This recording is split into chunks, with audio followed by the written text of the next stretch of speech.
can tell you stories which are brighter than yesterday. The streets have never been so quiet. The squirrels found a new hideaway. Tomorrow will never be the same. There is so much hope in our hearts. Brick by brick we shall overcome and walk right into a new start. Welcome to the brand new world. Give the children of our Mother Earth. Reach out your hands. Let us lead our earth together. Welcome to the brand new world.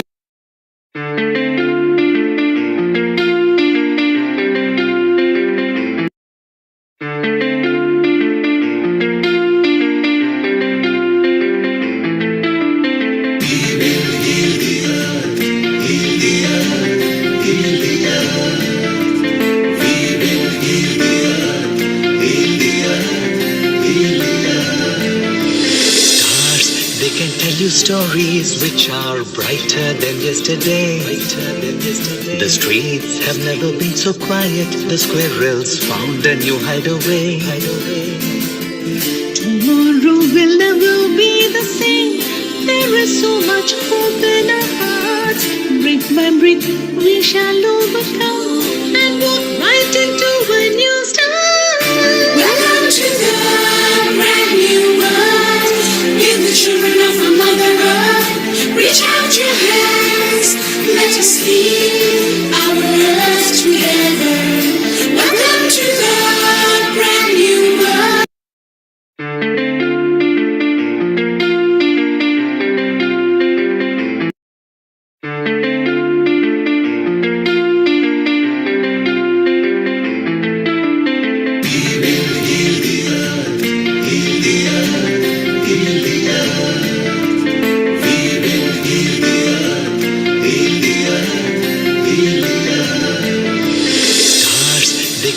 Stories which are brighter than yesterday. The streets have never been so quiet. The squirrels found a new hideaway. Tomorrow will never be the same. There is so much hope in our hearts. Brick by brick we shall overcome and walk right into a new start. Welcome to the brand new world. Give the children of our Mother Earth. Reach out your hands. Let us lead our earth together. Welcome to the brand new world.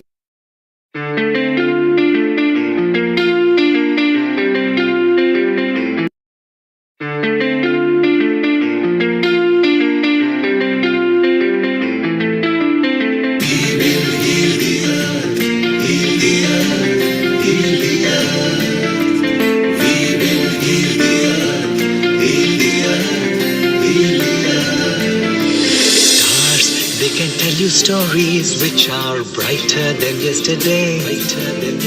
The streets have never been so quiet. The squirrels found a new hideaway. Tomorrow will never be the same. There is so much hope in our hearts. Brick by brick we shall overcome and walk right into a new start. Welcome to the brand new world. Give the children of our Mother Earth. Reach out your hands. Let us lead our earth together. Welcome to the brand new world.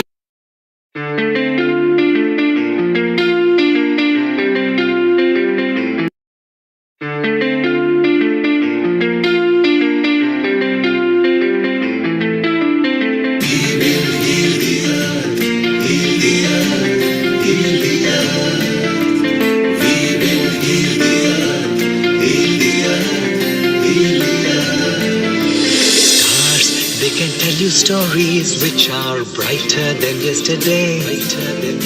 The streets have never been so quiet. The squirrels found a new hideaway. Tomorrow will never be the same. There is so much hope in our hearts. Brick by brick we shall overcome and walk right into a new start. Welcome to the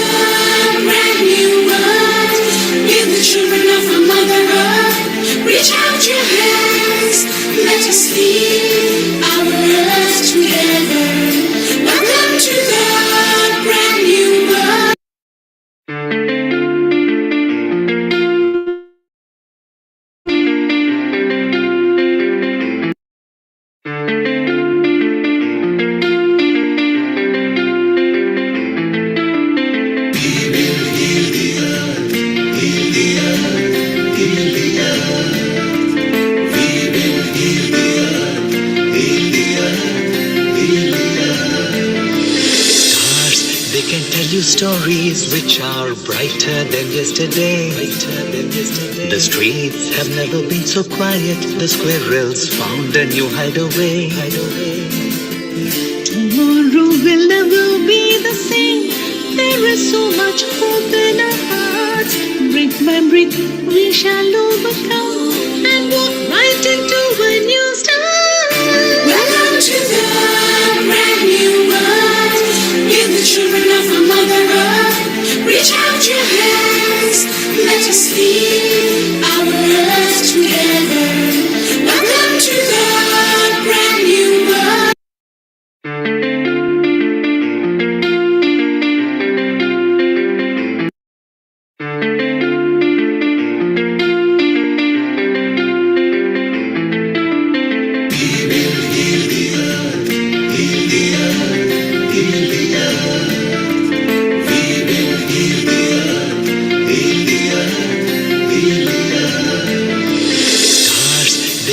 Stories which are brighter than yesterday.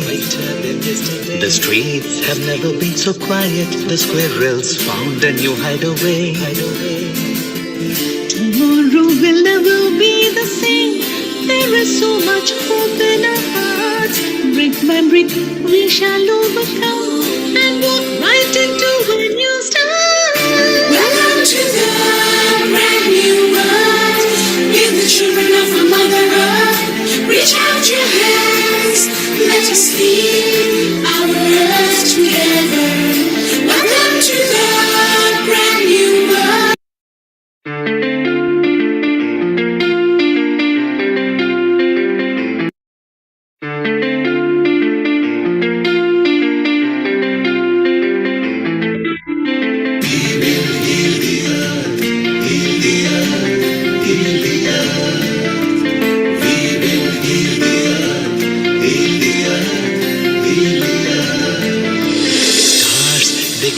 Stories which are brighter than yesterday. The streets have never been so quiet. The squirrels found a new hideaway.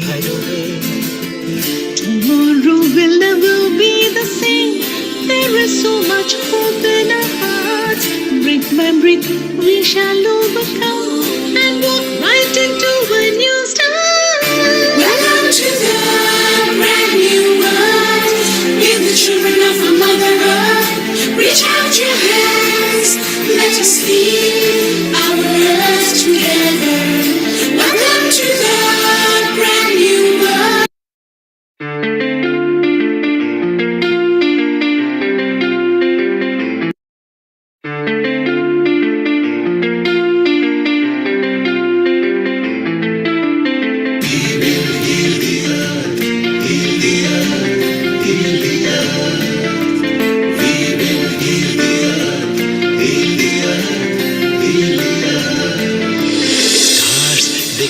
Stories which are brighter than yesterday.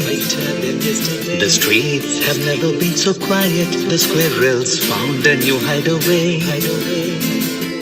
Tomorrow will never be the same.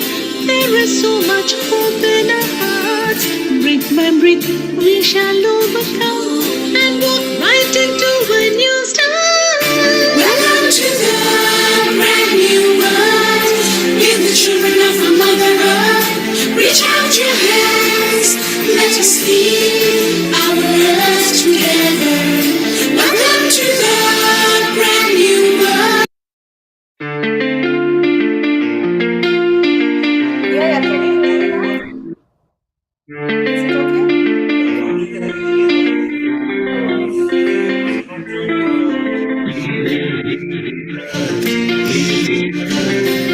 me now? Is it okay? Right? I'm not panicking. Stars, they can tell you stories which are brighter than yesterday. The streets have never been so quiet. The squirrels found a new hideaway. Tomorrow will never be the same. There is so much hope in our hearts. Brick by brick, we shall overcome and walk right into a new start. Welcome to the brand new world.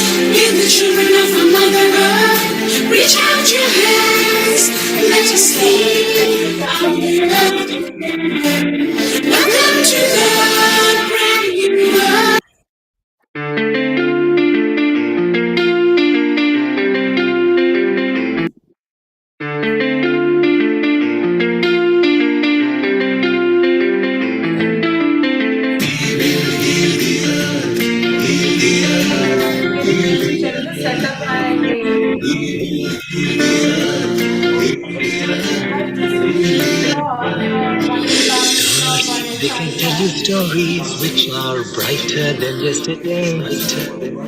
The Yes. streets have never been so I'm good. quiet. I'm The good. squirrels found a new hideaway. Can you hear me now? Tomorrow will never be the same. Okay. There is so much hope in our hearts. Brick by brick, we shall overcome I think and walk right into let's a new start. Welcome to the brand new world. Give the children of our Mother Earth. Reach out your hands. Let us heal our earth together. Welcome to the brand new world.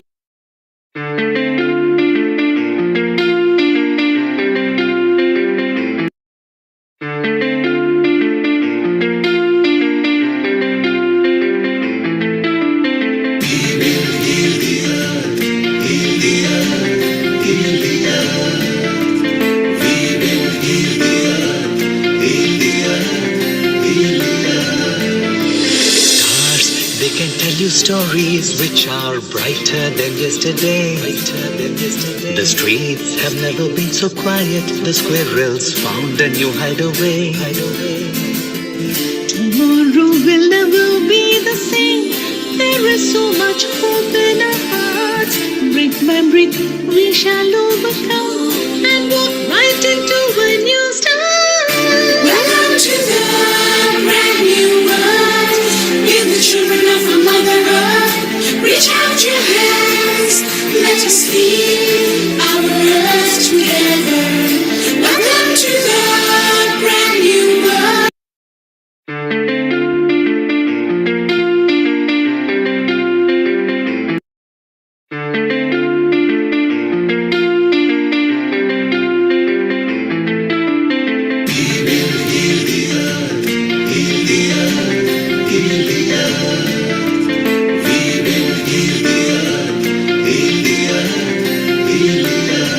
Stars, they can tell you stories which are brighter than yesterday. The streets have never been so quiet. The squirrels found a new hideaway. Tomorrow will never be the same. There is so much hope in our hearts. Brick by brick.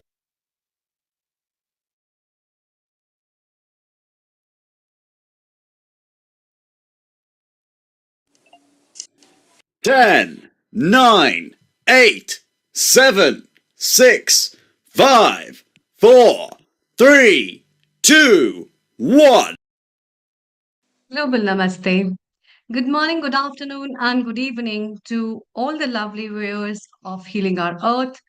I am your host, Amrita Sharma, and I warmly welcome you for this crispy episode of ours. As today's episode starts about and talks about flavors and recipes and recipes from different places. We will be talking more about it, but then for you all to know what can be better on your table and for all of you to also relish what we have brought to your plate through our episode, let's first have the Gayatri Mantra.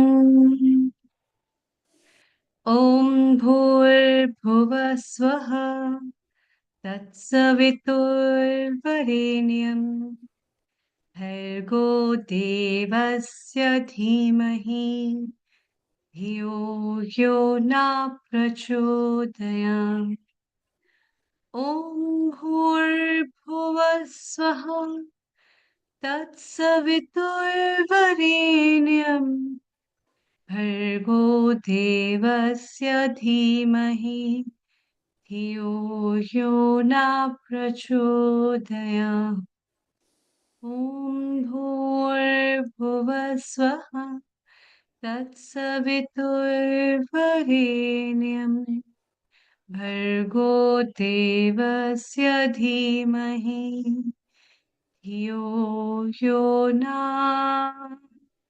प्रचोदयात् Shanti. Shanti. Shanti.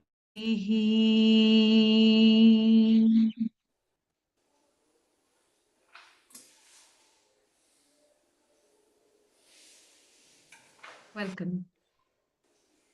Foods and flavors are always one of those things that have a very intricate link with our lives. The gestures, our relationships, likings, cognition, mind, health, and lot more. Some foods as mood elevators, some food as taste elevators, some foods that share the gesture of love.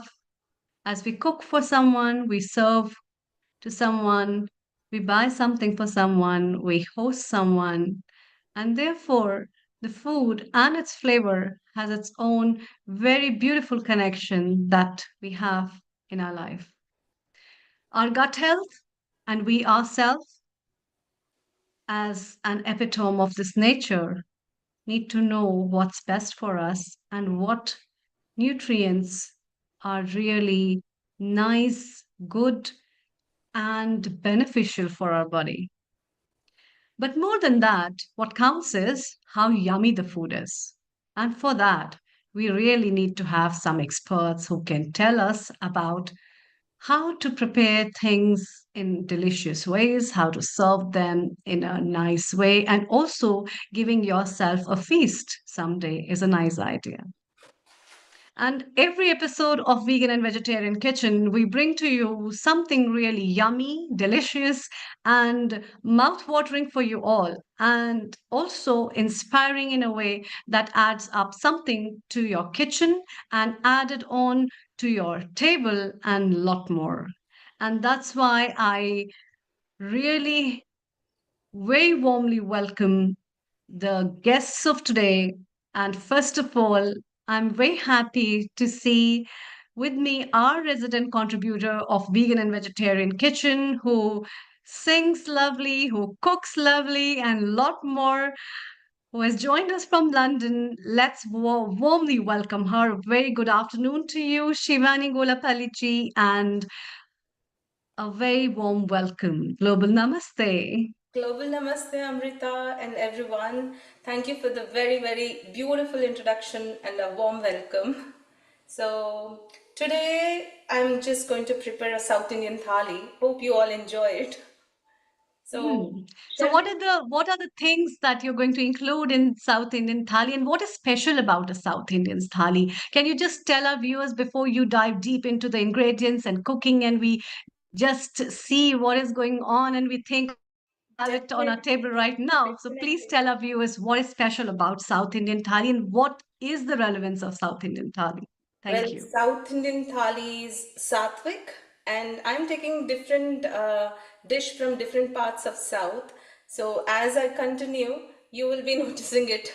So today I'm going to start with something sweet because that's how we have to start the day. So I'm going to make payasam. So where we all eat, payasam is kheer, milk, and Mm. some semia.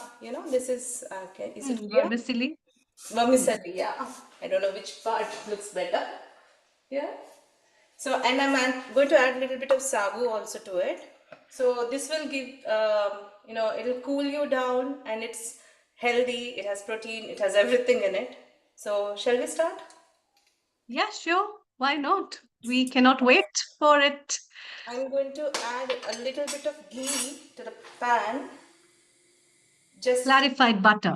yes, clarified butter. And then I'll just add this vermicelli. Just slight roast it. Global Namaste, Shivani. What a wonderful. We are going to go through the journey of South Indian recipes. So your second camera, the one that is Yeah. supposed to look into This one? yeah, that one, the one you are looking at now. I think I'll keep this one. It looks very Yes, you are looking at it now, the one you're talking to. If you could bring it down so we can see your preparation area. okay.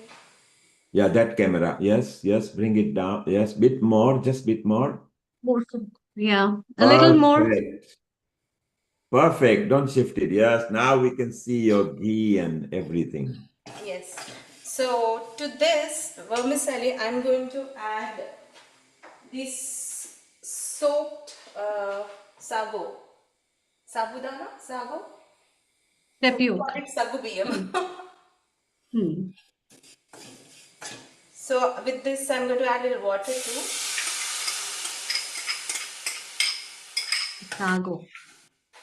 Right.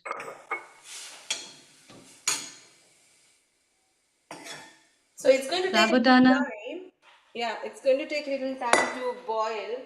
So I'm just going to add a little hot water to it so I can fasten the cooking.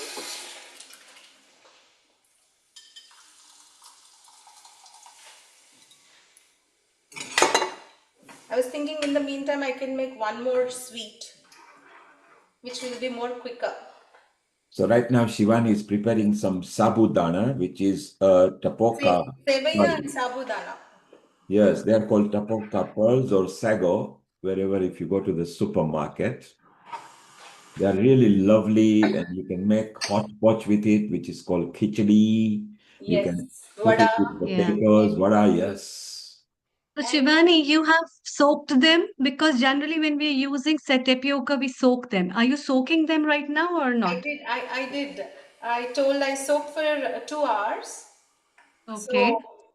uh, it can cook quick and it'll be easy to eat too for digestion. Mm-hmm. I So like your matkis at the back, the kulfi matkis. yeah, I put salt, pepper, chili, everything in it. Yes, it looks exotic.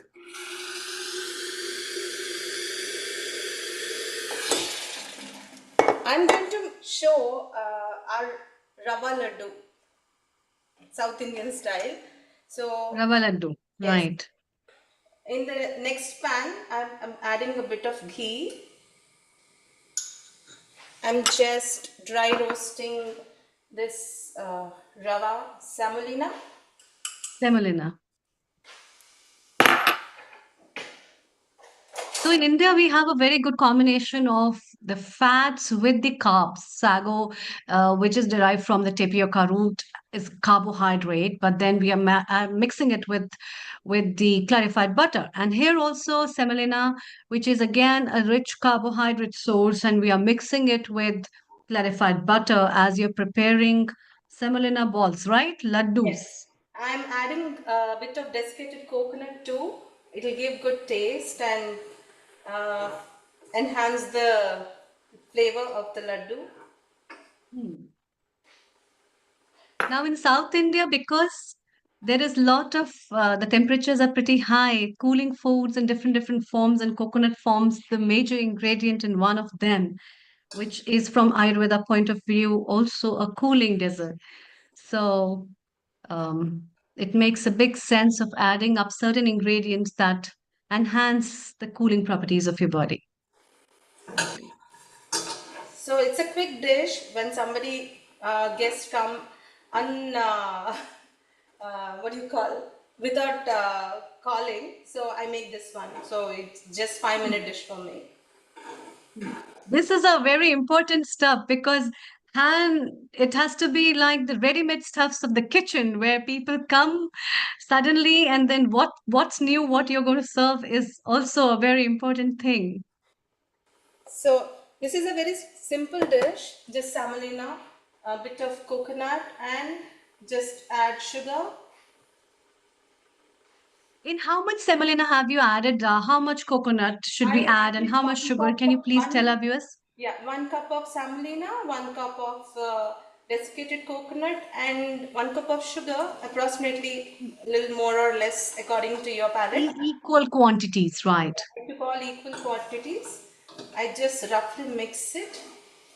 I'm going to add little ghee and little water so that I can combine it together. So here Mhm. my sagu is been cooking properly, and I think even my vermicelli is also cooked. I'm going to add milk to it.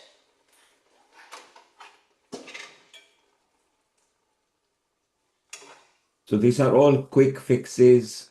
You see that she didn't keep anything ready. They're all ready to cook live over here. So that's quite useful, except for soaking some of the items. So a bit of pre-preparation is needed. Yeah, soaking overnight. Some few items need overnight soaking. Few items need you just have to wet them like poha and all. You just have to wet it and then just cook it. So almost So milk is the normal milk. It's not the rice milk. It's not the coconut milk. It's yeah, it's a just milk, normal milk, whole milk. whole milk. Yeah. So if you want to go plant-based, then you can add almond milk, oats milk. So I think even coconut milk will give you a very good taste. Mostly, I think in Interesting. Thailand they use this, right?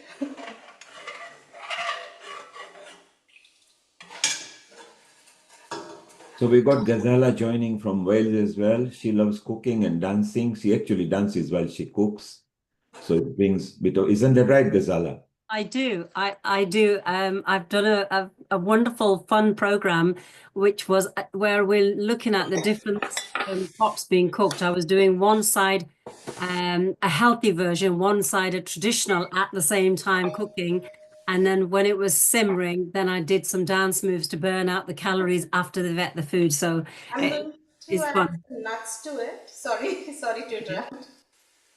What did you add? Which nuts? I've added cashew nuts and almonds. So you can have even pistachios and whatever you like, raisins you can add to the laddu. So So the nuts are good fats and nuts have got protein as well. So that's good.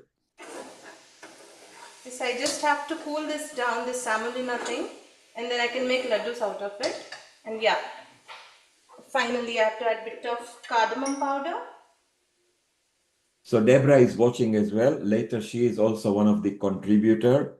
So Deborah, she is making predominantly South Asian style food, but it's eaten all over India. Yes. And Deborah, you are going to bring healthy eating as well, isn't it, to help some chronic ailments? Yes, can you see me? Yes, we can see you. You are there. Sorry. Yes, I'm going to talk about eating a more plant-based diet to support good health. So, people who are living with chronic health conditions such as kidney disease, diabetes, cardiovascular disease, I'm going to be talking about eating a more plant-based diet to support good health. And if you have those conditions, how you improve your quality of life by eating well by eating more plants. Brilliant. And Deborah will be appearing at 4:15 British summer time. So those who are waiting and you want to learn how to eat healthy, if you've got any chronic diseases, we will be guiding you there. So Shivani, this is looking cool now. So I just have to let it cool, so then I can make laddus out of it. Amrita, do people eat laddus in Jalandhar? Oh yeah, people love laddus everywhere. I think all Indians love laddu because they are very healthy snacks. Yes. And is different it, types of So in laddus fact, are available. you just have to take a small laddu and your breakfast is done. Yeah. yes, you pop it in. It's a quick, handy, nourishing thing that people can take as a takeovers, quick takeovers. And then you can store them as well. Once they're done, they can stay for a while. So it's not as if you're going to eat it on the same day. If stored correctly, they can be there for a few days, isn't it? Oh, yeah. Can you check this? I'm going to make South Indian style kosambier. It's famous in Karnataka. It's a fresh salad which is used most of the times. So I'm just going to get the ingredients. I've soaked this moong dal for almost 2 to 3 hours. Okay, is it split moong dal? Yes, it's split moong dal. Okay, so you had washed it first and then you soaked it. Yes, so I just have to drain the water out.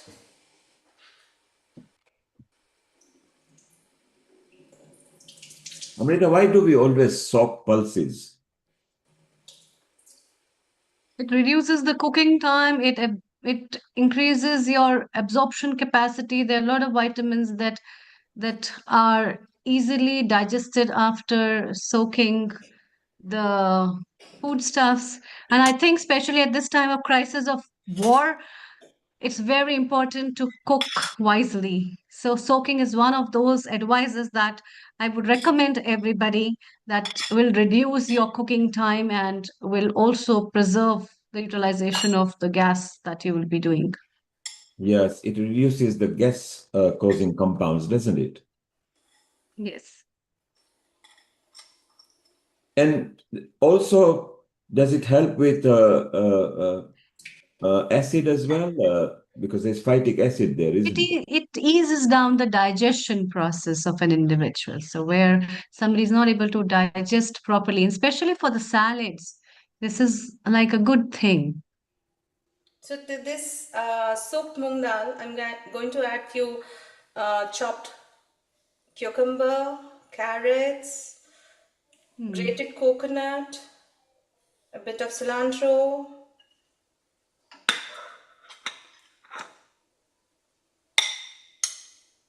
Yeah, it's a very simple and refreshing salad. It'll go with any food. So just This salad, it reminds me, Shivani ji, I just had it yesterday in one of the homes I was invited, and it because there was Ramanomi few yes, days back. The family is from Andhra, and they prepared the same salad with a little bit of lemon in that, and that's the that's a prasad. must dish for Ramanomi there. Yes, even I am from Andhra, so we have Yeah. this moong dal prasad, and we have this Yes. jaggery water. Because Yes. this is actually jaggery water is for cooling. It has Yes. pepper in it, cardamom in it, and Yes. and Exactly. I had the jaggery water. She yeah. was also telling about the same thing. And I also had this as a prasadam. So, how the relevance of foods and flavors is so important for understanding about. And in India, we have a lot of festivities that are related with the connection of food, spirituality, as well as nourishment according to the seasons. And talking from the Ayurveda point of view, there is a big relevance of eating in relation to the Ritucharya, means the climatic rhythms of the environment, and it fits very well. I'm just going to put tempering for it. Just a little bit of curry leaves, hing, and mustard seeds. So the flavor will be more good. So that moong dal is not cooked, it's just soaked, is that? Just soaked. Yes, yes. Okay. And now, so we It is got the a same nice, question I asked yesterday as well, but it's a soaked moong dal that people consume, and this not the Yeah. cooked one. High protein. so this is good for the vegan and vegetarian people who don't eat meat and don't get the protein from any meat base. So there you got the plant-based salad, isn't it? Yeah. Yeah, and it's sattvic also. All those people who are pretty sattvic, they don't want to consume onion, garlic, and stuff like that. For them also, that is why it's given as a prasadam in Ramanomi. No onion, no garlic. So isn't it amazing that during each festival, because of the excuse of the festival, our mothers and grandmothers used to feed us correct spices. Maybe seasonally it was correct because the festivities come by season as well. Now what are we doing, Shivani? I'm putting, I have put oil, mustard seeds, asafoetida, hing, and curry leaves. This is the tempering I'm going to put on the salad. Ah, so you are going to put tadka on it. Yes. So that brings bit of flavor in that. Oh, it smells amazing. I'm hungry. We all want, we are sending Uber around. Gazala, you are too So far. You are in Wales and she's my in kheer is all already done. Amrita, It's you very are inviting. It's very inviting. I'm watching and drooling already, thinking, yes, I wish I was closer. yes. Because I said it's a thali, it's going to take time. I'm going to show you exactly how many items we have. In summer, Ghazala, in London at a rooftop, we actually do meet with healing people where each individual brings their specialty cooking. And then after a bit of yoga, meditation, and mentor coaching and laughter yoga, we do eat and dine together. Sounds perfect. I need to get there next time for sure. Yes. I'm going to show you coconut chutney, which goes well with rice. So just rice with chutney? Yes, rice and chutney. This is not liquidy chutney. It will be a bit thick. So we mostly South Indians eat very different varieties of chutneys. So we love our chutneys. This chutney will be like rasam style, bit thin? No, it will be thick. Thicker, Like that. okay. Yeah. So first I'm going to add a bit of oil and then I'm going to add this chana dal. Chana dal, okay. I like your spice box. Oh, thank you. Easy to hold and then measure. And then bit of split urad dal. Okay. So chana dal, urid dal. Yeah. Presumably they'll be roasting in the oil now. Is that right? So I'm just... Or they will be sort of slowly cooking in the oil. Yeah, slow cook so that, the heat goes inside the dal and it cooks well. Yes.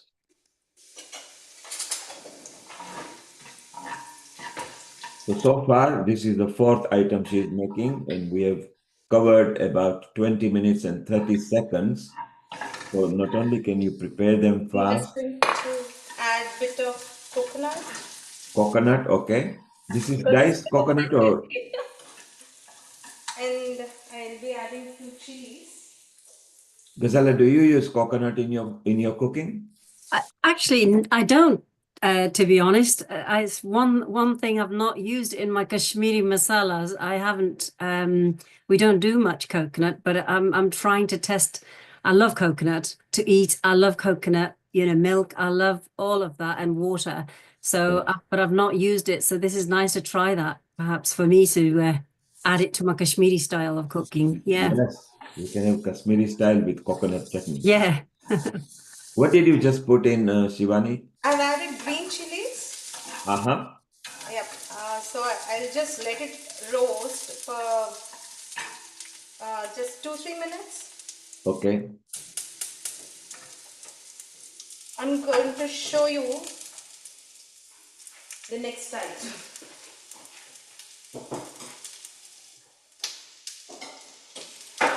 For festivals, we mostly prepare lemon rice as prasadam. Lemon rice? So I have already cooked the rice. Yes. So I've just added a little bit of salt and I'm going to add a bit of turmeric to it. It's turmeric powder, correct? Yes, turmeric powder. And then a bit of hing. And then I'm going to add lemon juice. I've already removed the juice. Then give a quick mix. So that's fresh lemon juice, is that right? Yes. So this is what we generally do for our pujas. No onion, garlic needed. So, but you will have all the flavors in it. Okay, so those who like to put onion and garlic, you can add separately if you eat it. Actually, in lemon rice, no one puts lemon garlic. But yeah, Yes, in the festivities, they don't do that. so it'll be nice. It'll be tangy. It'll be different. Earlier, you put asafoetida in there, didn't you? Which is the hing. Yeah, I put little. It Yeah, just gives a different flavor. So for those of you who don't know the ingredients, hing is asafoetida. If you go to a supermarket, generally they come in a yellow kind of container or boxes. And to this again I'm going to add bit of tempering.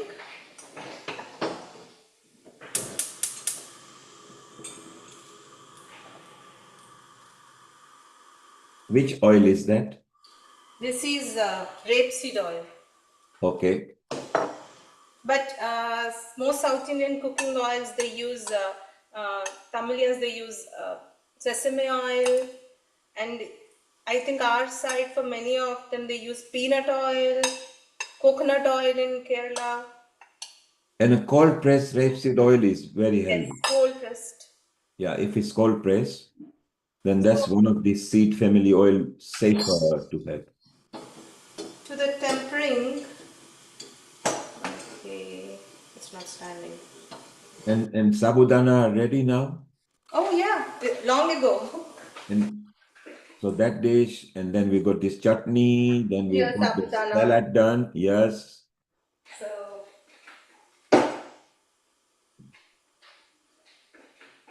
I'm going to add same chana dal, then mustard seeds. Just wait so that it.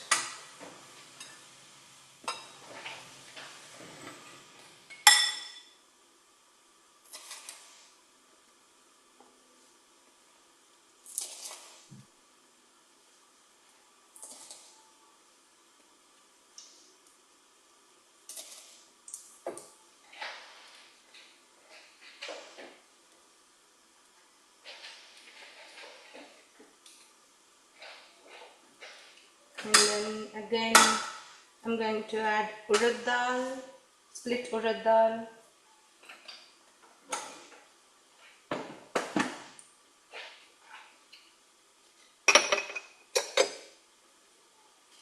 And these are red chilies, dry red chilies.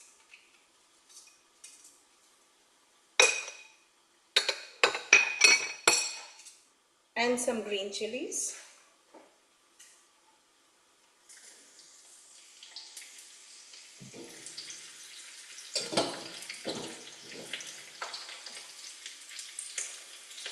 And some curry leaves to it.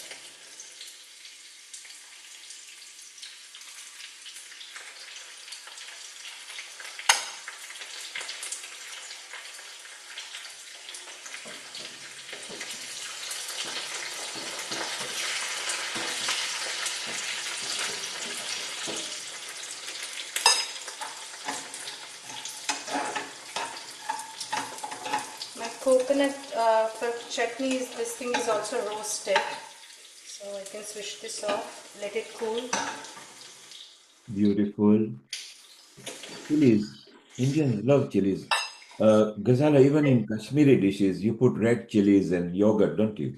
Yeah, we do. Raita, we do put a lot. But yeah, Kashmiri chilies, red chilies, big time fan of ours. And that tadka is going. Shivani, where did that go? Where did that tadka go? On the rice, is that right? On the rice, is this working? Can you see? Yeah, we can see you making rice. I'm mixing, yeah. Yeah, if you bring that bowl near the camera. Is it not? Yeah, the other camera. This one? There. Yes, we can now see it. Look Yeah. at that. Yes, that's good. You have a bit of haldi in it, so the color has come out. So this is the lemon rice, which I I'm can going to use imagine for prasad all this over. with a Greek yogurt would be nice to eat, isn't it? Yeah, definitely. This with the kala chana, generally that's what is the flavor, Shah. Kala chanas are my favorite because they've got good protein and even roasted chanas. I'm sorry, I'm very quick because I thought I have to do a thali, so I Yes. so many things. We still have got 8 minutes. We are doing well. We have done many dishes so far, and then the thali will be prepared. It's quite a multitasking exercise, isn't it, Shivani? Yes. So the next item is sambar, which is famous throughout South.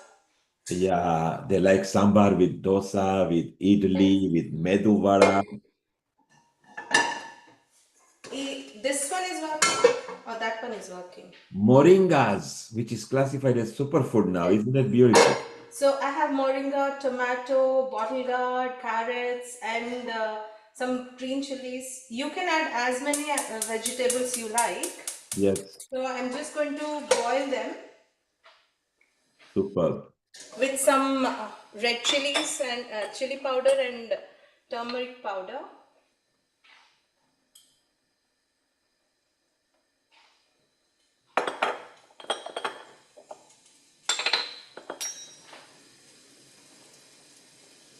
Yeah, as I said, I love your matkis, cooking matkis. So I think let it simmer for some time. Cooking is fun when you got all the ingredients nearby. You're not having to rush to look for it. Then you can bring those exotic flavors and taste. Isn't that right, Duval? Absolutely, absolutely. Especially when everything is in readiness for doing the thali and you've got everything there. It's fun to just reach out, put it in, and it speeds the process, but it's a nice bit of organized kitchen as well. Yes. Yeah. And like you said, Shivani's got lovely little containers and everything that she's put in that's just so looks nice in the kitchen and so nice to access as well. I'm going to show you some, rasam too, which is quite famous. This is good for digestion, and when we have cold or cough or when you have feverish, you don't feel like anything. So this is what is go to rasam. So this is tomato rasam. Just chop in some tomatoes. Rasam is a very thin version of, Sorba. it's just like a soupy kind, but a very, very light, So isn't it? add little of curry leaves. Bit of coriander and a little bit of garlic. Meanwhile, the sambar is cooking, is that right? Yes, vegetables have to boil. And here rasam will be boiling too.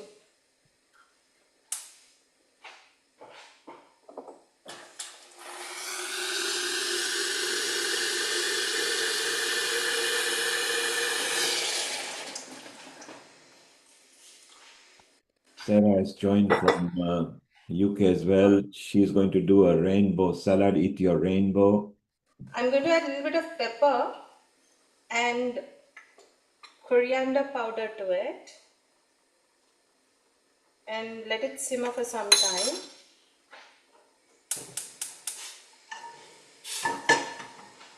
Here I'm going to do beetroot raita. Beetroot raita? Yes, Oh, beetroot wow. raita. So I think in Kerala they call it beetroot pachadi. They also relish it. During Onam time, you will see 56 vegetarian food items. So I'm going to add a little oil and just grated beetroot.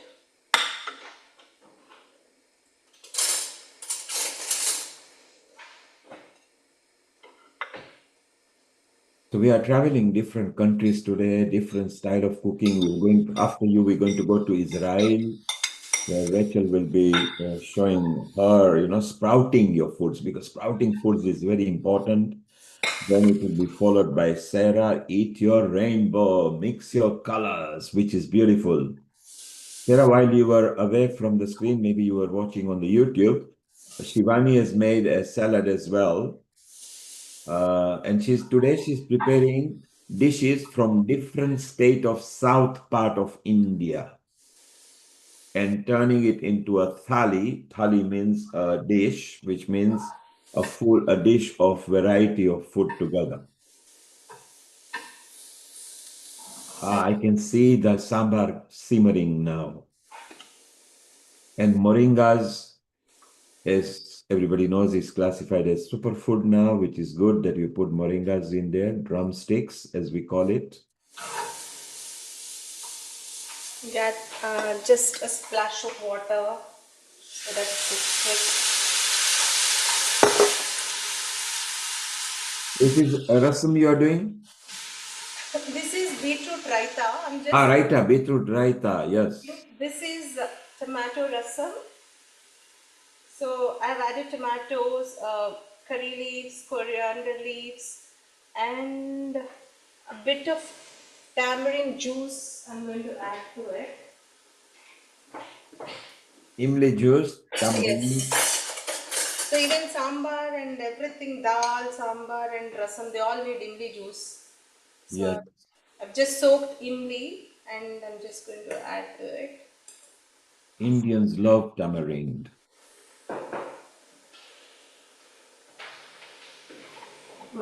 Shivani, was the imbli just soaked in water or anything else? Just water, nothing Water. else.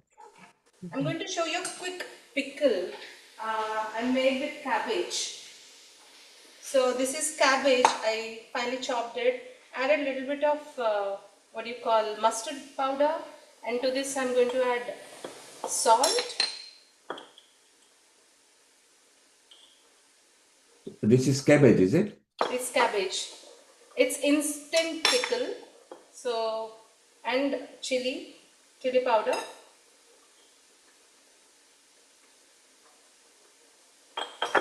So again, we've got plant-based ingredients here.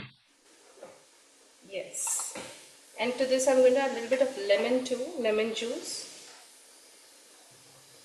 And later, Deborah is going to give the benefits of the plant-based food as well. Lemon is good, lemon juice is good. While they are citric, when it gets into the body, they become alkaline, which is good. Yes.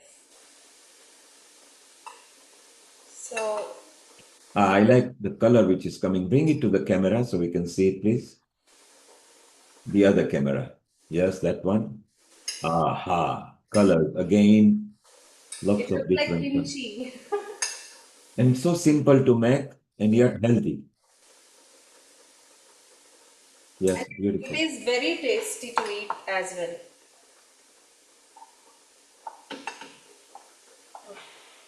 Now we can see sambar simmering very well. That sambar can be eaten with idli, dosa. Those kind of restaurants Idli, now dosa, are rice, we eat with that. right. To this Yes. boiling sambar, I have to add dal.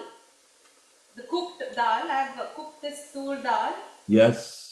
Just 1 cup of dal and 1.5 cup of water. That's it. I haven't put anything in it. So I'm just adding this cooked dal to the simmering vegetables.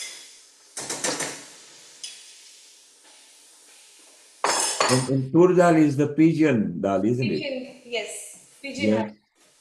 Again, my favorite.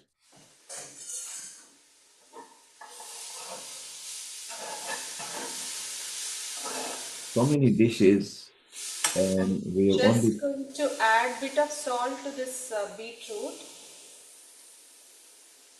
And so far, we have consumed only 37 And a little bit of minutes. green chilies, I'm just putting it in. So you can make it as hot as you like. If you like it hot, put more chilies. If you don't like it, just put a. You don't have to put any chilies. Correct. It's a choice. And presently, we have not I like used the any. color, a bit of red and green. So this is done. I have to put tempering for both of these. So these two will be done. One is cold, one is hot. And so far, everything is sattvic as well because there is no onion, garlic, correct? Yes. No, I put garlic in rasam. You don't have to put it, but I did.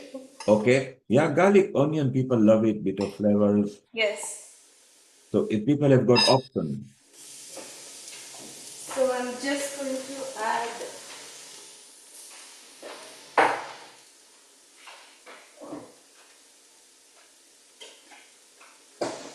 Sarah, do you do Indian cooking at home or have you ever tried cooking Indian meals at home?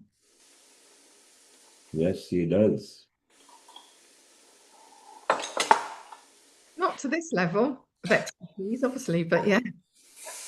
Love Indian food. I just can't eat it too hot because the chili doesn't like the back of my throat.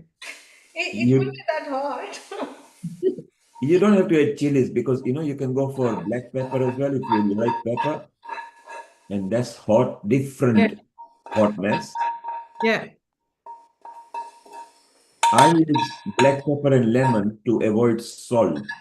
It brings you that taste. If you add black pepper and lemon, then you don't have to put too much salt in your food. I'm just going to make tempering for these two. The same tempering goes for everything. Okay. So just, it has to cool down, but yeah, just mix the yogurt with beetroot. So that's a yogurt beetroot Raita. raita, yes. We call it raita, they call it pachadi, so or chutney, whatever. Raita in UK and Western world is now known because every Indian restaurant, they do cucumber and onion raitas. Yes. Although beetroot Raita. raita, that looks exotic.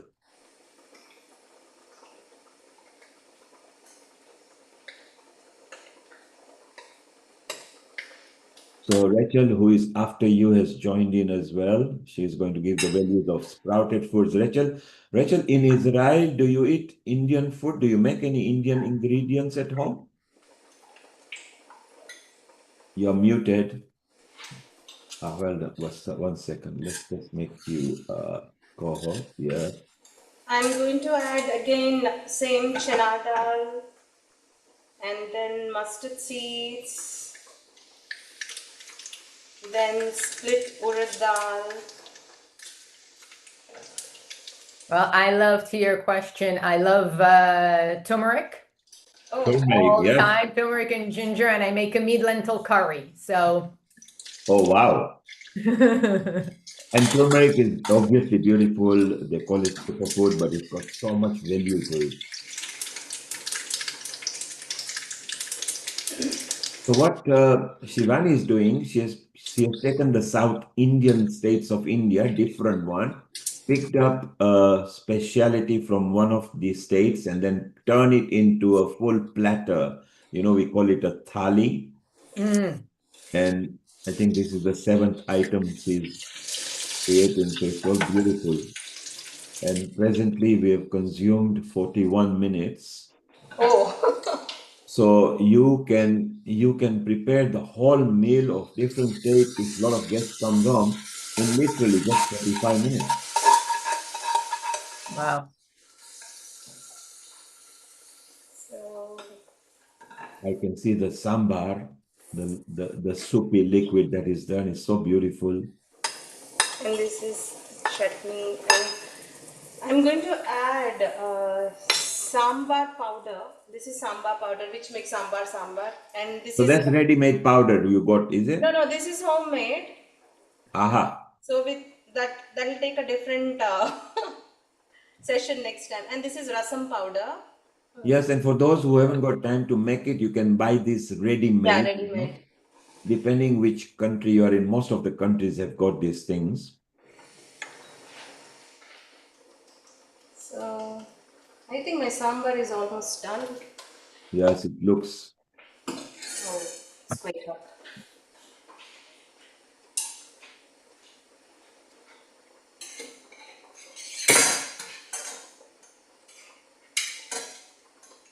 It's gone hot now. Yeah.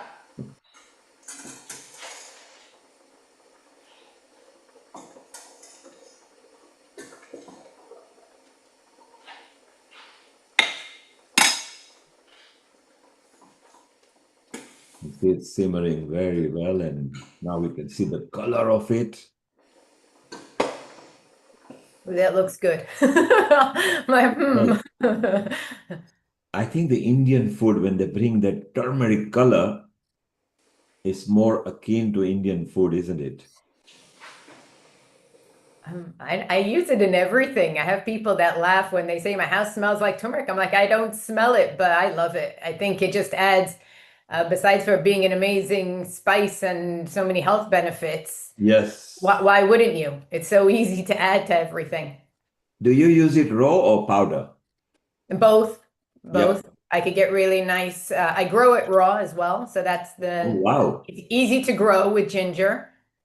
So Yeah. therefore, because you grow it It's organic, isn't it? You don't have Yeah, to you could grow them in pots. They're so easy to grow. You just take the little heads off and put them in the soil, and they get beautiful leaves and have a very exotic flower. And you just cut off what you need from the root as it grows. And isn't it fun to eat your own produce because you know where it's from, you know how it's grown? Exactly, definitely. I think also we've made things so we want everything to be so convenient. Yes. And when you start seeing how the things are grown and it takes the time and how it develops and what flour, and you actually could use the turmeric leaves in the cooking as well.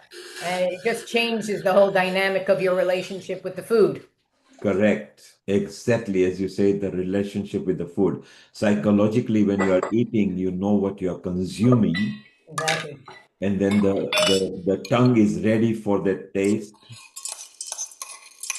Well, I'm just looking at the pots here. I'm already, my saliva is already starting to get going. My digesting is working. I'm like, I love the moringas. When I eat this kind of thing, Earlier I have roasted this coconut, chana dal and everything. I'm just going to add a little bit of salt okay. and a little bit of this tamarind, and I'm going to make a paste out of it. So that was the coconut chutney, was it? Yes. Aha. are we getting the recipes for this at the end? Oh, yeah, anytime. I haven't written it down. You can, Rachel, you can become friends with Shivani. I will. It looks Both of you can delicious. I exchange need ideas. She's to. very good. She's a resident singer, but she's also a resident a cook here. And either me or Amrita will give you the numbers. Just become friends because different people. There's Ghazala who does Kashmiri, her specialty. She does all Indian kind, but also she does the Kashmiri style, which is slightly different. Sarah loves preparing different colors. She likes adding different colors to her. That's why her title is Rainbow. Eat Your Rainbow. Completely agree with that. And sprouting, of course, is very good because once you've got the longer the tails in the sprout, the healthier they are. You're consuming. I'll talk about it soon. I have my little sprouts here to show. Yes. Woo. As they say, I prepared this earlier. Yep, yeah, because sprouting takes time, doesn't it? Not as long as people think. I think, like everything in today's world, everything seemed to turn into a task. You can speed And it we up. want everything now and Yes. fast and quick. And sometimes you need to plan a little bit ahead because you want your food working for you as opposed to you being a slave, you be working for your food and chasing after quick and easy. Correct. Go for it, yummy. I think the fast food industry has trained us to get things on the spot. Yes. Yeah. And there's something really nice about, having the smell in the house and seeing the ingredients and experimenting. So many people are like, I use salt and pepper. I'm like, you're missing out so many anti-inflammatories and anti-parasites and anti-everything in all of our spices that we're forgetting. Oh, and what is that, Shivani? Coconut chutney for the rice. Ah, so now the chutney is completely different. Yes, it's beautiful. So it's And again, coconut is good and healthy as well. yes. So we got rice, we got chutney, we have got sambar, we have got the beetroot salad, beetroot raita. We got the salad that you did earlier. So it's just going a bunch of little different bowls. Yes, so it forms okay. a thali. A thali is a platter. Thali, yeah. It comes in a platter. And actually, if you go to South Indian restaurants, they love serving platter, thali with Little bowls, little dishes. Yes. So my fast food is a one-stop pot. That's like when you're lazy, I'm like, I'll do a lentil curry because that's all in, leave it alone, and come back and dinner is served.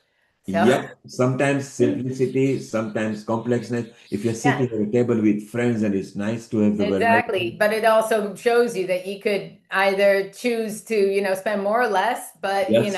it's everybody's fast food is what they're used to. Correct. Yeah.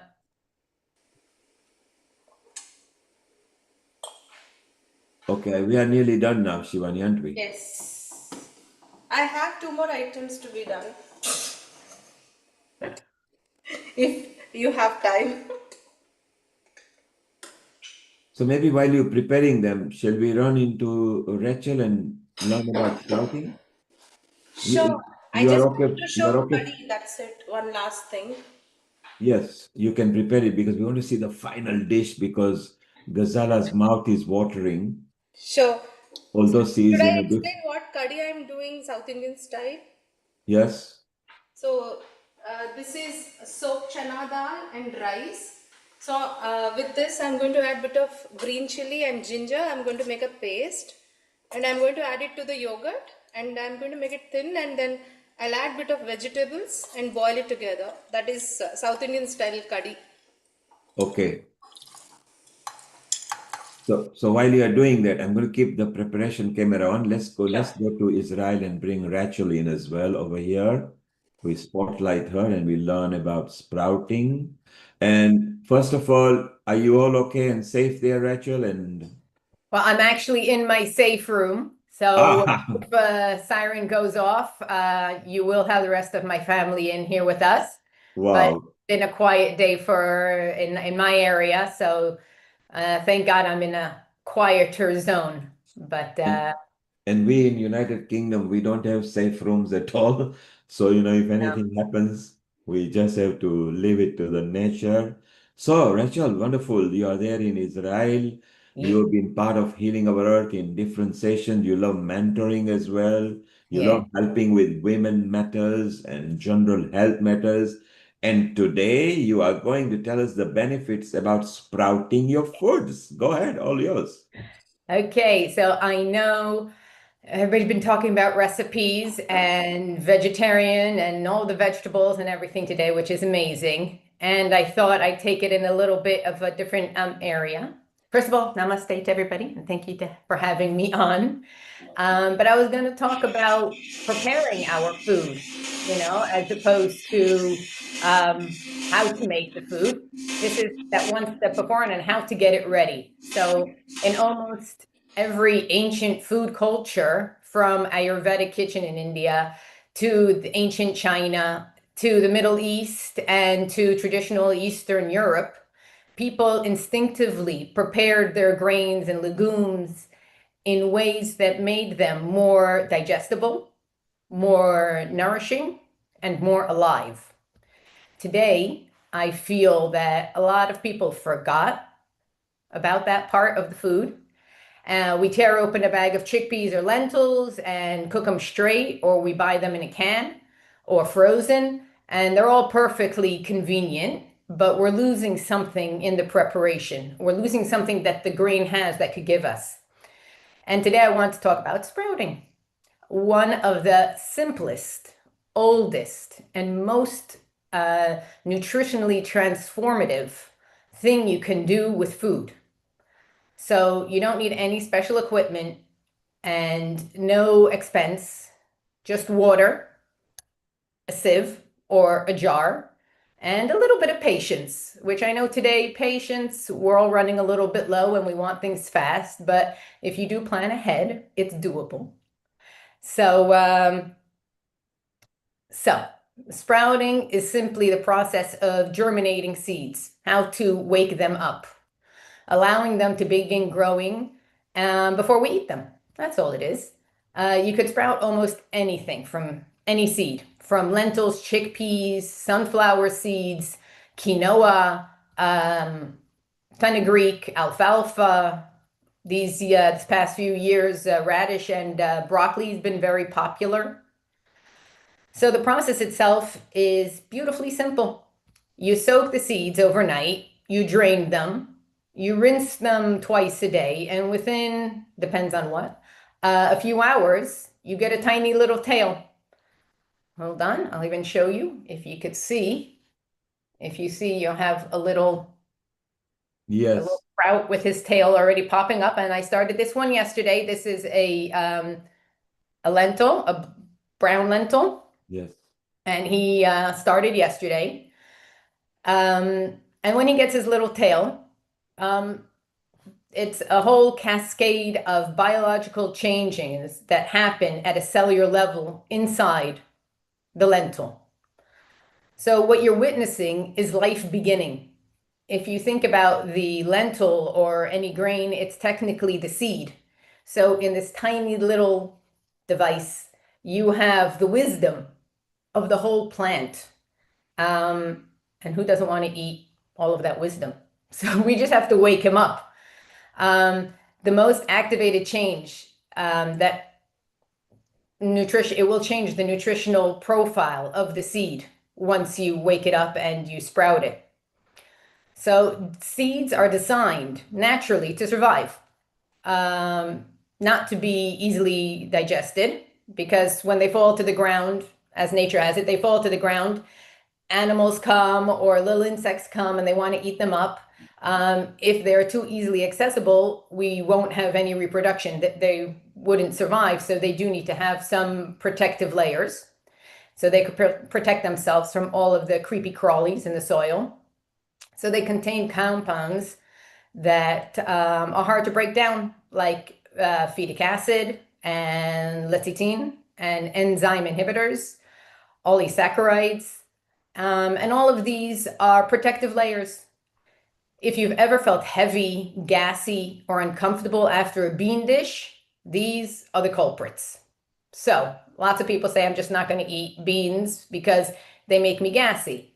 But if you take that one step back and prepare them properly, we'll get into that. We could solve that problem. So when germination begins, the seed activates its own enzyme system. The seed essentially begins digesting itself, breaking down these protective compounds so that the seedlings can access the energy it needs to grow. For us, that means the complex sugars, the oligosaccharides, are pre-digested, so it dramatically reduces gases and bloating for us. The phytic acid drops significantly by 25 to 75%, depending on the seed and the sprouting duration. The result is food that your gut processes with much greater ease. Many people who struggle with beans and legumes find they can tolerate sprouts with no discomfort at all. So for anyone dealing with digestive sensitivity or IBS, irritable bowel syndrome, or bloating or any gut issues, sprouted food deserves a serious rethink. Like I said, if you can't digest it or you can't handle it raw, try sprouting and then cooking, and usually people don't have a problem with it. So the practical benefits, one of them is that it's quick. It saves us time. Sprouting legumes they cook in a fraction of the time. So chickpeas that would normally require 60 to 90 minutes of boiling will cook in 20 to 25 minutes. And lentils will cook into that usually would take 30 to 40 minutes to cook, will be tender in 10 to 15. So you're substantially cutting down the cooking time. So you're already saving time in the kitchen. So pre-soaking partially breaks down the seed structure, means heat can penetrate much faster. This matter it's also convenient, but it also means less energy and less damage to heat-sensitive nutrients that are in our lentils and beans. Many sprouted seeds don't need cooking at all. For example, mung beans sprouts, which are, or alfalfa sprouts, lentil sprouts, broccoli sprouts, they could all be eaten raw. Once you have once you have your little tail, the seed is alive. Once the leaf comes out of the other side, it's already considered a vegetable, and you're getting all the vitamins and nutrients that vegetables give. You could just toss them into salads just as is, fold them into wraps, add them to your smoothies, and sometimes I'll even just mix them into the soup last minute, so not to heat them up too much, just get them warm. Sprouting essentially gives you a ready-to-eat or quick cook food from something that would otherwise require significant preparation. And that's really useful in a busy life. You just have to be prepared. So I always recommend sprouting a larger amount over the weekend, and then you could eat them throughout the whole week. So you always have them ready on hand, as opposed to saying, well, now I want to make food, but I didn't prepare it. It's a little bit annoying. So if you always plan ahead and you say, okay, tomorrow I want to make whatever, a lentil stew, you could soak your lentils the day beforehand and they'll be ready for your stew in the morning. When the seed germinates, it synthesizes vitamins at a remarkable rate. So a dry lentil contains modest amounts of certain vitamins. Within just a few days of sprouting, we see a measurable increase in several key nutrients, like vitamin C, which in a dry lentil is near zero. And as the seedling produces its own antioxidant and protection, we see a rise in vitamin C.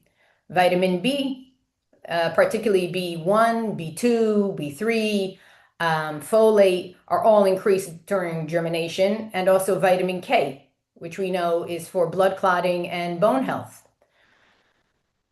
These are not trace amounts. Studies have shown that sprouting can increase folate content by 3 to 4 times in certain legumes. And vitamin C can appear where there was essentially none before. So you already have vitamins there. Minerals, like we discussed a few seconds ago about the digestion. So phytic acid is in unsprouted seeds, binds minerals and carries them right out of the body unused. A little bit of a waste. When sprouting, so that reduces the phytic acid.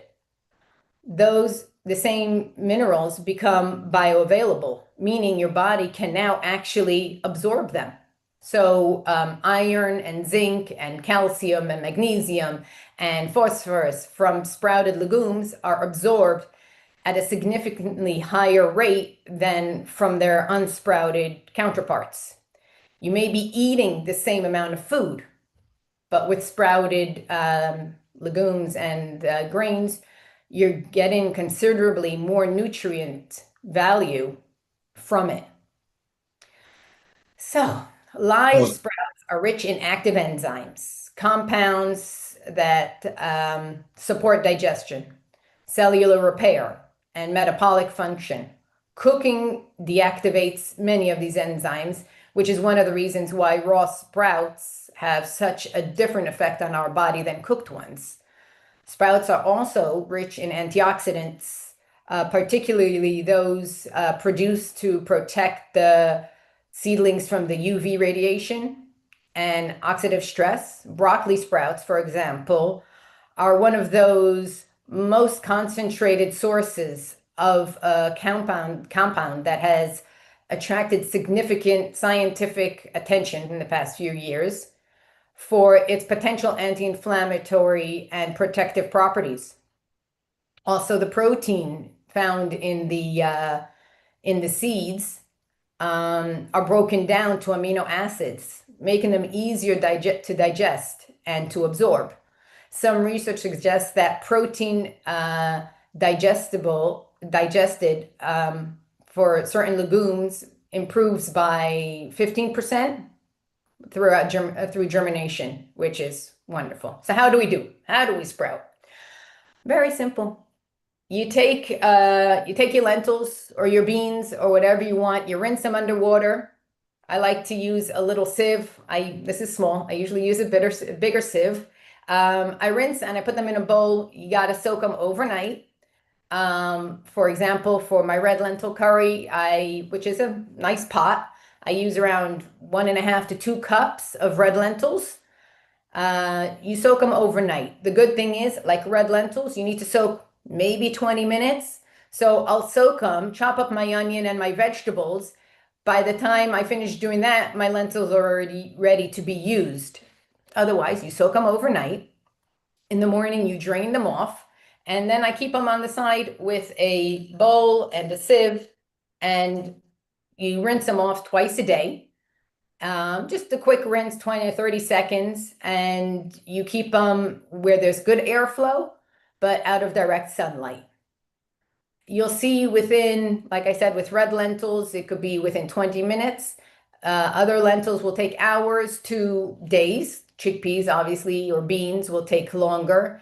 And you want to wait until that little tail comes out. And then you just store them in the fridge. Give them a little rinse before you eat them. And best seeds, great to begin with are lentils because they're easy, they're colorful, and they're fast. Mung beans are also another one that grow really fast. Chickpeas, a little bit more, but you know, it's the ones that we always do in school. I don't know if you had that, but we always, you know, you put them on a little Petri dish and you watch them grow. That's exactly what it is. So I just want to leave you with this thought. In holistic health, we often talk about the gap between knowing something is good for us and actually doing it. So sprouting is one of those rare practices that is almost effortless, costs almost nothing, and delivers real, measurable benefits. Better digestion, faster preparation, food that is genuinely more alive and nutritious. It just requires the willingness to try something your great-grandmother probably did as a norm. So you could start tonight by rinsing off some lentils, and by tomorrow evening, you'll have something remarkable in your kitchen, on your kitchen counter, and an entirely different relationship with the food you're about to eat. Brilliant. So look, sprouting. Rachel encourages sprouting. I love the mung beans. Every other day I've got sprouted mung beans. Once they are sprouted, you can eat them as they are. You can put salt and pepper, or you can put... They're a great little nibble. And it amazes me how few people know what the sprout of the mung bean looks like. In Israel, we call them Japanese sprouts, like, you know, the big, thick sprouts. Yes. People don't know it comes from mung beans. And it's like, it's so easy. You're paying, you know, to buy sprouts. They're quite expensive in relation to lentils, which are quite cheap. They're, you know, very cheap. And it's something you could just have on your countertop, a few little dishes, and variety. The more variety is different vitamins, you're getting different minerals, and all you're doing is waking up the little sleepy seed. And then you're getting this whole wisdom of the plant, and you get to eat that. So brilliant. Why not? Sprout your seeds, sprout your seeds. Food, and see how it benefits you because they are healthy. They've got more water content. They're easy to digest. Phytic acid is also almost reduced completely. Yep. Less gassy. So go for it and try it. Rachel, stay around. There's been frantic activity in Shivani's kitchen. I'm seeing. The pots have changed. Yes, Shivani, unmute yourself. Tell us where we are at. Oh, I can see all. Yes, just unmute you. We can hear you. If you could unmute, Shivani, if you can unmute one of your instruments with the sound. Yes. Yes. So I have made this South Indian curry. Yes. Earlier I soaked split chana dal and rice, a tablespoon of rice, coconut, green chili and ginger. I just grinded, added to the yogurt and added that paste to these boiling vegetables. So now everything is ready. You're going to put it on a thali? Yeah, I think I need 2 minutes for thali. Okay, fine. You think once your thali is ready, we'll bring it to the camera and show it to people. Yes. So we started about 1 hour and 6 minutes before, and in that she has made so many dishes and can feed 5 to 6 people. She will show in the thali. Everything is looking beautiful. Sprouting, you know, Rachel recommends sprouting. Sprouting is good. Amrita, you heard the Rachel's story about sprouting, and Indians, they do love sprouting. My favorite is mung beans and chana, black chanas, which is the chickpeas. What is Ayurveda says about sprouting, Amrita?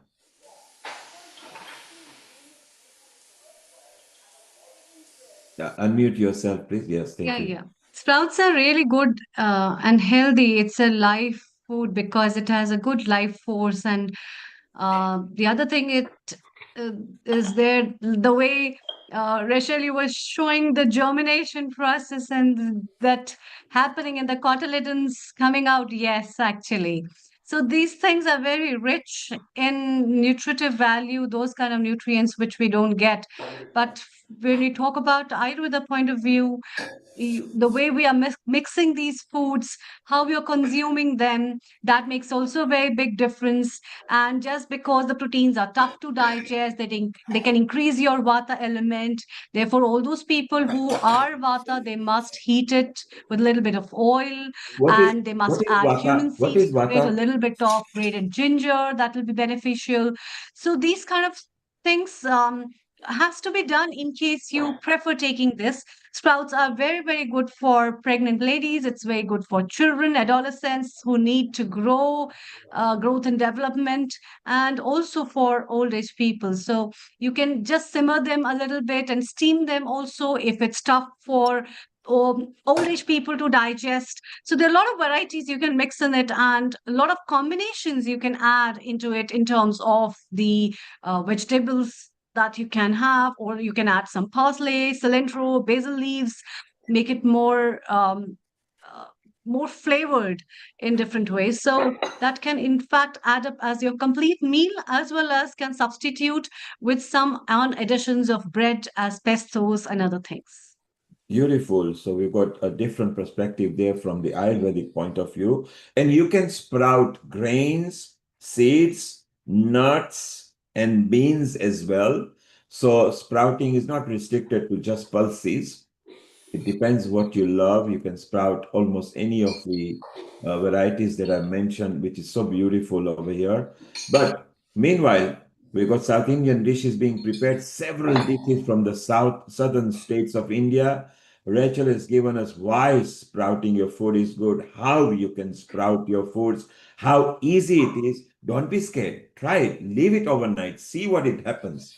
Just soak them, drain them, leave them overnight, wash them a couple of times so you don't get any. If you find that it's gone sticky and smelly, then it's not safe. Okay, you got to be careful on them. So be careful. Let's go to That's Sarah very as important well. part of germination, that it doesn't get fermented. And most of the time, the water has to be changed. You have to give a very close look because the temperature at which you are germinating where you're living may vary. So, in a hot season, it might germinate in a humid weather very quickly. Whereas, same way in the winters, it might take a little longer. Make sure that it becomes quite soft and crunchy when you're consuming and fresh. It must smell fresh. That's very important for fermented for a sprouted thing to come up. That's why I like keeping it on the counter. So you have contact with it at all times and you could see. Absolutely. And also once you already get to, I like it because like you said, with the seasons in Israel, you know, we have quite hot, and I know in the summer it could be like within a day, and in the winter, it makes you more aware. And like you say, be aware, and you smell, and you start to know what the earth smells like and what it doesn't, if it's questionable, it's not, but it's also such a cheap product that you don't have to get worried about it. And be aware, like I said, well ventilated area, definitely. So there you are, the benefits of sprouting, the safety of sprouting, the ease of eating that. Let's go and change the subject slightly. We go to Sarah here up in north of England. She says that eat your rainbow. What she's trying to say, I think, is mix and variety of your colors. Sarah, tell us more about over the next 10 minutes, tell us, and we will dab in the middle to Shivani when she's got the dish ready completely to show. Over to you, Sarah. Thank you. Thank you. Lovely to be here as usual. I can almost smell your delicious kitchen over there, Shivani. It looks absolutely gorgeous. So yeah, hello everybody who doesn't know me. It's a pleasure always to be here with you. I'm Sarah Mills. I'm very, very passionate about living and leading in a way that feels aligned, sustainable, nourishes ourselves in our life, in our work. We've got to take care of ourselves first. So I'm actually talking about today something that to me is beautifully simple, and how we can achieve great health gastronomically, which is what we're talking about today through vegan/vegetarian eating. So I'm just going to share my rainbow salad with you. I am not making it as we talk. I don't have all the cameras set up, but there is one I've prepared earlier, which I will share with you. I have created a recipe card. I will put the link in the chat. And at the end, if I'm able to, I can share my screen and I can show you the recipe card, but if that works out. So I've been a vegetarian for nearly 40 years. And I've been fully plant-based for the last 12 years. And what I've experienced over that time definitely isn't restriction, as some people think it might be. It's actually expansion. For me, it's the color, it's the creativity, definitely more energy and a deeper connection to what I'm choosing to eat every single day, because I've learned to get really, really good, as I'm sure most people have who are on a vegan/plant-based/vegetarian diet, that there are so many varieties. So who doesn't want to eat the rainbow? I do every single day. I'm sure it's got positivity. If I could actually eat a real rainbow, that'd be amazing. But what I mean by that is the color of the food we eat. I love eating raw food. I do cook as well. I've got smoked tofu, organic tofu in my rainbow salad. You'll see that shortly. But for me, if I can grate it, if I can sprinkle it, if I can chop it, if I can mix it in quickly, and because we do have busy lives and I'm not always prepping the day before or 3 days before, this is a brilliant thing to do. So the approach is, because it's not just about having certain rules, it's about the possibility for me. It's about asking, what I eat today, how could that elevate my mood, my health? I know 100% it can, and it does. So the salads that I love making, and it does vary, but mine has got, this one I'm going to show you, has got some just basic ingredients in it. And I normally mix all the ingredients together into one big salad, but the way I've prepared them, I've put them in a bowl. Some people might call that a Buddha bowl, just so you can see the separate ingredients, but I do like to toss them together when I eat them. And on the surface, it's colourful, it's vibrant, but underneath, it's also incredibly intelligent nourishment with some very simple ingredients. I'm going to go through those ingredients. I'm going to see if you can see the salad. Can you see that? Looks beautiful. I Right. can see olives, avocado, carrot. Is it mushrooms or is it? No, those are sunflower seeds, Ah, olives, smoked tofu, grated beetroot, rocket, walnuts, lime. It would normally have, but I forgot, it would normally have yellow pepper in it as well. And it has got a few spring onions if you like spring onions. But I'm just going to show you the salad, but I would normally toss that all together. that looks. Just going to go through the beneficial ingredients of what is in what is such a simple salad. You can buy those ingredients, can't you, every day from your local market or supermarket. So number one is avocado, which supports heart health and actually helps you to absorb other nutrients. It's got monosaturated fats in it, fiber, potassium. So that vegetable, I think glow and definitely satisfaction if you love avocado. Beetroot, obviously, is a superfood. Most purple vegetables are super densely ingredients. So beetroot supports blood flow and energy, which we all need, don't we? It's got nitrates, folates, antioxidants. So for me, when I think about beetroot, I think about energy and I think about circulation. Carrots. I eat so many carrots. Carrots support skin health, vision, and immunity. And obviously the nutrients in that are beta carotene, vitamin A, fiber. So I always think also glow. We also need to glow from the inside and out. Glow and gentle gut support as well. Then I've got the leafy greens, mostly rocket and spinach, which support energy and overall vitality. The nutrients in that are vitamin K, folates again, magnesium, iron. So think green power. and digestion, and all of this is supporting your gut health as well. Walnuts, funny that they're the shape they are, but they actually support brain function and reduce inflammation. And those nutrients are omega-3 fatty acids, polyphenols, think brain food, and a friend to your gut. And then you've got the sunflower seeds, which support immunity and skin health. Nutrients, more nutrients. Again, you've got vitamin E in there, you've got selenium, you've got healthy fats. So I think tiny but mighty nourishment, which you need. The yellow peppers, which I forgot to put in today, into that one you're looking at there, they support immunity as well and collagen production. Nutrients, again, vitamin C, antioxidants. So when I see yellow, I think bright immunity boost. That's another beautiful color to add in. The organic smoked baked tofu or tempeh, whichever you prefer. I like it when it's really solid. I pop it in the oven, bake it for 12 minutes. Absolutely delicious. That supports strength and sustained energy. The nutrients obviously are plant protein, iron and calcium. So think strength and balance.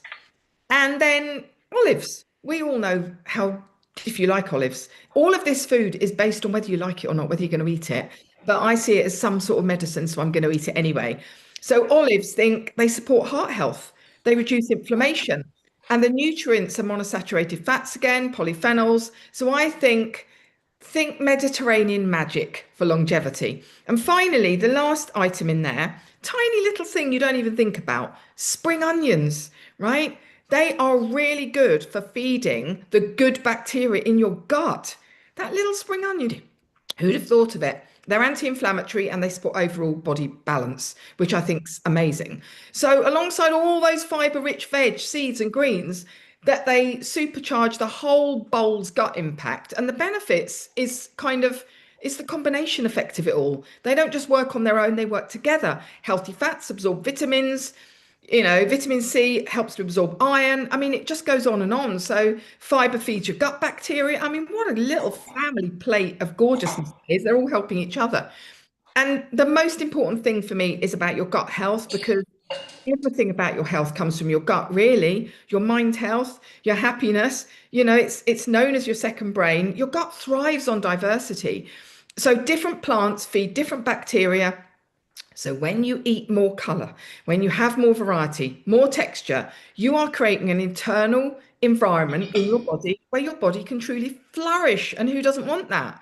And like you can see from that plate there, I'll show you it one more time. That plate there, it doesn't have to be complicated. That literally took me, well, as long as the tofu took to prepare, which is 20 minutes. I just simply start with more plants, more color, more variety, because when you nourish your body well, you feel better, you think more clearly, you show up more powerfully. So eat the rainbow, trust your body, enjoy the process. And for me, that starts with a bowl like this. I could literally eat that every single day. I'll be happy with that. And to be fair, who doesn't want to eat the rainbow? I know I do. And I know that my body will absolutely thank me for it. So I hope you enjoyed that little whiz around my rainbow salad. I'm just going to share the link in the chat box. I have created a recipe card. I don't know if it's worth sharing my screen to show that as well to anyone that's watching. You can quickly show it, sure. Let me see if it works. Let me see if this. You are a co-host, you can share the link. Okay. Oh, there it is. It's come up just right there. Look at that. So I think I'll just pop that up a little bit. Can you see that, guys? It's beautiful. Yeah, so that's all the ingredients in it. And I think I missed out the spring onions. in the ingredients. But anyway, you can add whatever you like to it, but those are my key ingredients. So I hope you enjoyed that. And I'm looking forward to having that when I finish here. So yeah, namaste to everybody. Thank you. Tasty, Sarah. Sarah, what you can do, send that to Alexandra and Amrita and myself. Tag us on the Facebook so we can share it with people, okay? Yes, okay. I can put the link in the Facebook group. That's no problem at all. Yeah. Yeah, you can see Amrita was just gazing at it and was wondering if she could lay her hand on it. And it looks amazing. Deborah, what did you think? So does yours. My God, look at that. That is a feast if ever I saw one. So let's go back to Shivani. She has actually prepared the platter. In Indian, we call it Thali. Thali literally means a plate, with lots of dishes on it. So we just go in there and let's look at it more closely. Okay. Beautiful. So if you could bring in the plate inside slightly so we can see full of it. Your laptop is in the way. Yes, camera. Is it Bring. laptop's camera? Yeah, this camera is correct, but we are only seeing up to the. Yes, if you could, yeah, move that. I can't And see this. so that's not the camera that's showing, it's the camera, the other one. Oh, Yeah, it's the other camera that is showing. That camera has got, that's the camera. Now, yes, Yes, beautiful. Yeah, that's perfect. it. Okay, let's Lovely. go one by one. Let's start with the beetroot raita and then you go I clockwise. got Gongura Pappu. That is Okay. very famous in Hyderabad. And this is Rasam. And this is Kheer. And this is Kadhi. And this is Aloo Fry. And this is coconut laddu, coconut chutney, cabbage pickle, sambar, lemon rice, and rice. Wow, so many dishes. Wow. All this was done in 1 hour and 7 minutes flat. Okay. So Amazing. that was Even my beautiful. guests are on time. They just arrived. Yes, it's so wonderful. The guests have just arrived. Laddus are dessert, and the kheer, which is there, they are both dessert items. Yes. Then you can see the raita, which is very famous now in the Western restaurants, Indian restaurants. Everybody knows raita.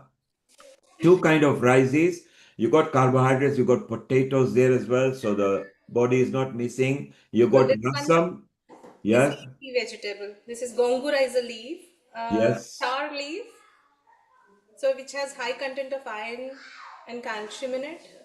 Now Sarah is enjoying because you got rainbow here, you got different colors. Hmm. The cooked And rainbow and the uncooked rainbows. yes, Lovely. cooked and uncooked rainbow. This is wonderful. Shivani, we are very proud of you.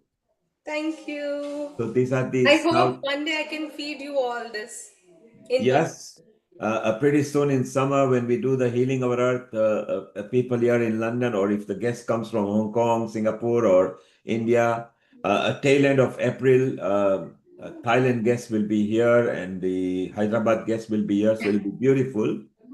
So what a wonderful thali, which is called a platter. And in that platter, you've got different varieties of different state of India. It's you got a snacky food, full meal, two kind of desserts there, and you don't have to go. And now Shivani has got a lot of guests Yeah. coming. Yes, already. I want to also add, like there are a lot of relevance of rasas, like which is the tastes, the different tastes in Ayurveda, and Yes. you have mixed all these tastes together. So there is this madhur, amla, lavan, tikta, kashai, all these. So there's bitter, astringent, there's a taste of sweetness, there's a taste of salty, it's a little sour, and that combination itself is very nice. And that's the beauty of having food and its connectivity with the different elements and the connection of all these tastes with your taste buds, which nourish you in many ways, but also helps you in giving you different flavors and the aesthetics of those flavors. So that's the beauty of the thali. And that's why there's so many flavors in that. So you find the salt, you find the sour, you find the sweetness, you find the bitterness. All these things are together in this actually. So love, wonderful.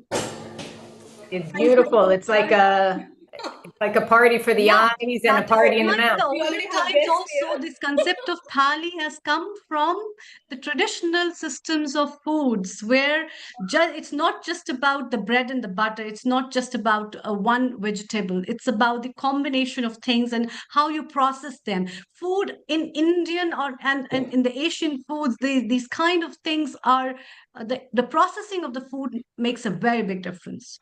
How you're using moringa, in what form is the coconut being used, what form the tamarind has been used. So all these things, or if you see the tapioca or even the beetroot, so this kind of of a thali? Is it a rainbow that is giving nourishment in its own way? Whereas Sarah, which you added up as a salad itself, is a very yummy bite for full of nutrients and also a rich in roughage that can come only from the salad stuff. So add on with that. It's too good. Let's have a quick comment. Rachel, your 30-second comment. I And just want before we move to the next. the dish looks beautiful. It's beautiful to look at, and it looks like a party in the mouth with all of the different flavors and textures and everything. With all of with all of the colors and everything that's cooking, always think a step back. How can I make the food work better for me? Like Amrita said, is it better cooked for you? Is it better cold for you? You could still have it raw and add ginger to add the heat. Play around with everything. It doesn't have to, it doesn't have to be like this. Just because something's raw doesn't have to be cold. And work with your system for what you need with what season to get the best out of your food. So every food that you eat will be the nutritional value will just be that little level up. So we'll get more out of it. Brilliant. And shortly we'll be going to Seema Shah, who is going to see harmonious way to your healthy eating. Okay. Sarah, you love the rainbow color food, South Indian dishes. What did you think of it? Yeah, I think it looks absolutely yum. I love that. I mean, I love Indian food anyway. And I think the other great thing is for someone who is plant-based purely, there's loads of substitutes that if that isn't purely plant-based, that you can add into that, you know, whether that's using the plant-based milk, the plant-based yogurt, you know, using other things, you know, if it has fish or meat, then you can exchange those for other things. So yeah, I just think there's endless possibilities with it, and it's an explosion in your mouth of deliciousness. So yeah, thank you so much for sharing that. Beautiful. Shivani, everybody Explosion of loves deliciousness. everybody loves what you prepared. Ghazala, your mouth was watering. I just wish I had a helicopter to get over to Shivani straight away, right? It's just I could sense the smells even from here.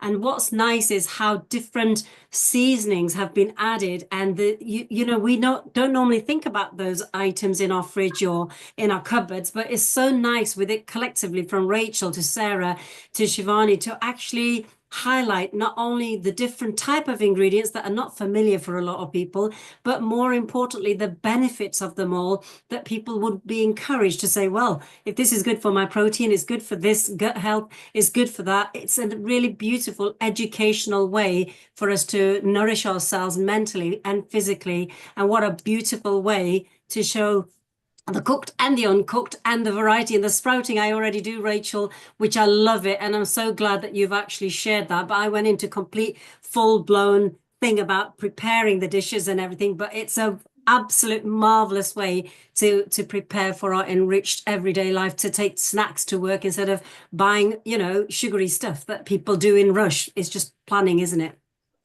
Superb. It's so wonderful. Everybody, Shivani, we all enjoyed what you did. We're now going to let you go and serve this delicious dinner to your guests that you've invited. Sure. And maybe later, if you get a chance, do pop in. But we are very happy. Take a picture of that thali and then we put it on the Facebook, okay? Okay.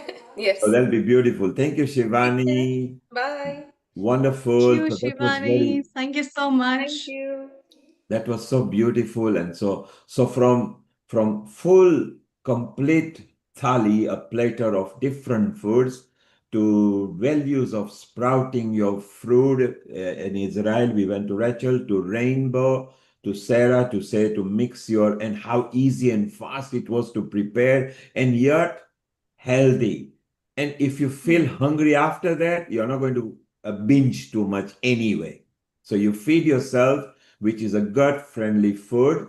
Yeah. So it's good because it had fiber in it, easy for your gut to digest. So that was so beautiful. And now we go to a different way of life. Our next contributor, Seema Shah, she is going to deal in harmonious way to health over here. So let's actually welcome her. Seema actually believes that wellness begins when we align our body, mind, and soul. Isn't that wonderful? We do the same thing in yoga and meditation. And through the plant-based nutrition, which is what Sarah likes and the other contributor mentioned, mindful moment and heart-led coaching, that is her way of style. So she's going to tell us. So Seema's mission is mindful way of eating, and she is also a woman's coach, and she does yoga and everything. So harmonious way to your health. You will find tools, teachings, and inspiration to live in harmony inside out. And in a moment, we'll show her website to you as well. A global namaste to you, Seema, and we are all ready. And what did you think of Shivali's South Indian dish? Global Wonderful. namaste. Namaste to all of you. Global namaste. And thank you so much for having me as a guest contributor here on Healing Our Earth. The thali looks so delicious. I feel like I need to take a trip to London and go and visit her. But at the same time, the rainbow salad and the sprouting and everything. Thank you, everyone, for your contribution. And thank you to the team, both in the forefront and the background, for making this possible and educating the globe on healthier eating the vegan and vegetarian way. So thank you so much for the wonderful introduction. And I'd like to keep this a little interactive. So I'll share my knowledge from a mind, body, soul perspective. But I've also got some things to show you, which I'll share later. So I like growing things in my own garden, and I've got some different herbs and different things, which we can basically talk about the benefits of them, especially in the Northern Hemisphere. And I've also prepared a soup, a really simple green pea soup, which uses mint from my garden. In fact, it's not just vegetarian vegan, but it's also suitable for those on a raw food diet, because for some people, they don't have cooked food, so it's also suitable for that and really quick to make. So after a busy day at work, if you wanted something to nourish yourself, that would be one of the things, especially this time of the year, the springtime, to really focus on. So my topic is mindful and sustainable eating. Let's start with mindfulness. So I invite all of you to close your eyes, have a smile on your face, and take a few deep breaths in. Slow, conscious, deep breathing. Slow your thoughts and see how you feel. Being mindful and aware of each and every breath in and out. And as you focus on your breath, I want you to contemplate on this. It is not just what we eat, but how we eat. The intentions, the awareness with what we eat is just as important. And when we focus and eat mindfully, it's all about grounding. It's all about slowing down. We have different aspects to us. One of them, which is conducive to our digestion, is the relaxing part of our nervous system called the parasympathetic nervous system. And when we ground and slow down and we are mindful, we are more conducive to digesting our food better. And eating isn't just about putting things in your mouth. It goes way before that. It's about the mindset of what we want to eat and why. Most of you might have heard of emotional eating or eating just on the go, where we're not conducive to what we do. But if we take a moment to really focus and breathe and ground and really focus, am I really hungry? Why am I tuned in to eat this? A lot of the time, it could be tiredness, it could be dehydration, it could be something emotional. And sometimes just stepping back to taking a few breaths can make a world of a difference to our choices. A lot of cultures also have a form of grace or prayer, something to really connect with our eating. One of them is putting our palms together, activating a lot of pressure sensors, reflex points, marma points, and we're connecting through our fingers the 5 elements as well, the tips of our fingers as well.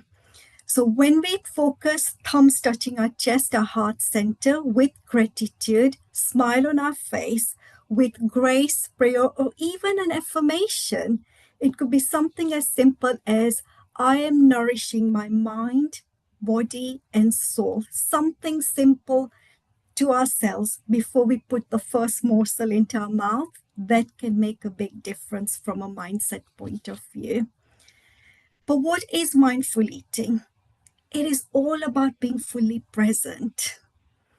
It's having the true experience of the food we're eating, all the way from seeing something to the vibrant colors, the smell of it, salivation. The saliva has got the salivary amylase, which breaks down carbohydrates. So even the process of salivating before we put something in our mouth, so important for our digestion.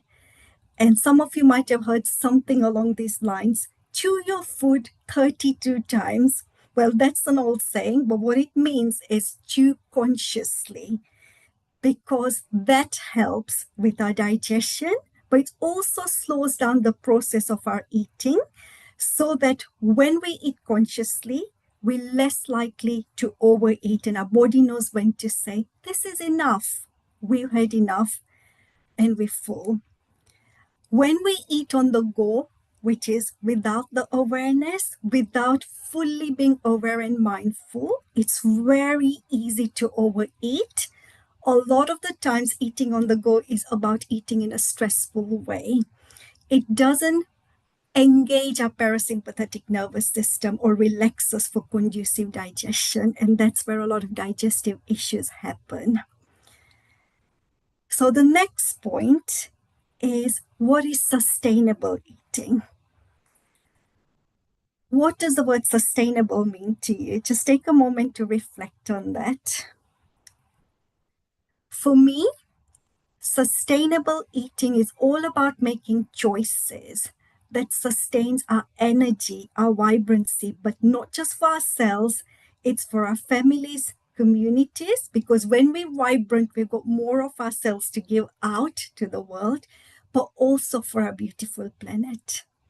What choices do we make today that will impact us, others around us, our planet, and also for generations to come? So for me, that is sustainable eating. And some ways that I'd like to share with you today when it comes to sustainable eating is basically an acronym called SLOW that I use, which is S for seasonal. When we eat seasonally, especially if it's local, we are very in tune with the energy of Mother Earth and the land around us. And that's what I want to share when it comes to seasonally, to some of the things that I've literally harvested from my garden today and the therapeutic benefits of that. So for a lot of us, we think things like nettle, dandelions, even daisies, other things like primrose are basically weeds. But all of these wild things have therapeutic properties. And here I've got a daisy flower from my garden, from the lawn, which a lot of the time people see as weeds.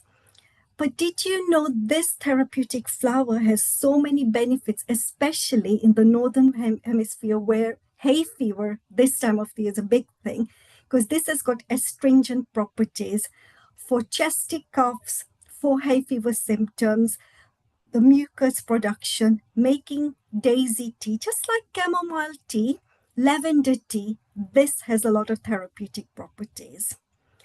The other thing is sage. Sage has a lot of healing properties. In fact, spiritually, it's also used as a cleansing herb as well. But it also helps us to cleanse our respiratory system and our throat chakra area as well. And thyme and oregano have got antimicrobial properties, really good for those colds, coughs, chives, which has got like an oniony taste. That is, again, a very amazing one to flavor foods. And did you know bay leaf can be used for cooking? And it flavors food, so it tricks the tongue to think that things are a little salty or flavorsome, so we need less salt added onto food. The way I like to use bay leaves is when I'm cooking rice, I'll put one leaf while the rice is basically getting steamed, and it adds flavor and the therapeutic properties, great for digestion as well. And today, when it comes to seasonal things, which I'm going to talk about in the recipe I created, which is a very simple one, is mint. The humble mint, again, harvested from my garden, that is great for respiratory things. We know that a lot of things have got mint in them if they're linked to like throat lozenges, clearing the respiratory system. It is a very uplifting one this time of the year as well to boost our immunity. So that is the S for seasonal. It's those things growing right now that we can harness the properties of. The next one is L for the slow, which is local. Not only is it sustainable to eat locally and plant-based because we reduce the carbon footprint, but also we're supporting our local economy, the local farmers, the local businesses. And it's a beautiful way to contribute to our local communities as well. The O is organic. Now, everything I grow in my garden, I can control what goes on it. And it's really early in the season, so I grow berries and other things as well. But if you feel there's a budget to take care of, how do you know what to prioritize organically and what you can buy conventionally? There is a really good resource out there by the Environmental Working Group, which is a non-profit organization, and they call it the Dirty Dozen and the Clean 15. The Dirty Dozen are the things with the most pesticide residues on them. Ideally, if you're on a budget, you want to prioritize those things as being things you buy organically if you can. The Clean 15 are the things with the least pesticide residues. Those are the things that you can buy conventional if you can't buy organically. To keep it simple, this list basically changes slightly every year, but if you go on their website, you should access the list there if you're interested. Main way is if it's out there on your kitchen counter for a long time and it's not going off easily, or insects aren't getting to it, so things with the hardy skin, pineapples, avocados, things like that, usually they're in the Clean 15 list because they need less spraying to prolong their lifespan and keep the pests away. But anything that has got a short lifespan or needs to go in the fridge pretty quickly, things like berries, the green leafy vegetables like spinach, those ones generally tend to be in the Dirty Dozen list. So just something to bear in mind if you wanted to prioritize what to get organically and what you can buy conventionally. The other thing is wholesome. Mother Nature has innate wisdom. We are really blessed. And when we harness Mother Nature's wisdom with what is wholesome, we're getting so many benefits from the food. I'll give an example. An apple, just for an example, has got the fiber, all the nutrients it needs, enzymes to help us digest it when we eat it in its complete natural form. However, if we're having apple juice, we're removing the fiber, and as soon as it's juiced, especially if it's pre-juiced, the enzymic activity is decreased. And if we're having, as an example, an apple pie, which is even further produced with ingredients added to it and cooked more so, then the therapeutic benefits are obviously less. So eating wholesome as much as possible, single ingredients, or as few ingredients and as least processed is better than something which is highly processed. So slow, seasonal, local, organic where possible, and wholesome. Another way of being sustainable is conscious sourcing. Are we supporting our local farmers? Fair trade? Where is our food coming from? What has gone through that process all the way from the seed, the labor that's been produced in terms of growing it, harvesting it, sometimes packaging it, transporting it, storing it before it's on the supermarket shelves, and then us buying it. What is the chain? Are we being conscious? Is it sustainable? Where can we help with that? Plant-based science shows, studies shows, reduces the carbon footprint, which helps with the sustainability aspect as well. And one thing, appreciate the food that we've got. Reduce food wastage. If there's leftovers, how can it be repurposed for a next dish? For example, if there are few leftover cooked vegetables, can it be incorporated into a pasta dish or even in a rice dish? So being creative of how we can avoid wastage of food. And one other thing about sustainability is it's not just the food we eat. How are we serving the food? So for people, for the planet, for generations, one way I love to do things is things like these, stainless steel utensils rather than those disposable plastic, polystyrene things that we use. Even things that, if, for example, if you take for picnics or out and about, things like, you can get things, glasses which can be stacked, take less volume and space to transport. But at the same time, things like this will last not just our generation, but generations to come. So really being eco-conscious and sustainable with the choices we make. And if we can't avoid things that we need to dispose, can we, instead of using plastics, use, say, for example, wooden cutlery, which is biodegradable? So making conscious choices. Straw, can we use a stainless steel straw rather than a plastic one, which can be reused, washed? All those little consistent steps in decision over time have a ripple effect. If each of us took a step to make one difference, imagine how much of a difference globally we can all make together. So if there's any questions so far, before I move on to something interesting, which is the soup that I made, and just talk you through it, please feel free to ask if you're on here live. So that's amazing, an insight into sustainable way of eating. Do you feel that the plant-based food is gaining momentum?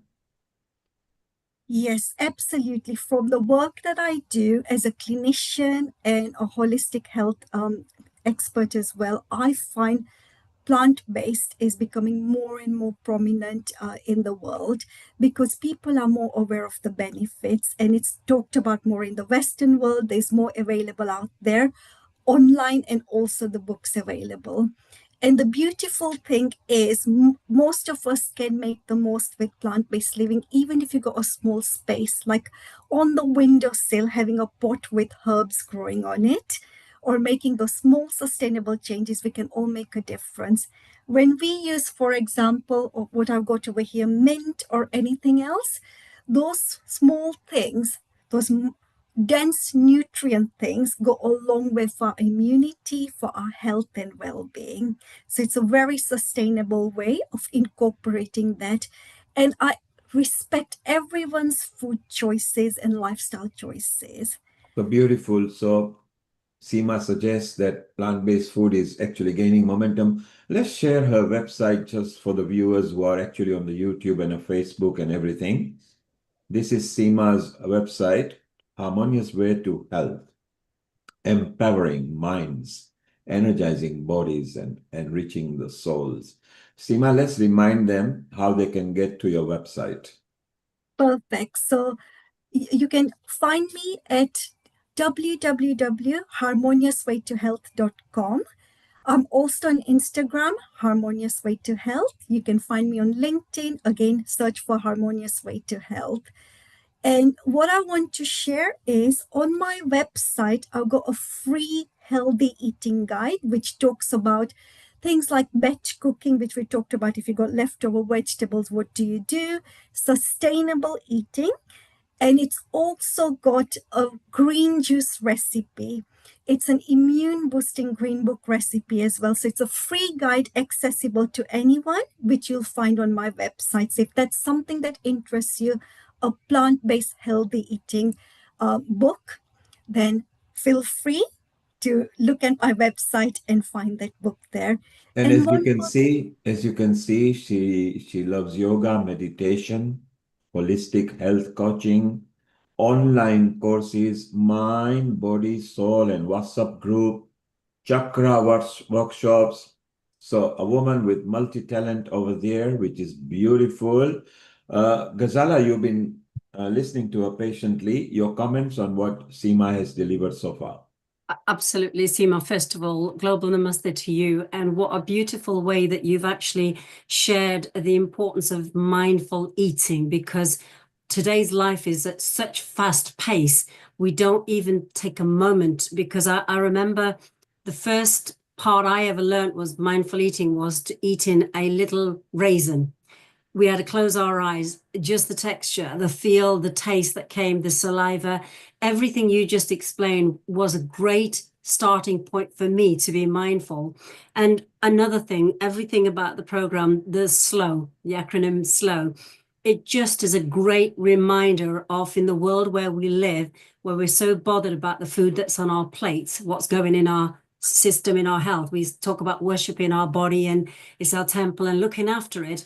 We just forget to feed ourselves. And I think everybody around the world watching this, I would urge them to share this to their communities, because you explained it in a beautiful, really in a nice, easy way to understand what it is, how it benefits, how do we go about it, and all the simple things like the daisy. And I've had rhinitis, and I had to learn to go out to Mother Nature and find nettle tea and to try and help with that. And it helps. So if we can just care to learn a little bit more, investigate further about the nature's remedies in front of us. I think you've explained it beautiful. I thoroughly enjoyed it. Thank you for that. Thank you. Thank you so much. And it's beautiful. And Sarah, you were also listening. You actually included a few of the plant-based ingredients in your rainbow bowl, which was so beautiful, including spring onions, which you are going to add. What are your comments? Oh, no, I think that was wonderful, Seema. I just think it is all about the mindfulness part of it is so important. You know, it's remembering to, when you eat your food, just be eating your food. So many people are eating and scrolling. They're eating and watching something. They're eating and doing something else. And I think to mindfully do it, I just think your body probably receives it in a different way. And I know that we're all, you know, we all get rushed. We all hurry, you know, we all have to wonder, but just to imagine all those things. And I think what you also mentioned about, you know, the sustainability of it as well, in terms of even the utensils that you might use, but also the sustainability for me very much. They know that a plant-based diet has a much lower carbon footprint on the planet. So why on earth wouldn't more people, you know, just look at it. You could just do a few days a week, not every day if you don't want to, but millions of people doing that together creates a huge global impact. And for me, you know, it's just be aware of what's on your plate and what you're eating. And you know, how if you're eating, if people are still eating those you know, fish or meat-based products or dairy specifically, just bear in mind how that got to your plate, because for me it was all about, it's actually, for me it's all about the animals. So please, you know, it's just to be aware of that. That is all part of mindfulness too. So it's beautifully interlinked, and it's wonderful to meet you. Thank you so much, Seema. And Sarah, we can see that we are showing Eat the Rainbow Bowl over here. which will be on the Facebook as well. The ingredients are there as well. So Seema, this is what Sarah had done a bit earlier, which is beautiful. Let's say hello to one of our co-hosts as well, Kailash Parekh. Kailash, you were listening to Seema, and a global namaste to you, Kailash.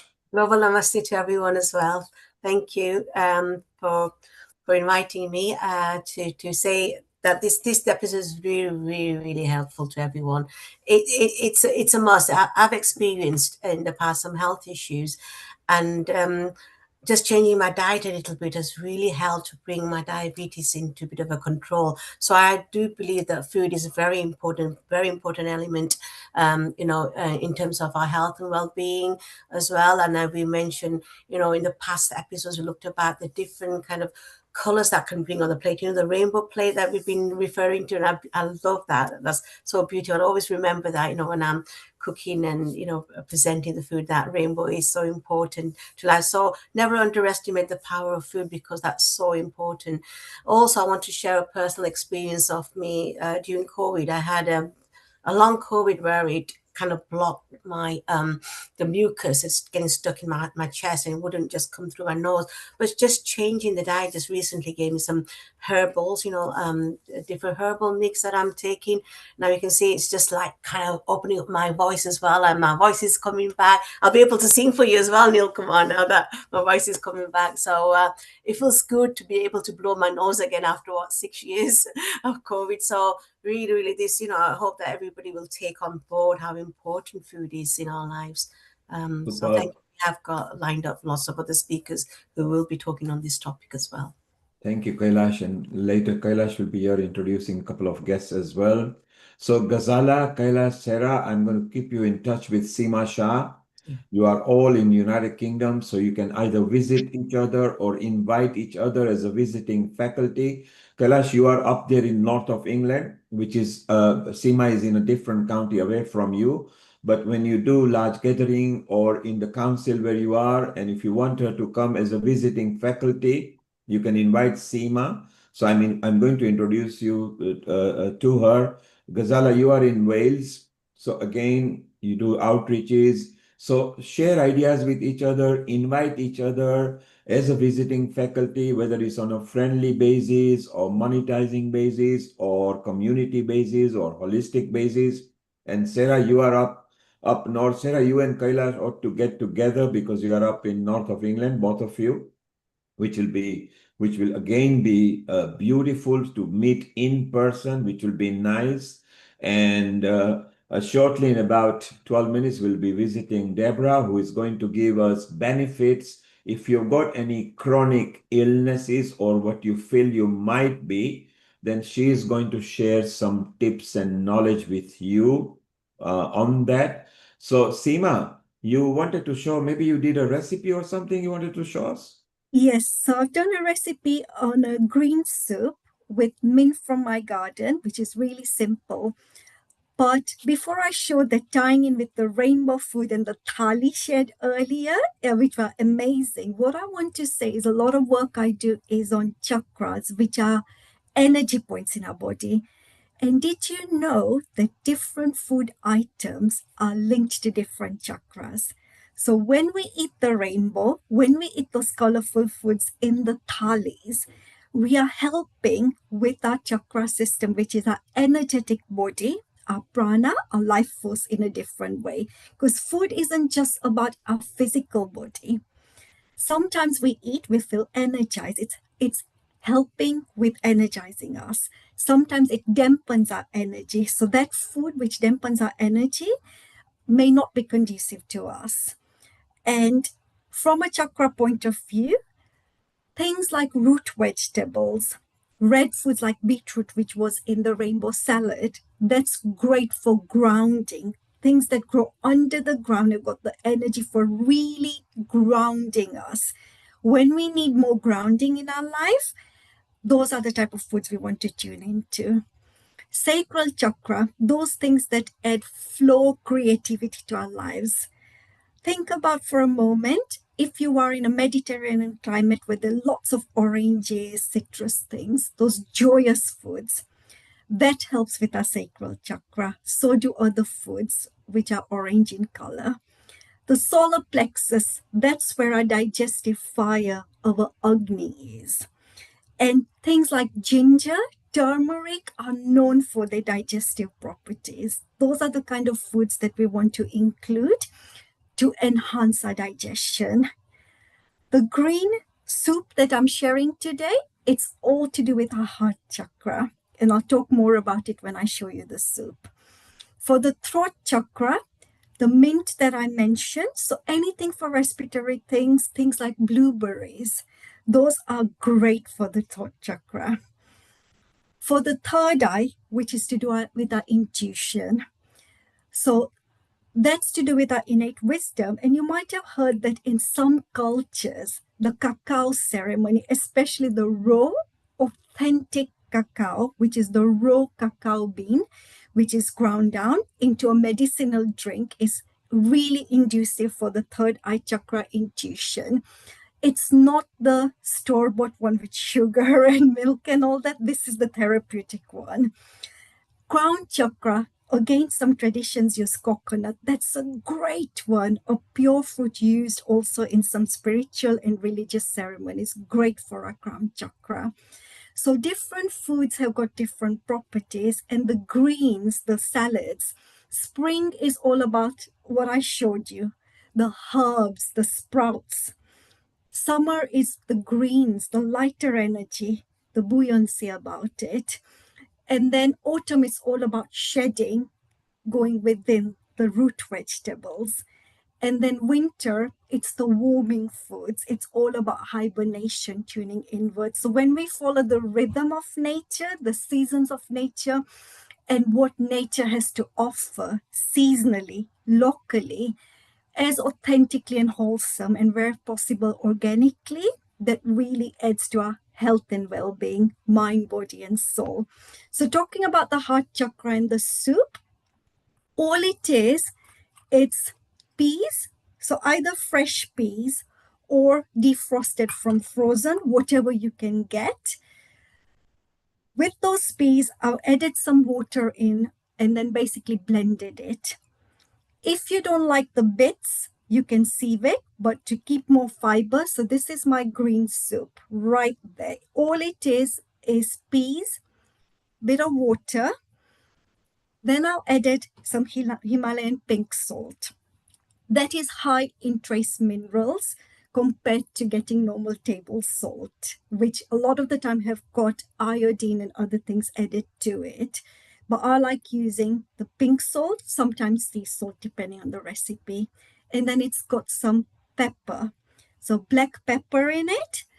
And if you wish, a drizzle of olive oil, good quality olive oil. If you wish, that's optional. That is it. It can be had cold. So if you are out and about when it's warm and you wanted to take something with you which is nourishing, have it cold. If you like it nice and warm, especially if the weather's cooler, you can do that. And then mint, that's the other secret ingredient. So when I blitz the peas and the water, I use mint from my garden and put it in, and that really adds the taste and dimension to this, and the therapeutic properties for the heart chakra, the throat chakra, the respiratory system, especially in the northern hemisphere with the season changing and the hay fever season. So that really helps with the immunity. So that's my simple recipe, which you can have with a good quality bread if you wish, or with flat breads. So something like that, a nice healthy flat bread with lots of seeds.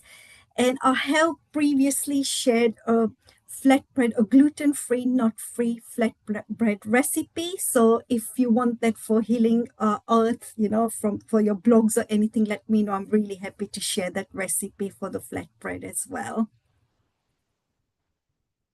So that's how to nourish your different chakras and the green soup there. So in terms of your diet, mindful, sustainable eating alongside the science, balancing your protein intake, plant-based, and it's a myth that we don't get enough protein from a plant-based diet. In fact, some of the biggest, strongest animals on earth are herbivores, things like elephants, hippopotamus, the rhinoceros. There is protein in plant-based food. It's high in fiber as well. Incorporate some healthy fats with it. Have a colorful plate from a chakra perspective, rainbow perspective, sprouting, or even like a thali perspective, whatever resonates with you. Variety is great, and incorporate wholesome carbohydrates with it. But it's all about balance to sustain our energy, our growth, our repair. And our bodies do need those healthy fats because each and every cell of our body is covered with a cell membrane, which has got a fat component to it. So we do need all those in balance. And alongside that, have an attitude of gratitude. When we eat with an attitude of gratitude, we are mindful, aware, we engage our parasympathetic nervous system and truly slow down and savor the food. I've also got, if you wanted to know more about mindful eating, I've got on my YouTube channel a mindful eating guided visualization. So if that calls out to you, how to engage the five senses, the look of something, the touch of something, the smell of something, the sound when you bite into it, and the taste of something, then you could use that guided visualization to really incorporate mindful eating. And finally, I'd like to say thank you to Healing Our Earth and each and every one of you who are working in the forefront, background, anyone who's joined in via Zoom, Facebook, YouTube, or through the website. Thank you so much for having me, and a global namaste to you all. Well done, Seema. And then you can visit Seema's website. She does variety of coaching. You can learn more about it if you want to go to her website and see what's going on. I'll just once again quickly show you. So this is the website that Seema has got, where you can actually see variety of outreaches that she does, including online courses, mind, body, and soul. She has got a WhatsApp group there as well, chakra workshop, yoga, meditation, plant-based meals, and holistic health coaching. So do connect to her whenever you feel like. Kailash, you, Sarah, Gazala, I've just looked all of you in. In a moment, you'll get each other's contact details. So it's beautiful. So Kailash, 30-second comment before we let Seema go to Deborah. Okay, so Seemaji, that was absolutely so interesting because I've actually studied about the chakras, when we talked about the colors, the sound. But today I've learned something new, that food is associated with these chakras. It's absolutely empowering. So thank you so much for sharing that knowledge, and I'm going to incorporate that in my life as well. I think it's a beautiful, whatever you call it, science or whatever, but it's so beautiful. I'm into all this. I just love, about yoga and chakras and stuff, and this has given me an added element today, so thank you so much. Thank you. Sarah, And what I've noticed from my example in my life as well is the more I tune in, that's when the wisdom comes. So I know what foods work for me, what doesn't work for me. When do I need to enhance my energy? When do I need to unwind to go to sleep? What don't I eat at night? What do I eat during the daytime? And all that comes with the wisdom over time. Amazing. Thank you. So beautiful. Sarah, your quick comment and... Yeah, just really following on from what I said before, I just think your knowledge and experience is just all interrelated to, every part of our body, our mind, our soul, what we think, how we feel, and the food we take in, but also how we do it. I mean, it's the way we should be, the way everybody should function, really. And so thank you for that wonderful knowledge. Thank you. So it's so beautiful that each one of you have come with different parts, right from cooking, complete meal, to salad, rainbow, eat your rainbow, to sprouting, to holistic and harmonious way of eating. And now we go to a different person over here who is bringing some different facets to our life. Let's invite Deborah, who just shortly, yes, Deborah, who is actually going to help us today to tell us that if you got any sort of ailments or any chronic diseases. So Deborah is basically a managing editor at the Kidney Care UK. So kidneycare.org, you can go to kidneycareuk.org, and that's delivering patients a magazine where they can learn about kidney matters. They've got a lot of readership, nearly reaching to 30,000, I think, at the moment. And she's the lead at the Kidney Kitchen. So it's not just for kidney, that's a specialty, but some of our tips will be valid and useful for any chronic ailments that you've got. So it'll be very useful. And she has lived with diabetes herself for over 50 years, I think, and a chronic kidney disease for the past 35 years. So who better than somebody who has mastered, who is a lead over there, and who is going to give us lots and lots of wonderful tips. Global Namaste, greetings. Deborah, how are you? And tell us more about you. I'm very well, and thank you very much for inviting me to this. I listened to a couple of the talks. I have learned so much today. I have to say, absolutely incredible. So thank you very much. So my stories, obviously, I became very ill very young. So I'm going to share some slides now. You're not just going to be looking at me, and then I'll come back and I'll answer any questions for you. So let me just work this out. So let me share my screen. Let's try that one. Can you see that now?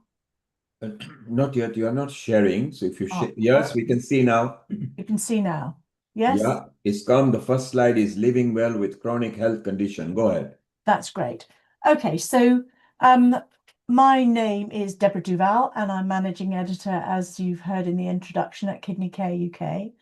I also set up a project in 2018 called the Kidney Kitchen. I'm going to talk to you about that. But although the name sounds as if we are just supporting people with kidney disease, actually, coincidentally, we're supporting people with many other health conditions as well.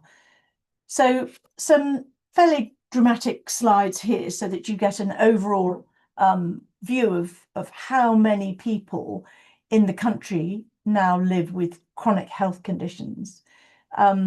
You are very lucky if you get to be in your 60s and you haven't been affected by some chronic health condition. And in an aging population, there's a higher prevalence of these now, and we find that more people are living with more health conditions for longer. And as this second diagram illustrates, it's not just about pumping money into the national health, it's about gaining a better understanding of how we look after our bodies, and nutrition and eating well is one of the areas that is experiencing huge growth. It's not all valid that you read online, but certainly there's a massive growth in how we're going to look after our bodies and not rely on the national health all the time now. So the second slide here, I see Rajesh has joined us. These are both from him. This gives you an idea of the changing demographics in health and age-related illnesses today. So that second slide, I'm going to start talking in a moment about renal kidney care, diabetes and cardiovascular disease, and I'm going to go into obesity in a moment. It's all one broad subject, but many of us, I'm a case in point, are living with more than one health condition. And I realized a good 30 years ago that we weren't doing much to concentrate on the food we were eating, and I wanted to put that right, just wasn't in a position to do so back then. So this is me. that picture there is with my mother. This is a very long time ago. This is 1994. I had literally just been wheeled out of intensive care after my first transplant, and that was a pancreas and a kidney.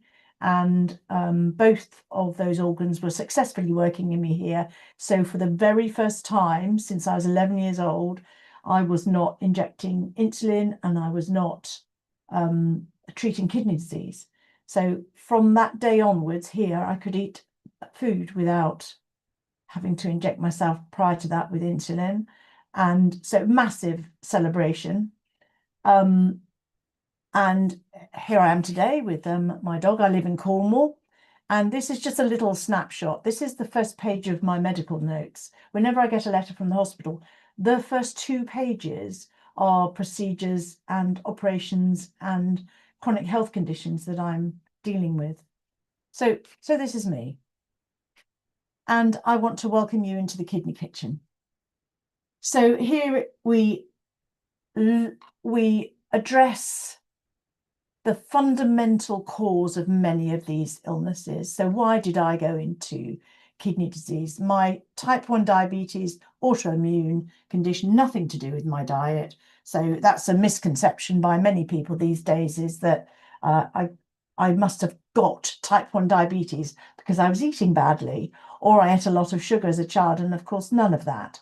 That was a case of my autoimmune system turning in on itself, and with very difficult to control diabetes, I found myself in my mid-20s with kidney failure. So my kidney disease, my particular kidney disease, is connected to the fact that I had difficult to control diabetes. So why the Kidney Kitchen? As a patient, for many years, I recognised that the information I was being given by dietitians, I understood it, but I couldn't take it home. I couldn't open my fridge and cook a meal based on the information I was getting. So dietitians would talk to me in micrograms and millimoles and milliliters of fluid and how much jam I was allowed, and that doesn't work in real life. And as patients, we were given a chart, and it said, these are the foods you can eat freely, these are the foods you can have now and again, and all those foods on the red list you can't eat because your body in kidney disease cannot process those foods. And in that red list were all the fruits and vegetables, all the things that I enjoy eating. So when I asked what would happen if I ate those foods that were in the red list, they said, well, you can have a little bit of it. So I said, it's not poisonous to me. No. It's just that we can't trust you to have very limited amounts of those things. And I find that quite offensive, because I'm quite an intelligent person. And I went away and I did think about that. And that's one of the reasons we started up the Kidney Kitchen. So the second point here, the science that I was shared by really lovely people. I really liked my dietitians. I also had a family to feed. So when I went home, I was cooking a meal just for myself because I was the kidney patient, and then cooking another meal for anybody that was in my house at the time. And food is a sociable, enjoyable process. It should be celebrated, and you should not be ostracized and be eating different food from everybody else. So how do we create food that's healthy for everybody, but that will still not harm me as a kidney patient or somebody with diabetes? And I have to say this last point here is very important. Patients are suspicious of anything or anyone that messes with this very personal aspect of our life. So food, saying you can't eat some food is like saying I can't have particular friends. I can't mix with certain people. It's too personal. You can't touch it. I'm really sorry, but it's how we celebrate. It's how we celebrate birthdays. It's enjoying breakfast with someone, your partner, your husband, your best friend.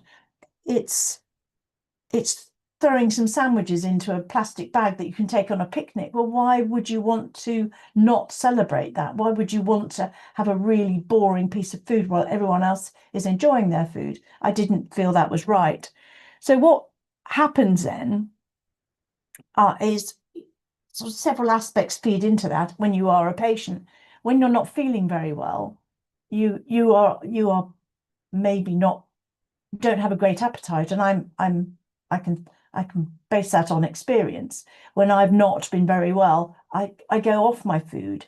So it's even more important that my food is exciting and colourful and tasty. And when I was ever in hospital, I would ask the other people on my ward, why they slept so much, and they said, well, the dietitians come around at 11 o'clock, so we all pretend to be asleep at 11 o'clock, so that we don't have to speak to the dietitians. So there's absolutely no point in that. So what happened in 2018? I have always been a freelance writer. I've always written to support patient information for the past 27 years. So working for several charities and on a freelance basis. But in 2016, became employed by Kidney Care UK as their managing editor. So producing all of their patient information, writing it all and producing it. And I just felt that I would never have a better opportunity than that moment to ask the Board of Trustees if I could have a small pot of money to go away and develop a project that I wanted to call the Kidney Kitchen. And I wanted this food to be exciting. I wanted to work with dietitians and chefs. I wanted to create videos and magazines and books. And I wanted to have a good online presence, and I also wanted, I'll come to the next bit in a moment. So we created the Kidney Kitchen website in 2018. I head up a large team, 12 people, chefs, recipe developers, food stylists, photographers, videographers, and we hire a catering kitchen. We produce videos, we produce food tips. Chronic illness can be quite an isolating experience. So people who have perhaps had good relationships where their husband or wife has done all the cooking have become ill and suddenly found themselves alone and they have no cooking skills. So that's what the Kidney Kitchen's all about. So in 2025, I'm very happy to report we had over 485,000 unique visitors to the website. We have over 300 fully analysed and dietitian approved recipes with step-by-step cooking instructions, and each of those recipes analysed so we know what potassium, what phosphate, what carbohydrate. If you're taking insulin, you need to know how much carbohydrate each portion contains so that you can balance out your insulin. What fat content. We've got an ever-increasing predominance now of vegan and vegetarian, gluten-free recipes, because, as I say, we are not one person. Some people, a lot of our patients do still like to eat meat, but we're very much moving towards a more plant-based diet now. The health benefits are becoming more evident. I'll come on to that in a moment. So we have advice articles on how to live well with chronic kidney disease, diabetes, and cardiovascular disease, or one of those, not necessarily a combination of all three. This is great food for the whole family. So if you've got one member of your family with one of those conditions, the whole family can enjoy this food.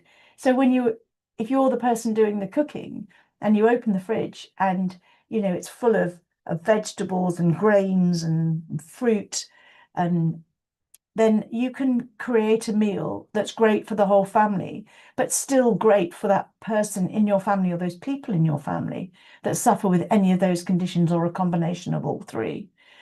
And as I say, we're moving very much more onto a plant-based way of eating, gradually reducing our reliance on meat for all the reasons you've already explained: sustainability, being kind to our earth, being kind to our body. And the Kidney Kitchen contains not just main meals, it's snacks, breakfast, picnics, sweet treats, to treat people at every stage of kidney disease. And this also acts as a preventative measure as well. So for people who do not have kidney disease, eating the way of the kidney kitchen will prolong the state of kidney disease or kidney function that you have. So you won't get any worse. So if you've got progressive kidney disease, very early stage, good kidney function, but you have been told that you have kidney disease, this will help delay the progression of that disease. So number 2, we also produce a recipe and diet advice magazines. So we've got 6 magazines to date. They are all free of charge. You can order them from Kidney Care UK, free of charge if you're a patient. They are hugely popular. We've had over 65,000 magazines ordered in the past 3 years. And these are people who prefer to read books or use magazines for their recipes and their diet advice. And if you have a health condition, this is a handier way of involving family and friends. So if I go to my auntie's house for Sunday lunch, which I regularly do, I know she's got a stack of Kidney Kitchen magazines there. She will cook for the whole family using one of those magazines because she knows it's safe for me. But it doesn't feel like a medical way of eating. These are beautiful magazines, and I'll show you in a moment. And the magazines help people who don't have great eyesight. And I'm one of those people. I have something called diabetic retinopathy, so it's quite difficult for me to read. And I'm not of that age dynamic where I'm flicking through my mobile phone all the time to look at recipes. I want something hard copy in front of me. So here are 5 of our magazines, and I would say at least 50% of all the recipes here are vegan or vegetarian. So our first magazine was a magazine called Eat Well, Spend Less. We've just reviewed that. So it's been updated. Every single recipe is priced per portion. So we're very mindful of the cost of food. Our next one was Safe Weight Loss. So people find when they have kidney disease and diabetes especially, there are times in their life, sometimes to do with the medication we're prescribed, where we gain a lot of weight, and this helps people maintain a healthy weight. The next one is South Asian recipes, and on this and our 5th one there, we had very specific working groups. So we worked with a wonderful group of South Asian chefs and dietitians so that all of our meals are authentic. It's not just me saying, well, that looks like something that someone from South Africa or South Asia would eat.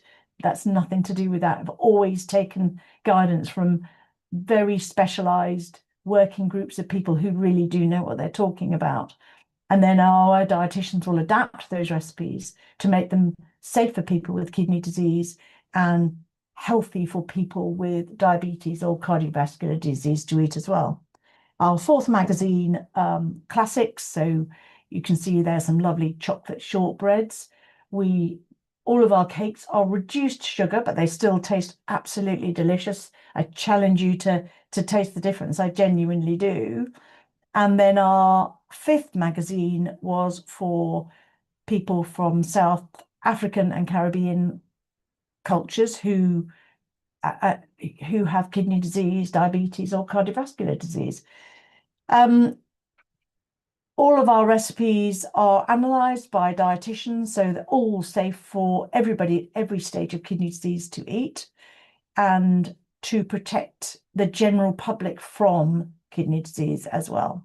And then our 6th one magazine has been a really long time coming. It's taken us 2 years to create this suite of recipes, and this is where a child in the family has kidney disease, diabetes, or cardiovascular disease. And that was a real problem because people with children with kidney disease we don't know actually how many children there are with kidney disease in the country. We know how many have obviously had transplants or are on dialysis, but in terms of children, so under 16 being affected by kidney disease, there are many, many hereditary diseases that will affect children's kidney function. We don't have numbers for those. So as you can see from these pages, beautiful photography. Every single recipe is analysed stage by stage, step-by-step guidance on how to produce the recipe, what ingredients to use. They're all priced out. They're all approved by dietitians. So this was an amazing feat for us, and we've just released family favourites at a very large conference in Harrogate in early March, UK Kidney Week, and already, as of last week, 640 magazines had been ordered in 2 weeks. So hugely pleased with this magazine. Oops. There we go. So power of eating a more plant-based diet, as far as we are concerned, people with health conditions. We now know much more about how the body processes food and vegetables, and I know you all know this, but for people with kidney disease, we can't process potassium, phosphates. We all process this in different ways. And so the reason many years ago, as kidney patients, we were told to avoid high potassium foods, including fruit and vegetables, was that when you have impaired kidney disease, we have an impaired ability to process these minerals, potassium and phosphate.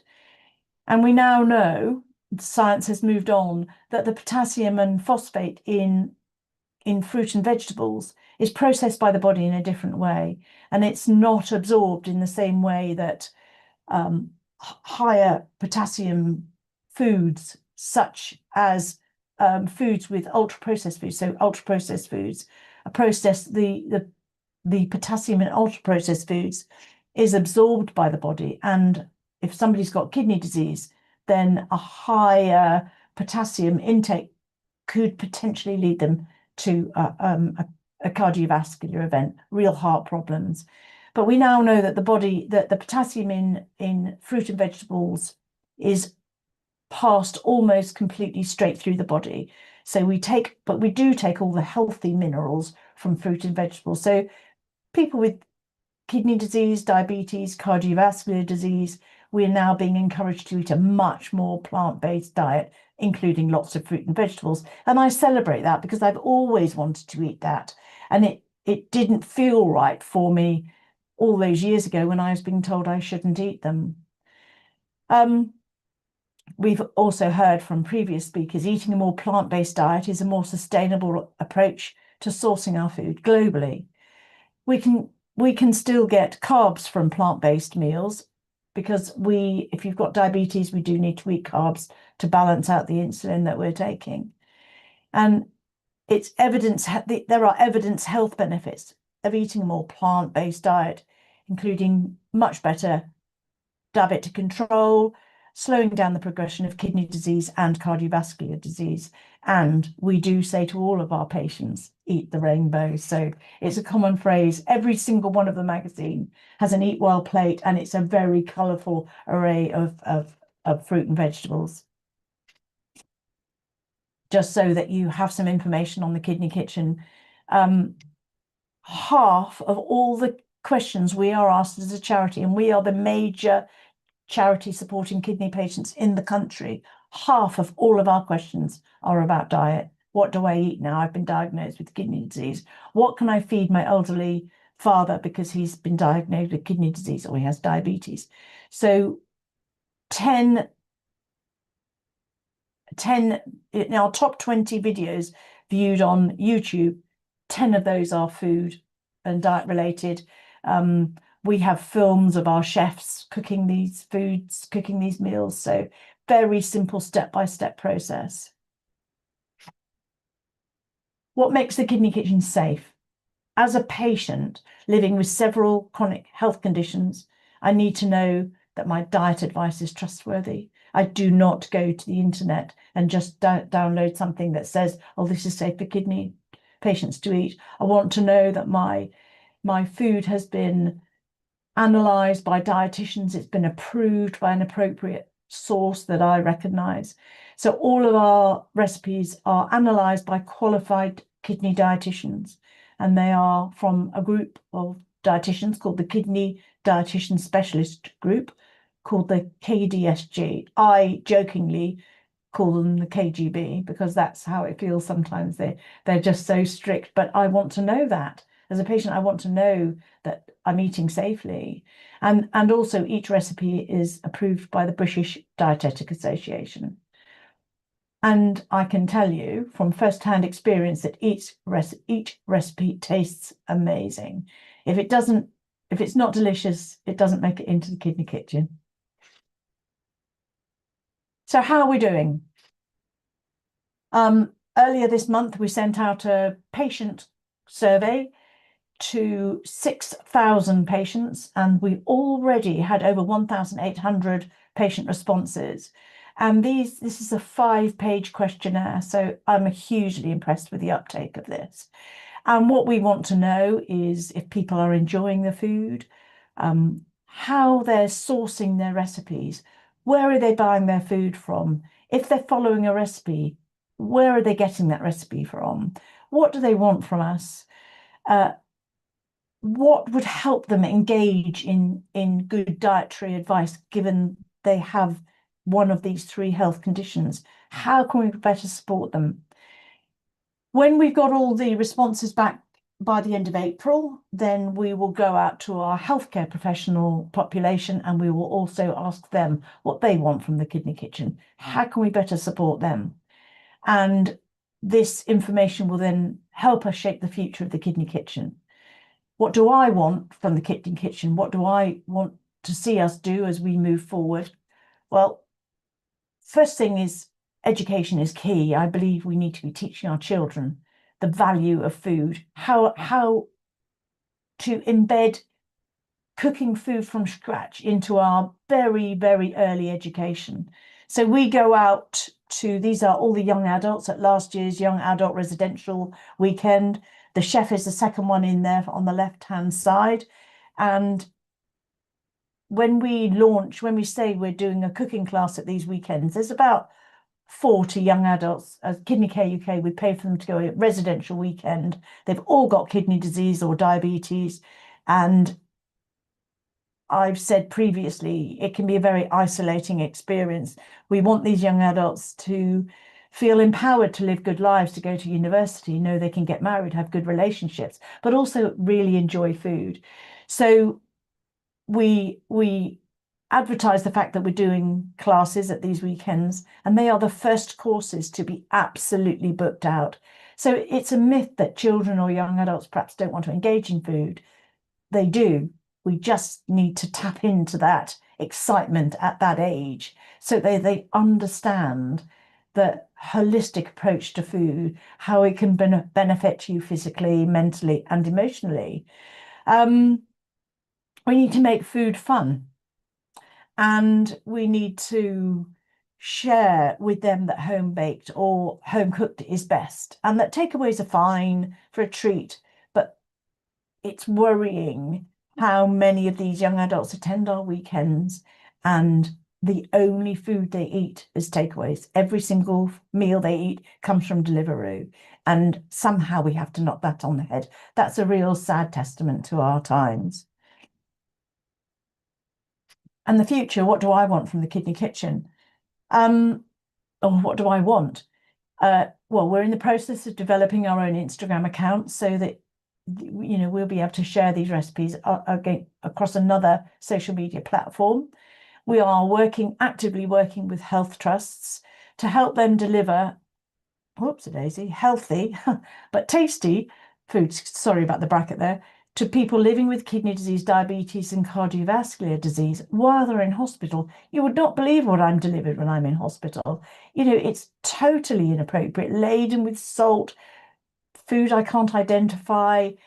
So none of the Kidney Kitchen recipes has any salt in them. So we cook with herbs and spices, but we do not use salt. We're developing a range of Kidney Kitchen ready meals. So kidney disease itself, one of the symptoms of kidney disease is extreme fatigue.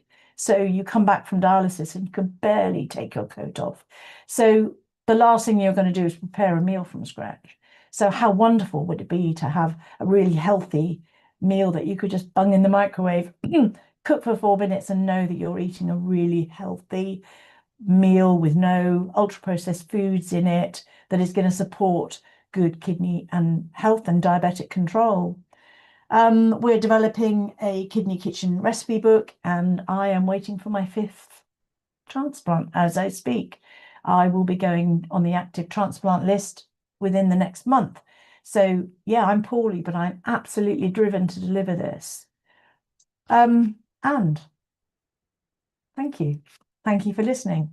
So the Kidney Kitchen crew, I'm just going to read this to you. We're a passionate, committed and focused team, and we really want to improve the lives of people living with chronic health conditions. Ask any questions. I've put my email address there. I'm happy to engage with anybody at any time.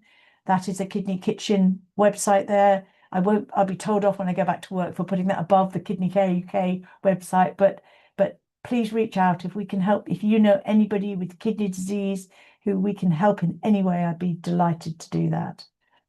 Right, so I'll stop sharing. Thank you, Deborah. That was wonderful. Good outreach. You got good presentation, and all your contacts with the people who are contributors and the guests who are in here, not the general public, they've got your number. You've got number of all the contributors today, so you can engage with Israel, India, everybody who has come in, and share your PowerPoint and presentation directly. If you could stop screen share, please, so that we can. I'm just working out how to do that. Just one moment. Okay. While you are doing, maybe I can just force you out. Oh, right. I can do it. I can do it. Yep. Do that now. Share, stop sharing. It's okay. You are out from here. I've done Okay. that. So this is the website she's talking about. It's a beautiful website. It gives you everything. And she talked about the kitchen. So it's wonderful there. It's not just about the kitchen. You can get involved. There are experts in there. But today, because we are talking about the kitchen, everything is in there. Very nicely presented website, easy, user-friendly. Do visit it and share it with all the people who might have any kidney ailments, or if they are suffering from kidney, which will be beautiful. So well done, Deborah. And we'll take a couple of quick comments before we go to Jen here, and it'll be wonderful. So Sarah, you had a comment. What comment did you have? Oh, I just said, yeah, sorry. Yeah, I was just, enthralled by everything you said, because my brother-in-law had a kidney transplant, it must be 15 years ago, given to him by my sister, who is his wife, that they were a match. But and he's doing really, really well through it. But I'm just really, I've never heard of your website or your kitchen before. So I've just been on WhatsApp while you've been doing that, telling them, have you heard of Deborah Duval? Do you know who she is? So I'm sure you're famous in the kidney world, but if they haven't heard, I hope I've shared something with them that is. Even with his kidney transplant, honestly, all the food would be good for him. When you get a transplant is a treatment. It is not a cure. Yeah. Very good point. Thank you very much. But yeah, that was fascinating. I was hanging on every word you were saying. It's lovely to meet you. My absolute pleasure. Thank you very much. And Sarah, you've got Deborah's direct number now as well. And Deborah, you've got Sarah's number shortly. It will be on your Facebook Messenger. Connect with each other. You are in different counties, both of you are in UK. It'll be beautiful because you can share and maybe invite each other either on your online or as a visiting faculty. And that's what we do at Healing Our Earth. What we do is we put people in touch and we educate. So basically education and entertainment for the global community, whichever country they are from. And even if you're out of UK, visit the kidneycareuk.org because it has got a lot of information in there. You can also email them out of the country. They might respond to you and send you some literature or information, okay? Ghazala, you are there in Wales. What did you learn today? Oh my goodness, I was watching, listening, and my mum, who's with me at the moment, she has dementia at the moment, but she just before Christmas, she was actually admitted in because of her diabetes, and she has CKD as well. And so one of the things was that they had to reduce her tablets because her kidney function was really poor. It's not working, and she became septic. So the fact that we got her out of the hospital, the fact that she's better, and the fact that I'm doing the kind of things you've just shared, some of it, just by pure natural understanding of what my mum needs is natural food. But when I was listening to you, I was getting my mum to listen to you as well, actually. She understands a little bit of English. So I said, look, this lady's talking about everything you got going on, Mum. So she was listening in, and I've clocked into all your social media handles and everything, and I'll reach out to you because for me, her lifeline, she's 80 this year, and it's my mission to keep my mum in good shape as I care for her. And you shared such great insights and value, but more importantly, kudos to you for the journey of your vision, your mission from your personal experience to where you've got to. It's absolutely hats off to you because it's so important on the diet side and all the things where our organs are suffering with it as a result. So thank you so much, and I look forward to chatting more. My absolute pleasure. Please, anybody, if I can help in any way, I always will. My parting comment is, I do think this had to be driven by a patient. This had to be me saying, National Health, you're not delivering advice that I can actually use. We need to completely rethink this. And if I'm a patient saying this, I'm not alone. I'm just the one that's brave enough and got the biggest voice to say so. But we need to push back and we need to change the way we approach this. So that is what the Kidney Kitchen is all about. It's been hugely popular, but and I won't be here one day, but I hope that's my legacy, that for other people with diabetes and kidney disease, they continue to use the Kidney Kitchen and benefit from it. But thank you. It's been such a huge privilege to speak to you. Thank you so much. Thank you, Ghazala. And so visit the kidneycareuk.org site. It's not just for kidneys. Some of the things can be also useful for other chronic disease that you may have, which is beautiful. Let's take a quick comment from our lead anchor in India. Amrita, your comment before we go to Kailash and Jan, who are also going to bring some more tips over here. So Amrita, your comment, please. Thank you, Neil Kumar. Wonderful work you have been doing. I wanted to actually ask you one thing, that so by using the diet that you are recommending everyone, is that also helping up in making the filtration rates of the kidneys better, or it's also affecting the urea and the creatinine or the bun ratios that we have? Like, how much effect have you felt on in the patients? Are there any studies that has been done where you have analyzed the intake of your food by the patients and the recovery in the parameters on this physiological basis? Thank you. No, is the answer to your question. I'm sorry to say, I'm not a medic. So this is a dietary resource. This is something we'd love to do. So I'd love to take a cohort of patients maybe who are overweight, use our safe weight loss program. What weight, how did you find it? How successful were you? What we know is that this is a combination of work of input by chefs and completely the input from dietitians to benefit patients, but that has not been measured yet. No. So Deborah, we've got an expert here. Raj is here, who is a medic, who is a top-class renal expert and a kidney expert. Raj, you can either answer that question to Amrita or maybe... Yeah, sure. Global Namaste, everyone. I'm Rajesh. I'm a transplant surgeon in London. I work closely with Deborah, and it's amazing what she shared today and the work what's being done. Because often when you have a healthcare condition, the treatments isolates you. So whatever it may be high blood pressure, diabetes, or kidney disease, the treatment isolates people. And what Deborah does and the whole organization, I'm fortunate to work with them, does is to break that barrier, so that it becomes the quality of life is better when one can have these options. On the question of impact of diet into chronic diseases, it's well proven many decades that even by reducing some element of or adjusting your diet, you can actually slow the progression of the disease.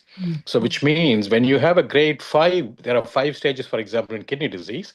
So therefore, you can slow the progression. Unfortunately, you can't reverse it or cure it in kidney disease, but at the same time, it can certainly do. When it comes to hypertension, diabetes, there is significant amount of data to show that it actually reverses, particularly diabetes. So HbA1c level, plant-based diets have been shown very well that it makes a difference. So definitely, yes, there is a lot of evidence to show that lifestyle modification with diet being the key driver is an important factor of managing people with chronic conditions. You are Yeah, Amrita? thank Your you. question answered by Thank you. your question Yeah, I answered. just wanted to add on that. So, Dr. Rajesh, have you analyzed these people? So, diabetes, I find definitely diet is helping. So, has there have you reported with some of these parameters being changed for the kidney patients that have helped them for decreasing the progression of the CKDs? Dr. Rajesh, are you there? He is there. Maybe you can connect directly to him because you are Yes, connected to yes. him. Anyhow, Rajesh is thank you there. for the wonderful talk. And Deborah, I think this is like a very good initiative. And I would like to personally congratulate you from all the Healing Our Earth family. This will go way long because it is the next generation thinking about the diet beyond the holistic stuff of just thinking about my body needs, what my organ needs is a very important thing and a time for today. Even if we talk about fatty liver, when we talk about gastritis, when we talk about gut microbiota, when we talk about kidney, it just segregates things. So a wonderful connecting with you. I'll connect with you personally as well. Thank you so much. Thank you. Thank you, It's Amrita. time to Thank you, welcome Dr. Deborah. Kailash. Thank you, Deborah. Yeah. Thank you, Amrita. So what we Thank will now you. do, shortly we go to Jen Jenkins and Kailash. Then we are going to go to Ecuador. At Healing Our Earth, we travel different continent where our tea expert Priscila is there, and she is going to show you how to enjoy tea in a nice, sustainable way, which will be so beautiful and it will be so nice. Just before we do, Jen, just hold on for a moment. We are just going to share some of the future episodes that we are doing at Healing Our Earth, so people know, and then we carry on with your chat, and it's okay, you will get your full time. So these are the future episodes, Amrita. Yeah, so the next Sunday, which is the 5th of April, we bring to you the World Health Day special episode, which will be broadcasted from 2 p.m. British Summer Time. It is a nearby Autism Day as well. So we are talking about health in very different diverse perspectives from our experts who will be giving you tips, guidances of healthy life and well-being. And yeah, I'm very excited for this episode. I lovably invite everyone to be a part of this episode despite of any of the things. Please don't miss out and celebrate with us. We are waiting for your blessings as we have our 6 years of celebration for the free global online episode at Healing Our Earth, which will be broadcasted on 12th of April 2026. And then it's about Mother Earth. We have Earth Day, for which we have our episode, which will be showcasing how our Earth is our power, our planet, our love, which will be broadcasted to you on 19th of April 2026 from 2 p.m. British Summer Time onwards.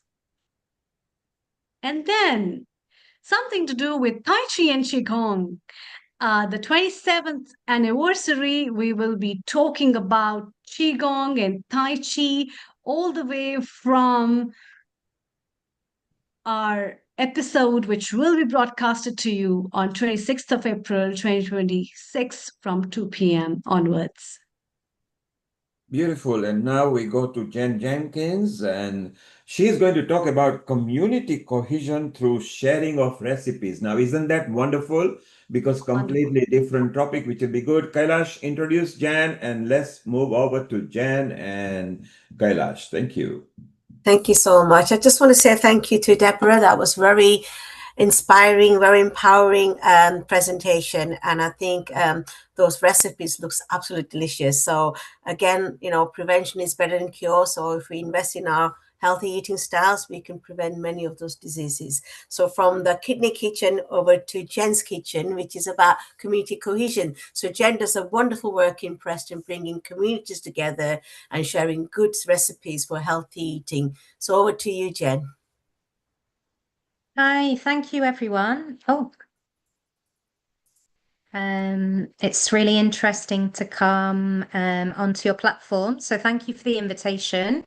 I am actually here to represent about 80 women, mostly women from the global majority living in Preston, which is the northwest of England, in between Manchester and Liverpool. If you're football fans, you'll know of these two cities.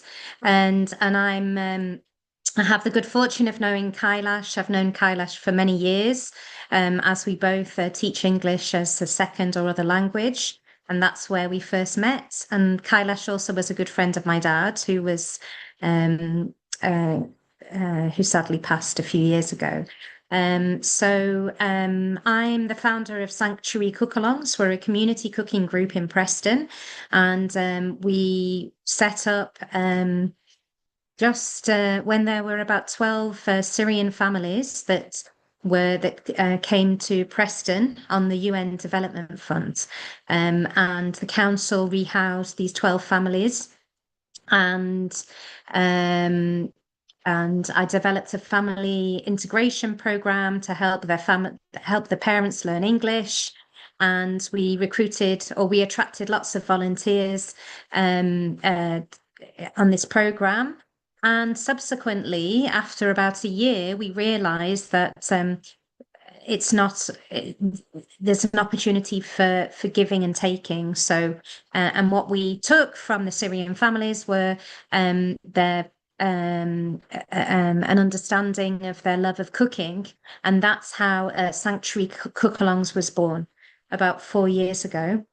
So I'm going to share a presentation which is an example of the many of our cooking workshops and the outcomes that they create in our communities. Just in summary, in fact, I just think I'll show you the presentation. It will help to understand the context. So this was a couple of years ago, and this is what we do every year. So I don't know if you can see. We attract people from all around the world in our cooking workshops. Here we were making pizza, family cooking workshop. Okay, so I'll just move on. Hold on. Yeah, second one.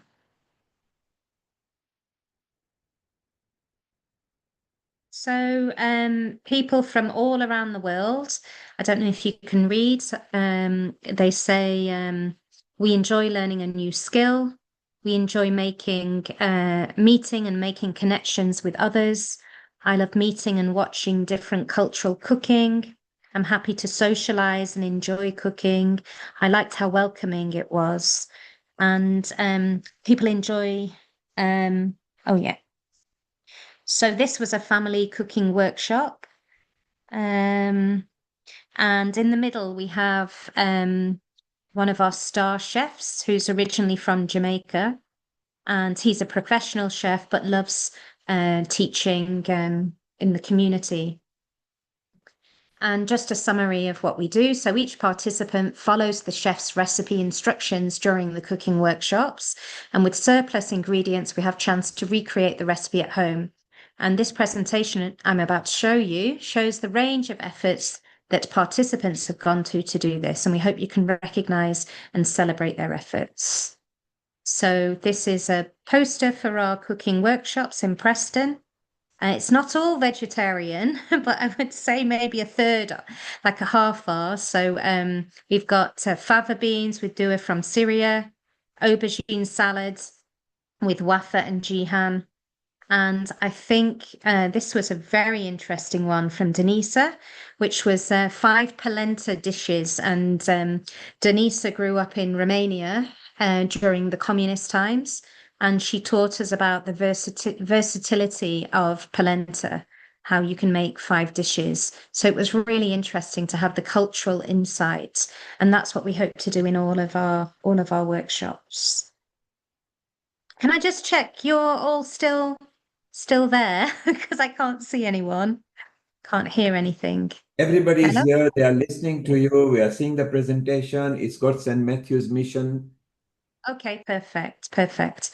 So, as I mentioned before, we develop a WhatsApp group. So we have all our participants in the WhatsApp group, and in week 1, Abida from Pakistan taught a kachuma salad, and then we put the recipe card in the WhatsApp group and encourage people to recreate that dish at home. So using very low cost ingredients, I think here carrots, like salad vegetables, and I think this was fish cakes actually. And so it gives people the opportunity to use the skills and gives them the confidence to recreate the dishes at home. And somebody said it was very delicious and very quick. I might make it again. And somebody else recreated Abida's fish cakes with homemade chips and peas. And she said, this was my first try and they didn't fall apart in the pan. This is a vegetarian dish. I don't know if you're familiar with fool, which are broad beans. We actually grow them on our allotment, on our city centre community gardens and allotments. They're often surplus foods that get donated to many different food groups in Preston.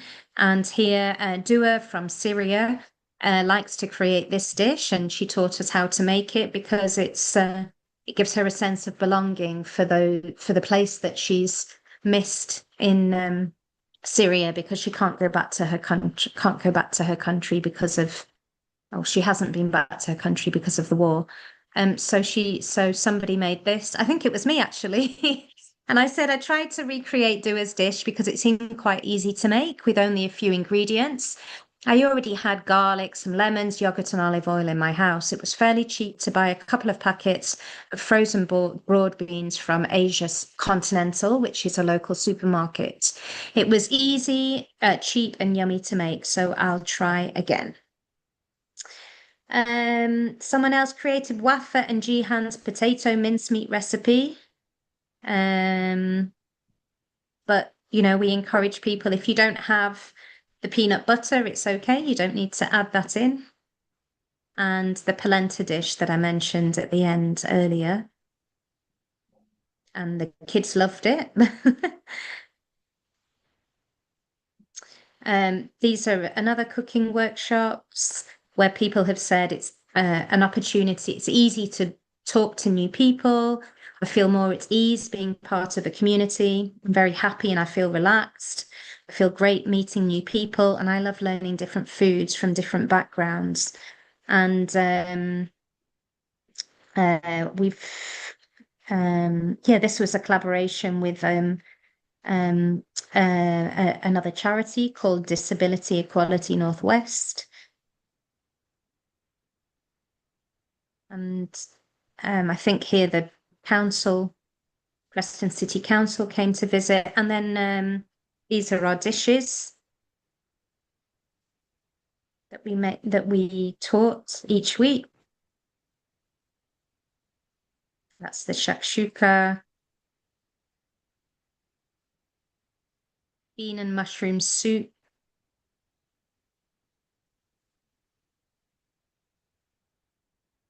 and harira soup, which in my view was the most incredible recipe with a whole raft of spices.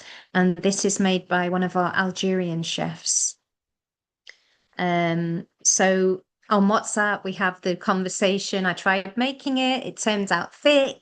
It still tasted good. You can add water to dilute it. I did, but when I added flour, it got thick again. I didn't know how much water I needed. Have you tried blending it? So it's a really great cooking community where we share ideas. I don't know if you'd like me to read this or if somebody else would like to read it, or I could just read the highlights. If you just read the highlights, that'd be great, Jen. Yeah, so the organisation Sanctuary Cook-alongs has been a breath of fresh air for me. With all of life's stresses and strains, I've been able to smile, laugh, enjoy, learn, cook, and eat with new friends. I feel like I'm traveling the world with India, Pakistan to Algeria, visiting Mexico, Morocco, Syria along the way, and all through the love of food. Cooking and tasting authentic local foods from different cultures and backgrounds has given me a greater understanding. I've been bonding with my son, who attended the Mexican-themed cook-along during the half-term holiday. We've been cooking and experimenting together, with him being a great sous chef. So our cooking group also helps for families to kind of cook together as well. So it's quite inspiring. And this was a moussaka. Somebody recreated the moussaka dish.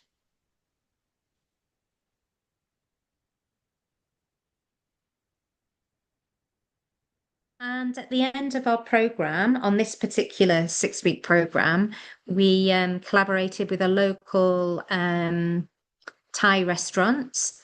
And I forget the name of the owner here, but she was really keen to support us. And what we decided to do was actually award 2 of our chefs the opportunity to have a free meal at a Thai restaurant. So it gave them the opportunity to exchange recipes and cultural knowledge. One of them was a Pakistani heritage woman, and another one was a British, white British woman. So it was really about community cohesion, really. So I wanted to come today with Kailash's encouragement, just to share the importance of community cohesion through cooking. And I'm happy to answer any questions. Thank you so much, Jen. That was really interesting. And what we wanted to highlight was the work that Jen's doing. And she's doing that because she cares about the community and bringing women, especially women, together and sharing really good, healthy eating recipes, bringing that community cohesion. So that was beautiful. Thank you, Jen.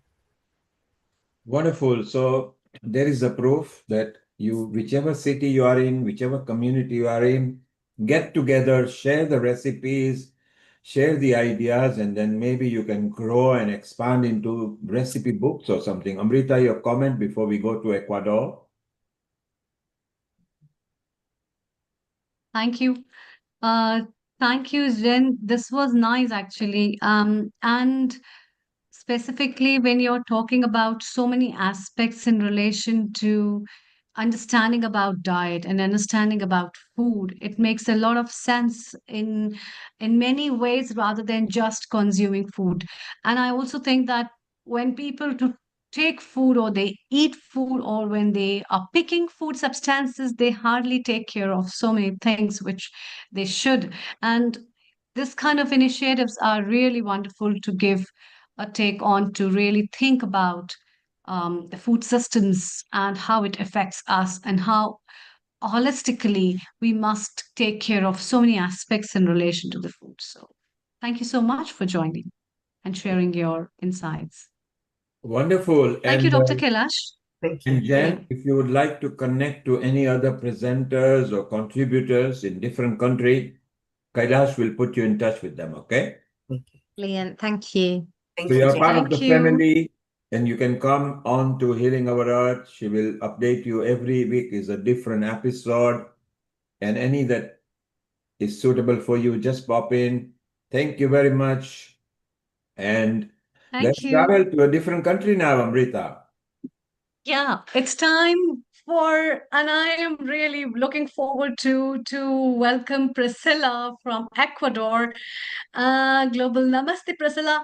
What is fascinating about her is that she is a tea magician, actually. So, how to prepare teas, how to serve them, what kind of teas are good for you, what are the different herbal decoctions and infusions you can infuse in, what are the processing techniques, how does that change your mood and affect your health, well being, and it makes you happy and shiny as she herself are.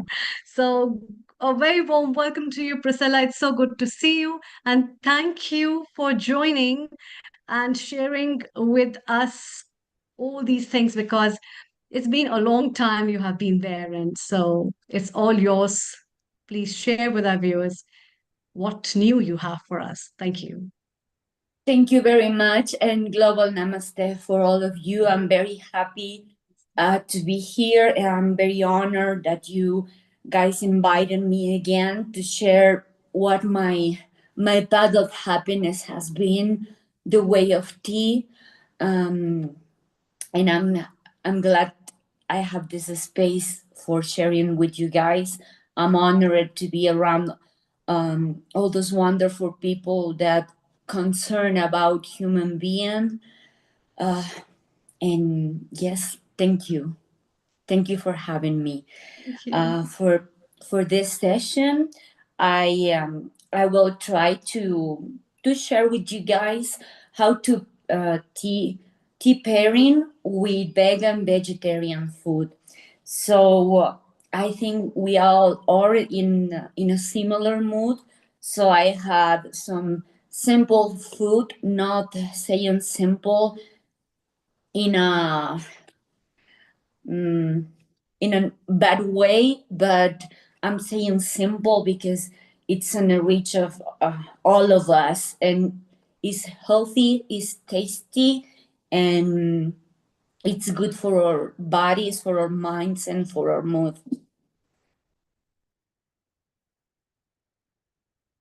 If it is okay with you guys, let me know so we can start to prepare the teas. Yes, it's all yours, Priscilla. Go for it. Hola, ¿cómo está? Hola, Yeah, Neil. yeah. Please start. Hello. Please start. Yes. Okay. The tea's pairing. Thank you. Thank you. Today, I'm going to start with a very spring tea. This is, it's a wonderful green tea with jasmine flowers. So it's reachable, and it's, I think it's very important to clear that with teas, I try to be selective with the source of the tea. If the source is clear, is clean, if they, the owners, the farmers, they can guarantee they are okay, their rights are being respected. The earth is being respected during the fabrication process of the tea. So this is one of the main reasons I select some tea. So all the teas I'm going to share now with you guys, I know from first hand that those teas come from safe places, safe for heart, for people, and Mother Earth. So this jasmine tea has spent a couple nights together with jasmine flower so it can get the scent of the flower. I would like to show you guys this, but it's very scenty and rich. And I'm going to put some hot water. Water does not need to be boiling. This is very important because we will burn all the natural flavors, and essences of the tea. Meanwhile, I show you some food I prepare for the teas, for pairing with the teas. Here I have some fruit puree. It's from our community, from community kitchens that that are close to me, and they prepare tropical fruits and apple, banana, peach puree with tofu, and it's very rich, it's very fruity, no sugar, and it can pair with any tea. If you have no time or maybe not cooking ability, you can have the fruit itself. Sometimes we think we need to pair tea in a very old-fashioned way, with a lot of dishes and things, but it needs to be simple, needs to be kind with us. If you don't have an hour or 2 hours for preparing a really fancy tea, well, it does not need to be fancy. It needs to be healthy, not to hurry you, like, oh, I need to do more, I need to do more. I need to do less, and I need to enjoy more. So if you cannot get the fruit puree, you can have the fruit. You will really enjoy it with the tea, I can assure you. And now tea is ready. I'm going to show you how beautiful it looks. It's very golden and clear, and it's a green tea, is very fresh, so we can pair totally with fruits. We can pair with other juice. So hot tea and cold juice is going to set good for us. We are in Ecuador, as you guys said. We are in the middle of the world, so we don't have the seasons like you guys have around the world. We don't have winter, summer, spring. We have almost the same weather the whole year. Some seasons are more rainy, some others are not. So today is very sunny here. Yesterday, we have a very heavy rain, some floods around. I had a flood in my house. It was very stressed, but however, tea can calm myself, so I can share this with you. It's a wonderful medicine. It's a wonderful motivation. And I'm very thankful for having this space here to talk to you and to transmit you that this is real. After having a hard day like yesterday, you can have your tea corner and enjoy what you have in your house and feel better. So I have my tea.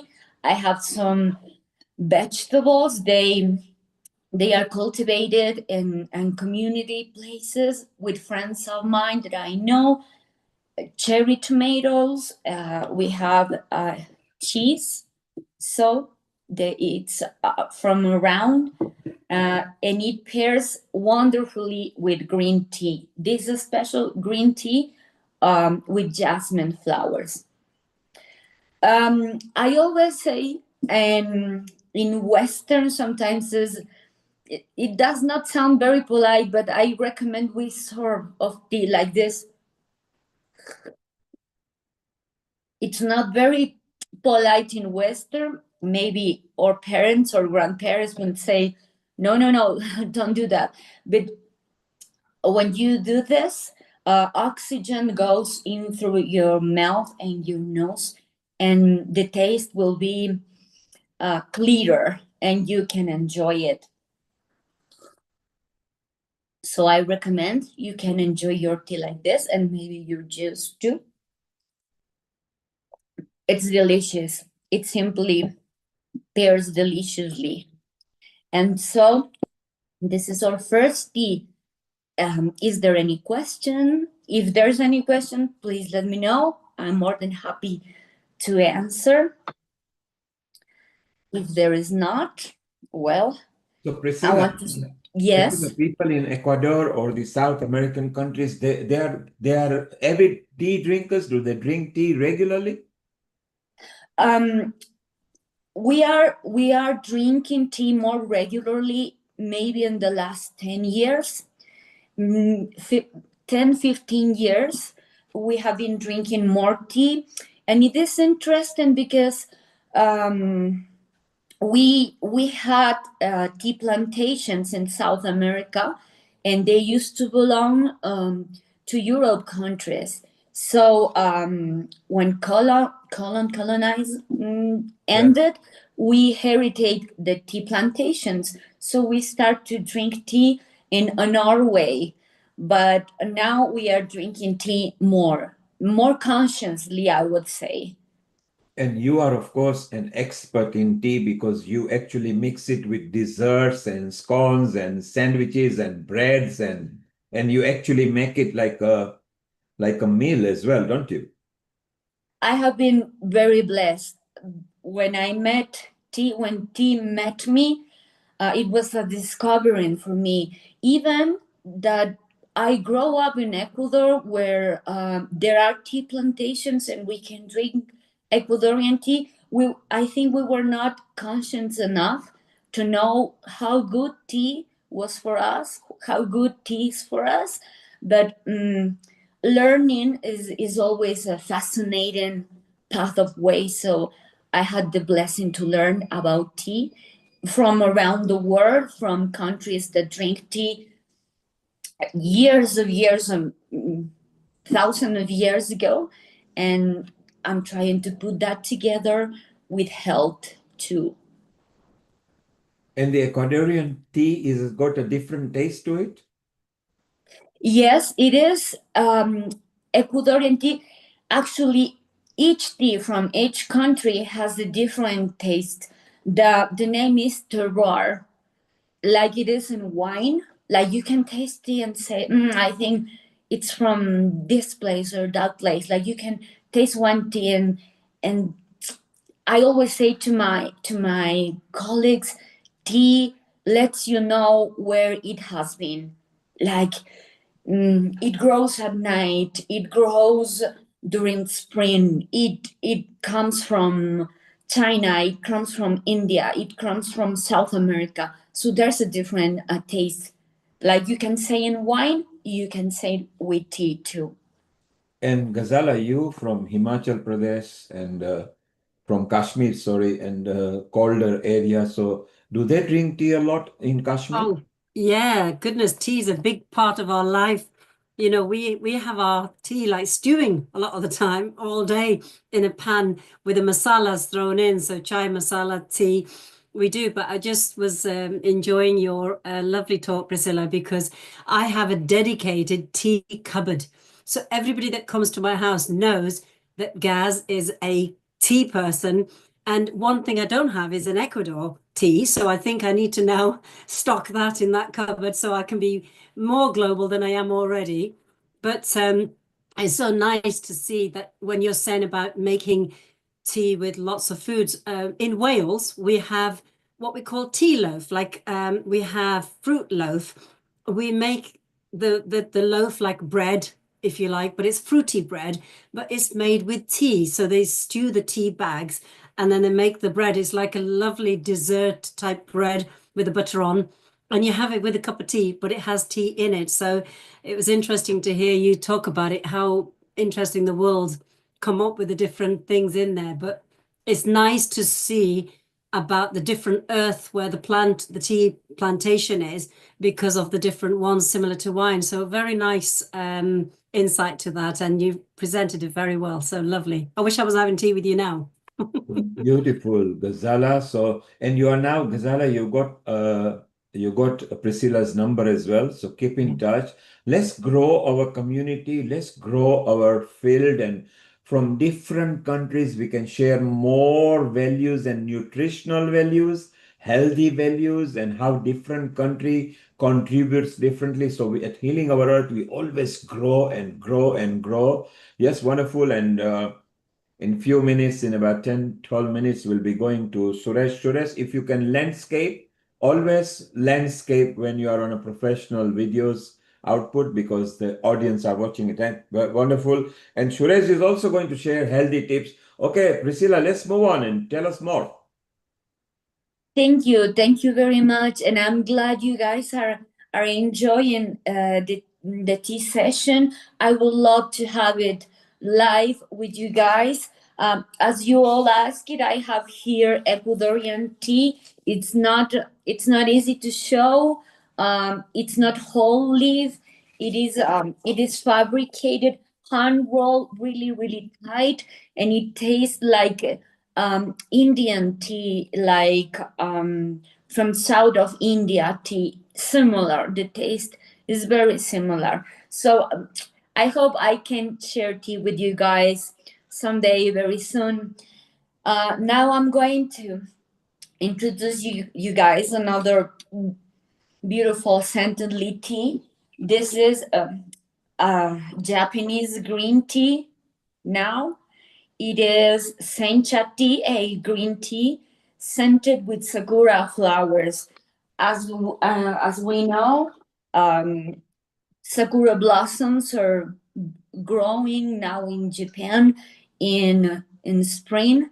I personally choose that flower because it blooms at the month I was born. My birthday is next Wednesday, so I'm very happy to share this pre-birthday tea with you guys. Thanks for having me during my pre-birthday. And well, advance happy birthday. Amrita, are you going to sing to Priscila happy birthday?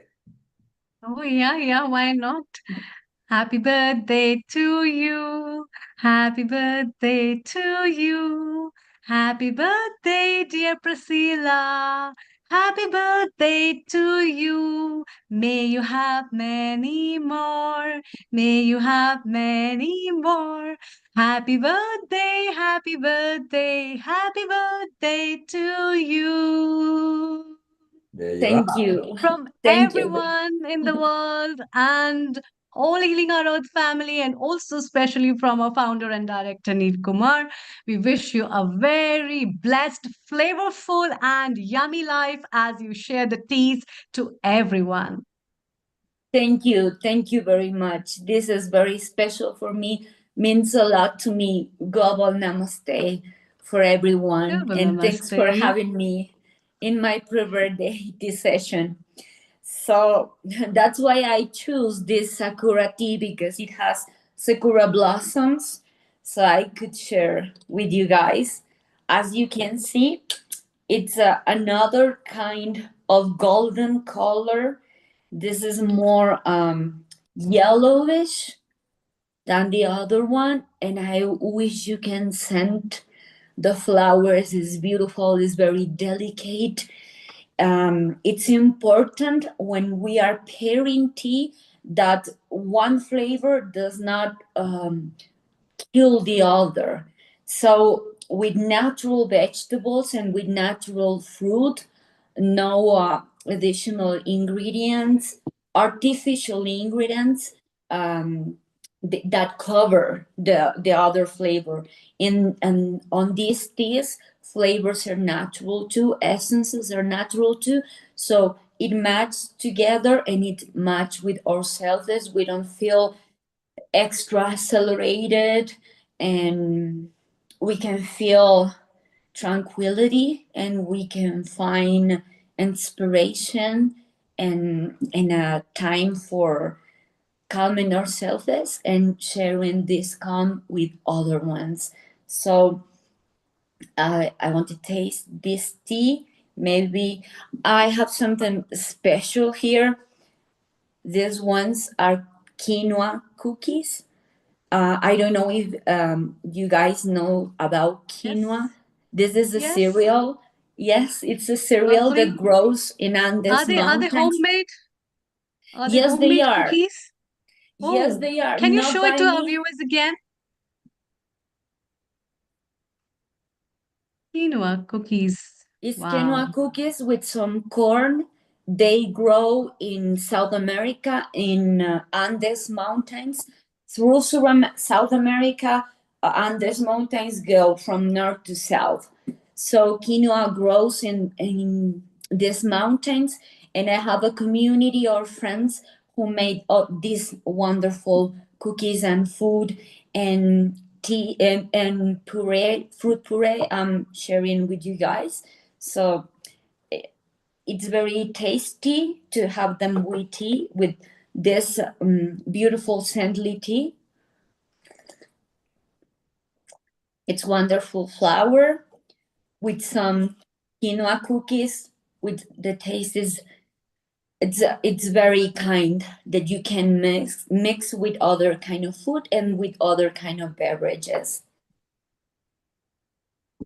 This is the second tea I wanted to present today.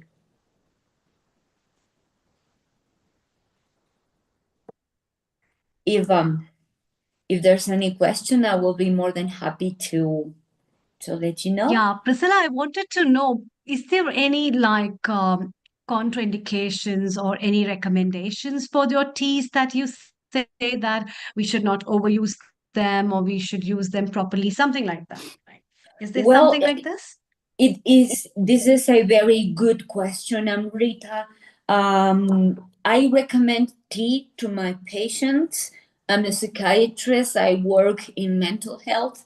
So I try to recommend my patients not only the tea part, but the ritual too. Because when you focus in doing something for yourself, it calms you, it can focus you, and you can put in rest for a moment some anxiety or some rush, some stress, some depression, and some even more complicated life situations. Like I said before, yesterday we had a flooding here at the city, and this is important.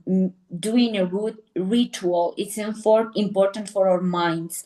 But when we have some body conditions, probably kidney conditions like we were talking before, or blood conditions like anemia, or cardiac conditions that causes you tachycardia, extra heartbeats, we need to be careful. So we need to diminish the quantity of tea, especially I would say black teas can have tannins, or teas that are stronger in caffeine can be not very recommendable when you have heart conditions or kidney conditions, or anemia. So especially one of my favorite teas that it's matcha, that now it's very popular. People is drinking matcha with everything. It's delicious, it's fascinating, it is. But we need to consider that in those teas we are sharing today, we are infusing them, like having an instruction. But when we drink matcha, we are drinking the actual leaf of tea. So it will be like 10 times more of caffeine, 10 times more good products that comes in tea for us too, but it's extra caffeine too. So if you have a heart condition or anemia or a kidney condition, you need to be careful. I have had tea partners and tea workers and some patients that sometimes they get skin conditions, and they can get worse. But every person is different, everybody is different. So if there's somebody that's very, very new in the way of tea and wants to try it, I will recommend do it little by little. It's a part of life. It's not a fashion product. It's not a miracle product that you need to start drinking a lot, drinking, because it's going to change your life easily. It's not. If you have a condition, even if you don't know you have a condition, like anything in life, we need to do it like a path, little by little, learning to enjoy and learning the impact of it in our body, our mind, our soul. Yeah, very, very important and interesting outputs you have given, because People think, oh, it's just a tea, but actually it's not just the tea. It is the tannins, it is the phytophenols, it is the caffeine, it is the nicotine. It's so much beyond that. And these instructions, I think, is utmost important. So in case of tachycardias, in case of anxieties, in case of anemia, in case of so many other conditions, the tea infusions and decoctions may vary. And specifically, I really liked your point about matcha. So when we talk about food, I personally also tell a lot of people about food fashions and trends. Just don't blindly follow the fashions and the trends which are in the society. It makes tons of difference of knowing about what you're consuming and how you're consuming. And there you go. You told an infusion where the leaves are separate, and then the essence of that went to the water, where as compared to matcha, you're consuming a complete leaf, and then that makes a big difference in the concentration or the amount of content from the leaves that goes in. Wonderful. Let's have a quick comment from Ghazala as well as Dr. Kailash before we move on to Suresh. Over to you. Yeah, that was interesting, definitely, about the matcha tea, actually, the leaf, because most people are not educated well enough, so they just think they're following trends. And I had a similar situation from a functional medicine specialist who realized I had blood clotting properties and asked me to drink hawthorn berry tea, but without realizing what can be superfood for some areas, for some people, is not for the others. That caused me a lot of nosebleeds and problems, so I had to stop straight away. So I think it's important that education on this is vital to each person's different genetics and what works well. But what you've shared with us is really insightful, but to appreciate it. And for me, when I'm a bit cranky, my late husband used to say to me, you know, Ghazala, go sit down, have a cup of tea. You'll feel much better. And I did. And it does. And that just little bit of comfort also from tea, but to respect it a bit more. So thank you. Back to you, Dr. Amrita. Thank you. Thank you so much. Dr. Kailash, how did you like the concept of the teas and the talk about the teas? Because in Indian culture also, without chai, the things don't match up. I think Suresh, you also match up with us. So what's your comment before we move further? Over to you. Kindly unmute yourself. Absolutely love that. Thank you so much, Priscila. You know, you raised our awareness and education on that. Like you said, Amrita, chai and chat. You know, chai time. You know, it's very famous with chai and nasta. Yeah. So I love my chai. I love my chai tea, and I like it with spices, ginger and cardamom and all this. You know, and that's something. If I don't have, my day is not the same. So thank you for sharing about the tea and the leaves and the education behind it. It was really interesting. And with that in mind, you know, we've been talking about how important food and our choices are and how it benefits our health, the impact it has.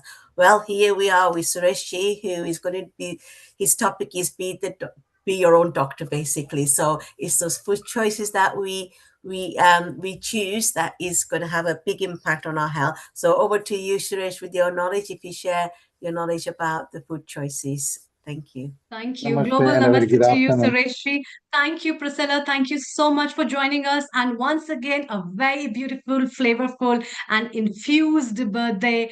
May you keep blessing everyone with the tips and the guidances for your wellness and the well-being wealth you have. So loads of wishes. Thank you so much. Thank you. Thank you very much.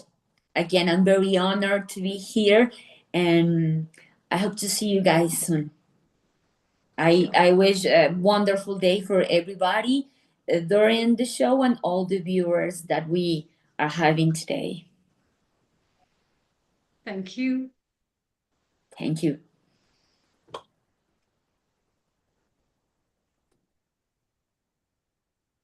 Go ahead, Suresh. Yes, You are Suresh. highlighted. It's all yours now. Share your healthy tips to us and make us healthy and pure and peaceful. Namaste and a very good afternoon to everyone. Thank you, as always, for allowing me to share with whatever little do I know. And it is little, my friend.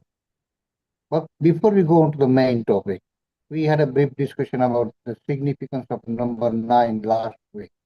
A couple of things I wanted to add, which came to light afterwards, that the Navratri festival is also lasting 9 days. Navratri is all to do with Mataji prayers or prayers to Mother Goddess. It's strange, isn't it? She will be the only last 1 day. Now lasts for 9 days. Again, it goes the praise of a woman in Indic society. Next thing was amazing, isn't it, Neil? One night is something is very complete and we can't escape from. Moving on to today's topic, be your own doctor. Friends, whenever we are not well, either we take the painkiller or we go to the doctor, which is fine. I'm not against anybody taking medical advice. But if you study the very basic concept of Ayurveda, very, very basic, you'll find that you already have all those mechanisms in place, in your body, in your mind, to know whether you are healthy or not healthy before you seek the medical advice. And here are some tips. Every morning, my friends, when we get up, and there's always exception to everything in the world, but normally we go to the toilet first to discharge urine or urinate. Here is your first tip to know if you are healthy or not. If the color of your urine is very, very dark yellow or is very, very white, then you have got some issues. It should be mildly yellow, but not too dark yellow or completely white. So that is your first thing even before you do anything at all. Then when you go for the stool or the toilet itself, again, if your stool just drops off without having to do, oh God, and all those things, it's good. If it's too dry, then you are dehydrated. And if it's too loose motion, then you also need to reconsider your diet and lifestyle. So here is 2 tips. When we get up in the morning, do we feel energetic? Can we just not wait to get out of the bed and get on with whatever the day brings? If you're feeling lazy, tired, don't want to get out, again, then we have some problem. So that is third thing. Fourth thing, if you are having a problem digesting the food, which is called mandagni in Ayurveda, then you got a problem. So there is one more indication that something is not right, even if you don't know what is wrong. The most important thing is to know there's something wrong. Only then we can seek the medical advice. If you can't digest the food afterwards, again, we have a problem. Or if you have to go to the toilet immediately, we got a problem. Here are some things, and obviously one of the most important tests is whether you have a good night's sleep or not. We all need at least good 7 hours sleep every night. If any of these things don't add up, then we need to think seriously our lifestyle. Doctors are there to help, but they don't actually cure you, they just control the condition. And that doesn't help. Ayurveda helps you actually get rid of all those things. So what do we need to do? As we all know, that there are 3 types of people, Vata, Pitta, and Kapha. And there are 3 types of food, Sattvic, Rajasic, and Tamasic. Sattvic food is naturally good for us. Now remember, simply because it's vegetarian, it doesn't mean it's healthy. That's very, very important. Sattvic food obviously is good. Rajasic is for especially working people, moving around people, active people. Tamasic should be avoided. Now the best food according to Ayurveda is this, and this is good for all the 3 types of people. That is Vata, Pitta, and Kapha. That is the khichdi. Khichdi is good for anybody and everybody. So I would strongly recommend that you learn how to cook khichdi if you don't know, or at least make sure khichdi is one of your things once a week, if not more often. It's good for a kid. Now here is a problem. So the food which is good for Vata people is not good for Kapha people. And the food which is good for Kapha people is not good for Vata people or Pitta people. Now, obviously, Nilkumarji, Kailashi, in a family we have all sorts of people, isn't it? Different property, Vata, Pitta, and Kapha. We can't really cook for all the 3 different types. So Suresh, Okay. those who are listening who are not Yeah. Indian, what is Vata and Pitta? Oh, sorry, my apology. Vata means, that's a very good question. I'm so glad you interrupted and asked. Vata people is basically the people who are slim, built, and tall. And there's a more air dominance, or Vata means Vayu. There is more air dominance. So they shouldn't really eat certain food which could aggravate the Vata and make the thing difficult. Pitta is the people with fire, more fire. Obviously, we all have all three doshas within us. It's just that Vata people have more Vayu, or the air, Pitta have more fire, and Kapha has more water level. So So what there is are good three. for Pitta people is So there are three Yes. main types. Is that correct? Fire, Say that air. again, sorry. So there are three main Yeah, types. fire, air, correct? and water. Yes. Yeah. So Now, those if who I are could just describe listening, you, then every time you meet somebody, you will know straight away the type of person he is. So somebody who is slim and tall is a Vata, or air. Somebody who is very big and heavy and small or short is Kapha, or the water.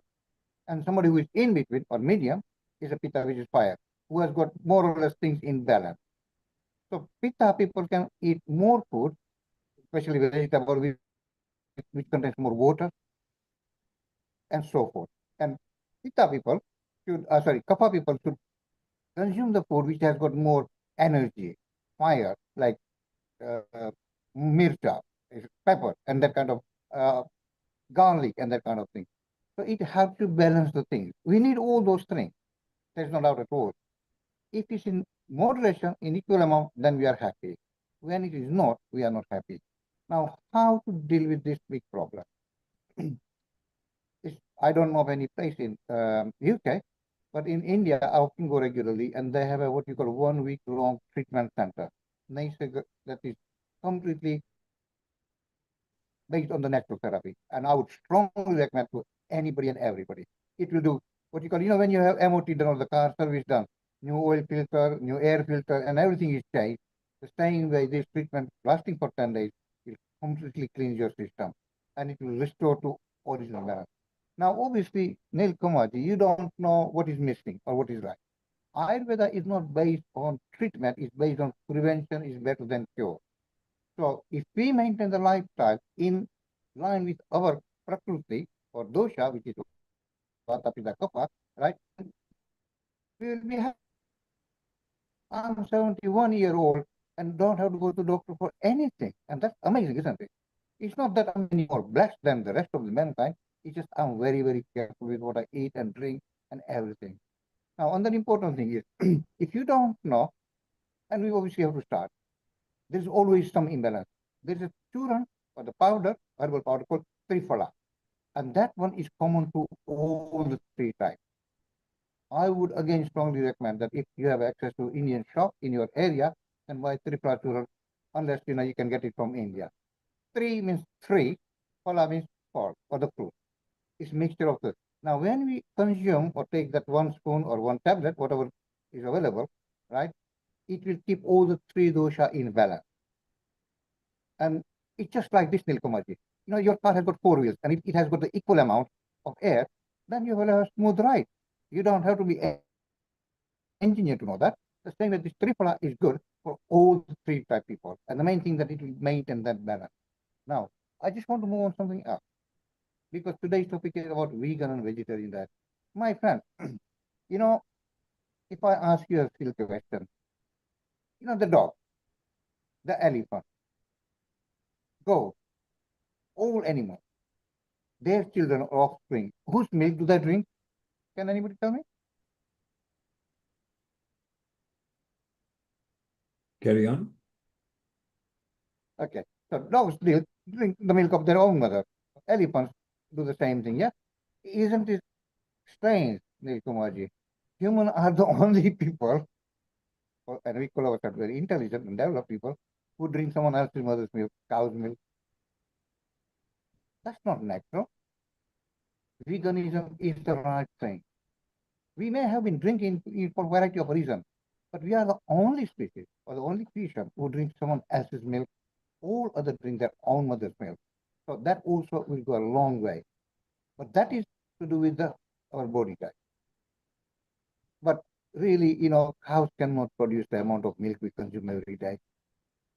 You will be horrified to know that 200 million animals are slaughtered for human consumption. 200 million.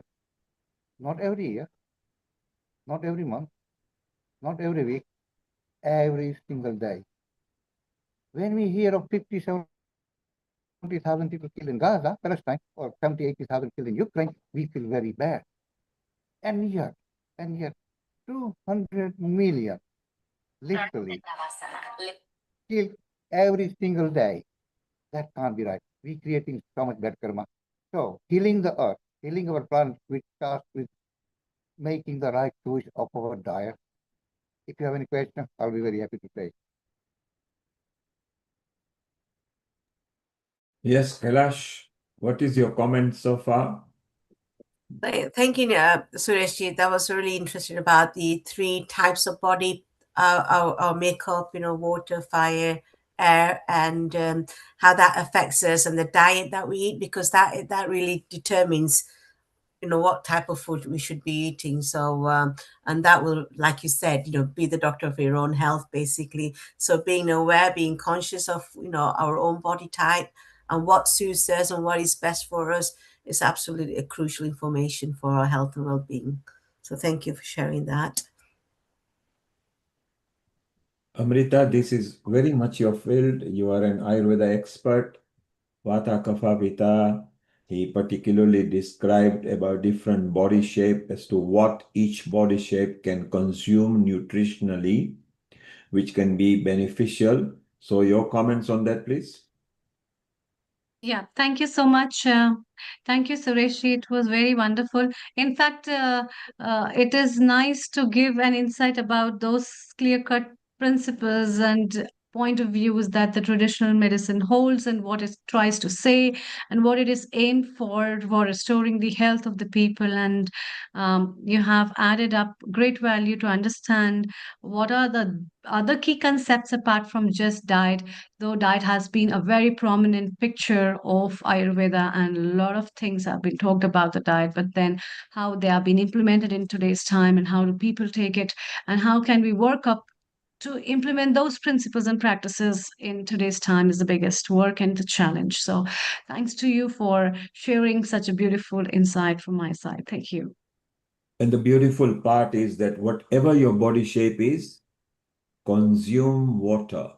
Our body is made up of water. Do not ignore and not drink water. Sometimes when you are hungry, you may not realize you are actually thirsty. So if you have then consumed 250 ml, which is roughly a glass in any country, slightly bigger, slightly smaller, approximately is 250 ml, then don't eat immediately after. Wait 30 minutes or so, or when you are eating, don't gulp water. If you take little sips, you are okay. After you've eaten, don't drink water straight away. 30, 40 minutes, even an hour is better. So don't ignore water. And as Suresh said, if you are ebulating, which means if you go to the loo, don't force yourself. Let the natural thing take place. Monitor, check your urine color. Is everything available on the internet now? It will guide you. Very dark yellow, then you are dehydrated. Check yourself. Extremely light and just like water, then you are over drinking. Straw color is much better. So apply your common sense as well. Eat There's one more thing nutritionally. I would like to add. Can I add something? Yes, go ahead. Sometimes some people do need to drink water when they are eating, and that's understandable. In that case, if it's unavoidable and if it's your habit, and we all are slaves of our habit, then make sure it's a lukewarm water, not just a cold water. Avoid the cold drinks and cold water as much as you can. And in fact, I would even go further. Avoid cold water almost at any time, because lukewarm room temperature. Now, if you're living in a 0 degrees, then room temperature is also going to be a bit low. So warmer water is better for body as well. It's nice. Yes, a cool drink helps cool water if you are in a very... there, Sharon, look, Sharon is already showing she loves water. She has actually brought some water up here, which is beautiful. And if you drink water while you are eating, then don't gulp it, sip it, because it's very important. Otherwise, your bile and juice ducts cannot break the food down correctly. At the end of the day, your body is a very good mechanism. It tells you, see, isn't it amazing? Our body tells us when we are hungry, when we are thirsty, when we need to open our eyes and look, and when we need to listen and hear. We have got a beautiful machine that our mothers have produced. That's why we always say that next to God, what we realize is mother, female, women empowerment over here. And it's beautiful. Listen to your body, act with your body, be in harmony. So it's beautiful. So look, wonderful tips from Suresh. Some Ayurveda tips as well. So it brought smile on Amrita's face as well.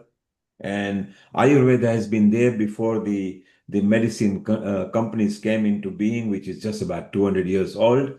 And our Sharon, look at that. Sharon, you love water, don't you? Oh, yes. Well, I'm in Boulder, Colorado right now, but where I live in Crestone, we have the purest water on earth. You are in Creston, where it's absolutely pure. You are right. There is no pollution up there in the mountain. Even the spring water that runs down is so beautiful. And that's what so many cities are lacking now. They need to go through the pipe waters or the water that the local council provides. And we are also running short of water, because that's why many a Here, country people have to we're in a walk terrible drought. miles to go and get. Can I add a couple of things? Yes, go ahead. With water, it is said in Ayurveda that drink the food and eat the water. The point you made, that don't drink the water too fast. So eat the water, that means very slowly, and drink the food, that means completely digested. And that is so important. So there you are, eat the water, which means put it in your mouth, swish it round, enjoy it, let the saliva mix with the water. And then when it goes into the body, then nutritionally, medicinally, it can do its work. So look, various tips that we are sharing is wonderful. There, Sharon is eating the water right now in Boulder in USA, which is beautiful. And Sharon, you got a video lined up for us, have you? Mm-hmm. Yeah, so we're Maybe going to... excuse now because I'm at the motorway services. The video is about the community garden. Yes. Ginny Duval is the kind of... So let's go and enjoy Sharon's video. It's about community garden, and then we can chit-chat with her as well, which will be beautiful. And hit the button when you are ready. Okay. Amrita, in India and Jalandhar, do you have community cohesive kitchen cooking and things? Apart from... Yeah, we have community kitchen cooking, and I think it's a very good idea. And in fact, I am more fascinated with understanding of community kitchen cooking and versatile working on that. And I also look forward to Sharon's community garden at Creston. So, yeah.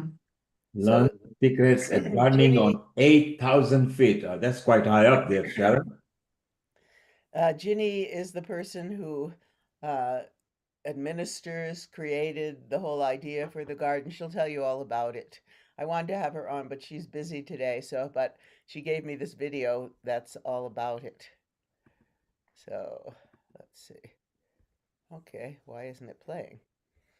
Okay, let me keep talking. I'll get this organized. Yes, so it's wonderful. So it's up there, high up, in the mountains. They are so lucky up in the mountains. The air is pure, the water is pure.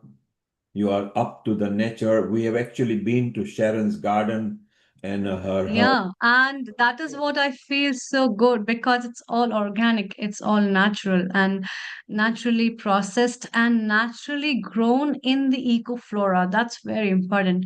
And I also think that people don't realize with all the trends of genetic engineering and transformations, rich diversity and the conservation of plants in their own natural environments is so important. You can't even think about, even if we are having high altitude plants where we change them and we plant them somewhere else. Here we have the video. Let's listen to that before we talk. After that, we'll be catching up with our chit chats. Welcome to Crestone. My name's Susan Ryder, and if you're like me, passionate about gardening, you're really going to love this magical place, the Crestone Community Gardens. So what do you think the future of the community gardens is going to look like in the next few years? I think a cooperative of the people who come here to garden. So, gardening at 8,000 feet has its challenges, but Ginny Duval, the master gardener and creator of this beautiful garden, she is going to give us the lowdown on how it's done. So let's go meet her now. Ginny, thank you so much for taking the time to join us today. When I first came to Crestone and I saw this beautiful garden, I was at awe. So please tell us right from the beginning, how did this place come to be? Well, it was part of the Surge conference that happened in 2017 when we were all called together in a conference to try to figure out what Crestone would need if it wanted to be sustainable. And so it was called the Resiliency Conference, and we separated into groups, and my group was the food group. So there were about 20 of us, but of course that dwindled to 3 of us, and I just kept going with it and decided to write a plan. So I wrote a plan, I call it an action plan, really what we would need to have resiliency in this town. And things started happening. The church, my neighbors, Aaron and Aha, that's Arnie Hernandez and Aaron, his wife, they lived next door to me and they got inspired by my gardening, so they wanted to do something for Crestone in the way of food. So they started a Saturday lunch and attracted almost 100 people every week. They were all week to make the food, and then they served it and people would clean up afterwards. And then someone asked the church if we could have a garden here, and the church was delighted because they were finally doing something for mankind. You know what I mean? Churches, religious organizations are for service. I mean, they want to serve. So when they figured that would be community food, they were very happy about it. And Aaron and Aha and a bunch of us started to create this garden. We put the fencing up, and then we layered 7 layers under this on the ground, cardboard first, and then straw and compost and straw and manure and straw and compost and straw. And then we put the beds on top of that, and it was in a spiral form. And because Aha wanted spiral, and we did spiral. And so it just started like that. That was about 5 years ago, and since then it has grown in abundance. And we started with maybe 3 people, and now I have on my list about 22 people that actually come and help grow the food. And they're all learners. There's a few people who've got their own gardens, and they're veterans like Al Sutherland, and but many of them are learning. So I write up a lesson. I've written up lessons also. And then we have a large lunch. We take food from the garden or whatever, and we make a big lunch for everyone. And it's been going like that. We supply the food bank with food every Thursday. So that was our main purpose, was to grow food for the food bank. But now the food bank is abundant. They have a lot of food. They get food from La Puente. But they're really happy about ours because it's fresh produce, picked that like an hour before, and so it's crispy and delicious. And we'll continue doing that for as long as we can. Oh, that's wonderful. So if I was new to Crestone and I wanted to become a volunteer, how does that work? You show up on Saturday. There's usually anywhere between 10 and 15 people that actually garden on Saturdays. And sometimes less, sometimes more. And the lunches, some people come late, they just come for lunch. And we'll have community lunches. Like 2 weeks ago, we had a big lunch for about 30 people. And it's growing. I think it's becoming a very good center in Crestone. So you do this voluntarily? Oh, yeah. Well, I applied for grant. So I have grant money that pays for a lot of this. I could not have done it on my own. But the Swash County tax grants, I've applied for at least once a year, and they have given me money, and it's amazing.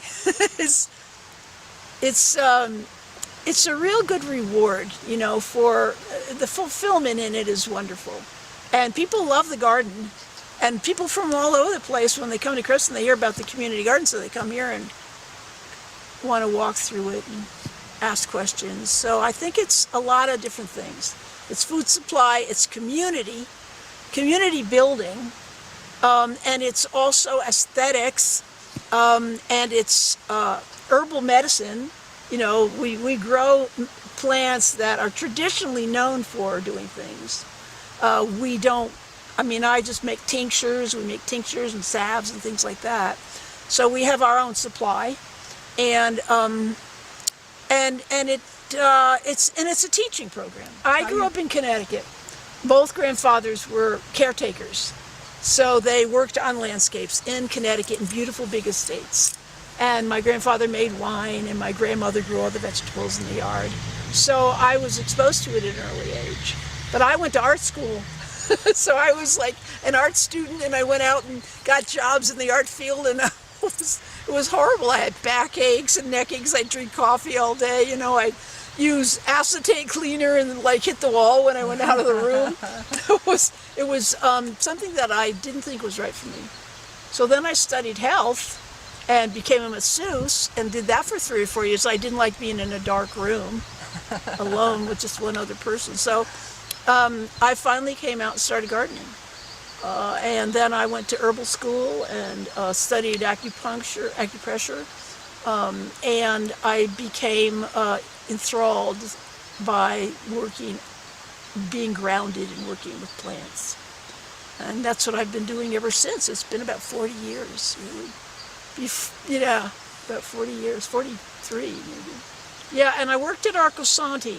I know that's in Arizona. It's a wonderful place for learning how to build and doing work for the future, I guess. Paulo Soleri started it, and I built a huge herb garden there. It's about 75 wide and about 145 long. It was just row after row of all the different herbs you could get, and then I would sell them in our little center.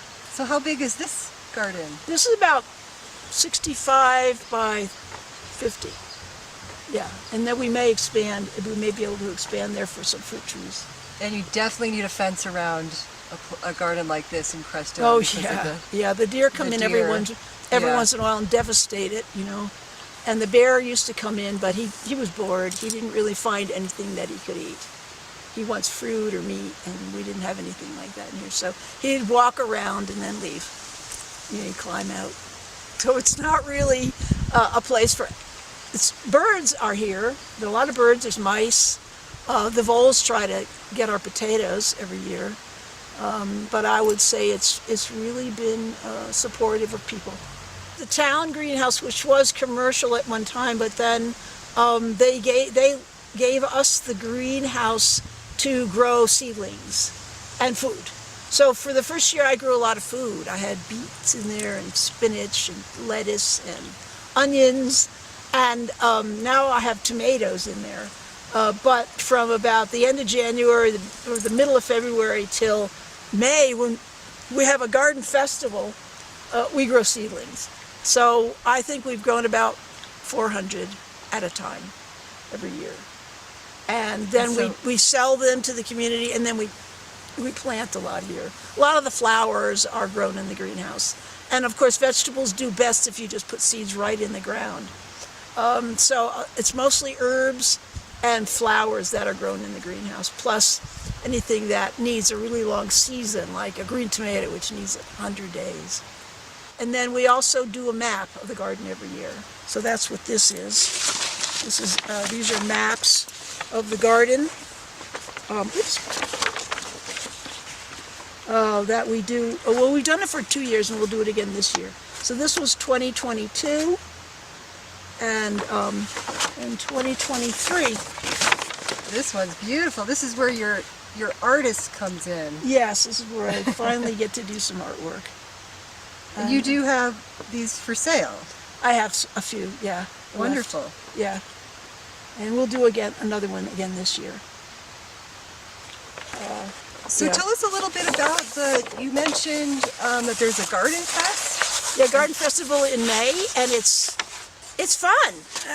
But we work at supplying the community, because when I first came here, about 3 years after I came here, people were all asking for straw, and they couldn't find straw. So I found somebody who would deliver it here to us. So we try to supply the community with what they might need, because it's hard to drive down 50 miles to pick up soil, etc. So I have taken on the responsibility of supplying straw, soil, topsoil, compost, and plants. And people can get that at the festival in the spring? At the festival, yeah. We do it in May, and we try to have everything here so that people can come and get what they need to put in their gardens. One thing we do is we teach workshops in canning or food preserving, and Mike Smith just came Saturday, and gave a talk on it. So any community member that wants to learn something can call me, him, or come to our workshops. We do that with tincturing also, or salve making. We have tried to encourage people every year to grow a row of food just for the food bank. So you could grow a row of broccoli or a row of zucchini. A row of zucchini would be like, whoo, a lot of zucchini, but a whole row of something, and then every Thursday bring it to the food bank. We do need a big greenhouse to actually support more food production. Like we could supply some of the people that have businesses here, like the Elephant Cloud and the Merc and whoever, with tomatoes, basil, peas, the things that come up early and that we can do in a greenhouse pretty easily, and lettuce and anything else that we grow. But so maybe half of it would be commercial, where we would actually sell it to the stores, and the rest would be for community. Well, thank you. I thank you. It's my pleasure, and I'm very happy that you've decided to ask me all these questions and interview me, because now it goes down, in history. It's historical now. If you had any hesitation about starting a garden in Crestone, I really hope that this video has inspired you to do it anyway. Thank you so much for watching. Please like and subscribe to Welcome to Crestone.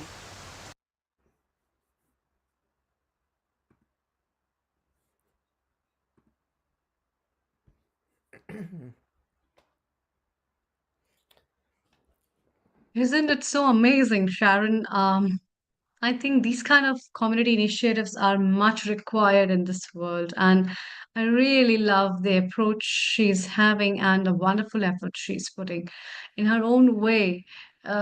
This also just reminds me of that all those people who are willing to do something for the society and the world don't need any big things to think about the ideas. They can do anything on any small basis, which is a very small example that you have shared, and how lovely the concept of community. So when Neil Kumar was asking me about community kitchen, or when I think about just community work, community sharing work, it changes the whole perspective of doing something which is a selfless service. A selfless service where everybody's happy, everybody contributes to their own, and everybody is very happy in sharing the contributions that they have done with others, which makes us much more bigger, versatile, and I think is much more better, and adds up to an optimistic point of view to live, eat together, share together, and also teach people how to cultivate things. And I think it should be replicated world over where we are in the war crisis. It's very important to think about all these things. So Well, love the effort. we're a small town, but you know, we take care of each other. If somebody Yeah. needs a wheelchair, you know, somebody else will Mm. get it in. Well, we have neighbors helping neighbors too. And we have a Mhm. very vibrant food bank. And Hannah, who's been on the show, Hannah Strong, she's Yeah. always looking to even expand and Hmm. build these greenhouses. She's also talking about a healing center so that we really can take care of each other. And that's the beauty of being in a small community. I mean, there are issues where there's gossip all the time. And Sharon, you talk about small cohesive community. Number one is therapeutic. Number two, that is what we are missing now in metropolitan cities. We have to lock our doors. We have got to put security gates. We've got to do this. Where you are in a community like that, everybody loves each other. They love sharing. So, for example, when you cook and you cook in bulk, you invite your friend. We have lost that in current time. We are just busy with ourselves running. We wake up, we go to work, we come back, we go to sleep, we go and buy food, we wake up. So we have lost that. And that community effect, that community therapeutic is social gathering and cooking. So about 50, 60 years back, in all Indian weddings, which are normally large affair, the food was made by community. They get together, they peel the potatoes, they mash it together, they make the curry, they do the chapati and parathas and whatever it is, depending which state you are together. That in itself was good social gathering and therapeutic, and well-being and wellness was good. And if anybody had any issues, they can discuss there and find a solution. So what we saw in the video was the the person wanted to give to the community, in started in a small way, building and then expanding, and straight away when she was asked that I live in Creston, I want to help, straight away turn up on Saturday. No exams to give, no application to do, just turn up. And just turning up is beautiful when somebody is welcoming like that. I love that thing. Can you pass the message to both of them that we are very proud? We love the video. I love the video you always bring, Sharon, because it's more educational, informative, and we get to learn without having to travel to Colorado. Thank you. We have a garden tour at some point in the summer, so I will go and videotape that, and then I'll also go to the the event, the community garden event in May, and if I'm here, if I'm there, and then you know, I'll see if I can get Ginny's phone broke, so I wasn't able to get in touch with her because I know she would love to come on. I've talked to her many times about coming on. Yes, it will be beautiful to have that. It's nice to have people who have got this calmness and serenity amongst them, because that can rub into others. Well, that's we live high up. We live where it's one of the quietest places on the planet. And we live in a very spiritually oriented community. So there's a lot of meditation, and we have the ashram. We just went through Navaratri, and had a lot of every day had ceremonies and kirtan and lots of wonderful. And in Navratri, you actually shared it live because you were going to go to Yeah. the puja, which is so wonderful. And it's so nice to see, because we do know what it is about Navratri, and to see you guys sharing it over there. It's so wonderful just to see and share with people, and without having to travel. And Amrita actually mentioned that beautiful part is that when you grow your own food, then you know that what pesticides or insecticides you have used, which is hardly any because you've covered it up with the nettings and everything. So you can eat the vegetables and fruits relatively without washing too much, and actually eat the skin of fruits and vegetables, which has got the more values. So Yes, that's we just we're working on the garden right now, our garden, our greenhouse, etc., and preparing everything. We did just plant some because the weather has been very unusual here, much warmer than normal, and all the trees are blooming. We're a little concerned because it might get cold again, and we're really praying. We're doing actually pujas these days to bring the rain because we're in a terrible drought. So, we're experimenting with ways to not have to use so much water. But we did just plant some um, lettuce and arugula and some bok choy because they'll take the cold weather.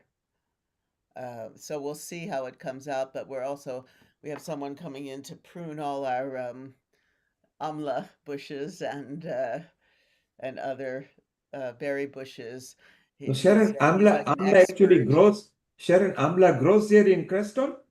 Oh yeah, remember I Yeah, made the yeah, she chutney. made a paste of that and the chutney as well. Yes, and it was broadcasted to us. I remember a year back or two, something. Yeah. Yeah, it was the year before Hmm. last.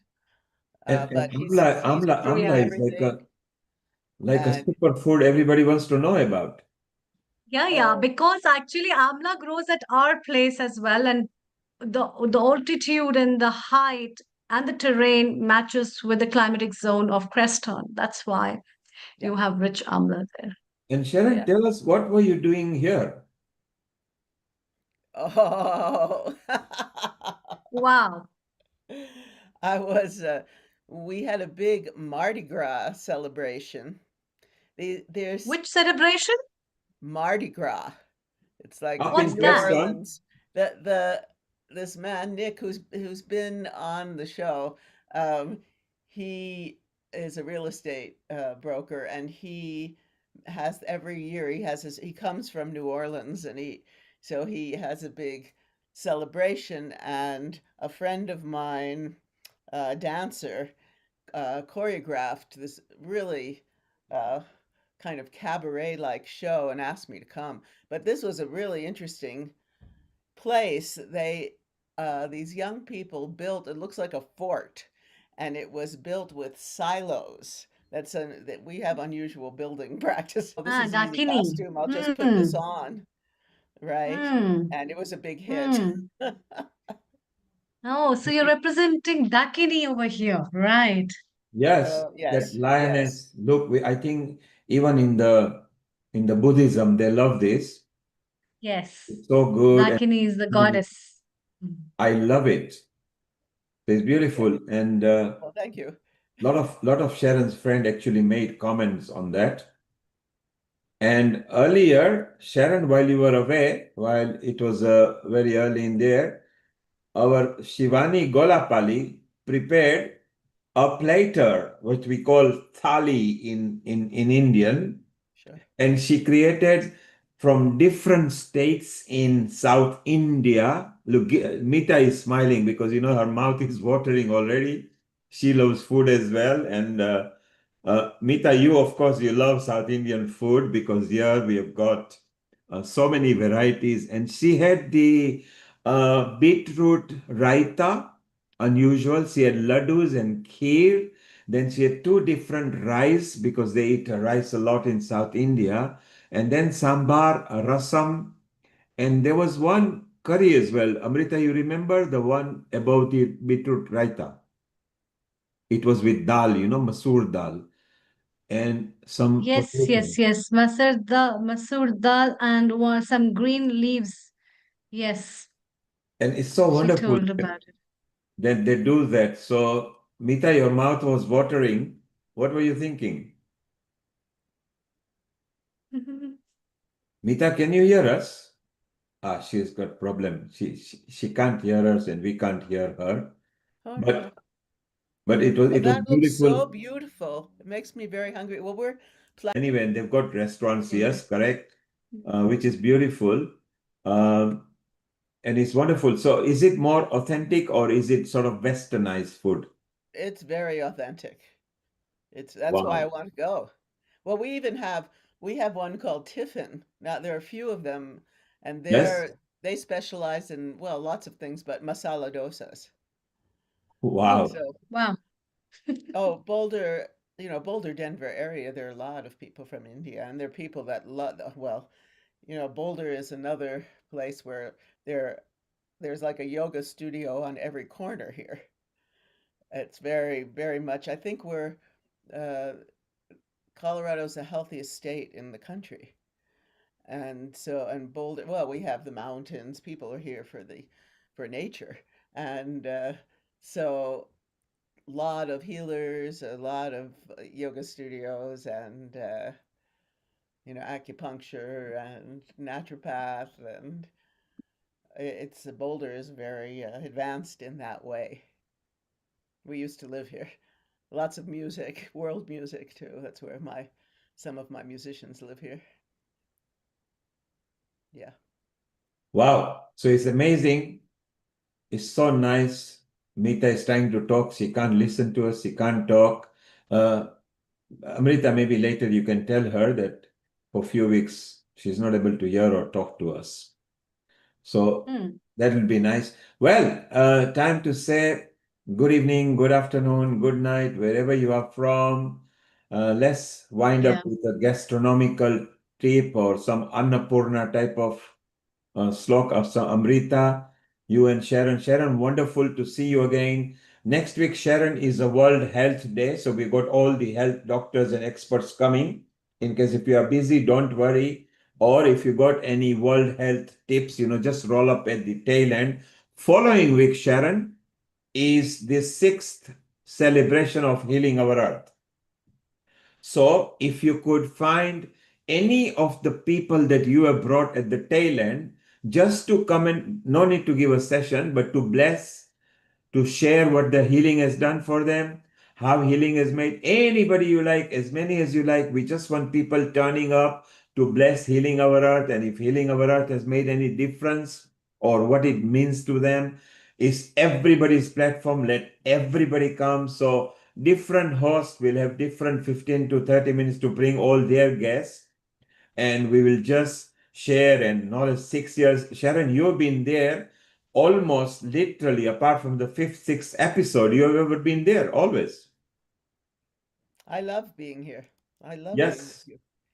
It We all lights up look my forward week. to meeting each other. Amrita, me, you, Nishit, Milan and Lalit who are not here, and now Ghazala and Sarah and Heather, and we are just like one family. So not next week, but the week after on 12th of April, particularly Hannah and John, even if they pop in just to say, and all the people that we know, and you've brought in so many people from different backgrounds so they can just come and bless Healing Our Earth, because each of them have made Healing Our Earth. They have contributed so many times. Sharon, you particularly, very hardly any episode you have missed for in the last 5.5 years. So literally nearly 6 years you've been there every episode, and like last 3 years Amrita has been there anchoring. We have had some of our panelists being there. So it's a wonderful time. Lovely to see women empowerment. Amrita, you and Sharon can wind up now. Yeah. Well, I do want to Sharon, can we say, have some mantra from your side? Some what Dakini mantra. some mantra. What I want to tell you though is that Quantum Chi is an official selection at the Buddha International Film Festival coming up in Pune. Oh, wow. Oh, And will wow. be screened. The event starts on April 18th. And yeah, it'll be screened at this festival in Pune. So then, Sharon, Lovely. on 26th of April, where we are doing the Tai Chi and Qigong Day, why don't you bring all the news and bit of cuttings and clippings from it? Ah, okay. Because you have seen the copy of the email that Kit Sharp is covering Yes. the first 2 hours and you are doing the last 2 hours with CJ and Sivon, and it's up to you how you bring them. Will. And also let's bring the professor Chi. from Harvard and let's bring special news on this Quantum Chi movie and everything. Yes, they're giving me for World Tai Chi Day, Yes. which is the big event the day before. We're going to be really, I have a whole section about Quantum Chi, which is very sweet. Yeah, we've seen on the Facebook and we are sharing with people. So And that the will be. website is up now. So why don't we share it on WhatsApp groups and Facebook groups and Telegram groups? Send it to Amrita as well and put it up. Tag us on the Facebook and Instagram. Okay. And let's do a mini write-up. If you just send me about 50-word write-up on that, I will add mine and you can put a quote from me as well. Great. Or you can put a quote from Amrita or Nishit, is even better. Wonderful. Wonderful. Thank you. I will. This is beautiful. I love it.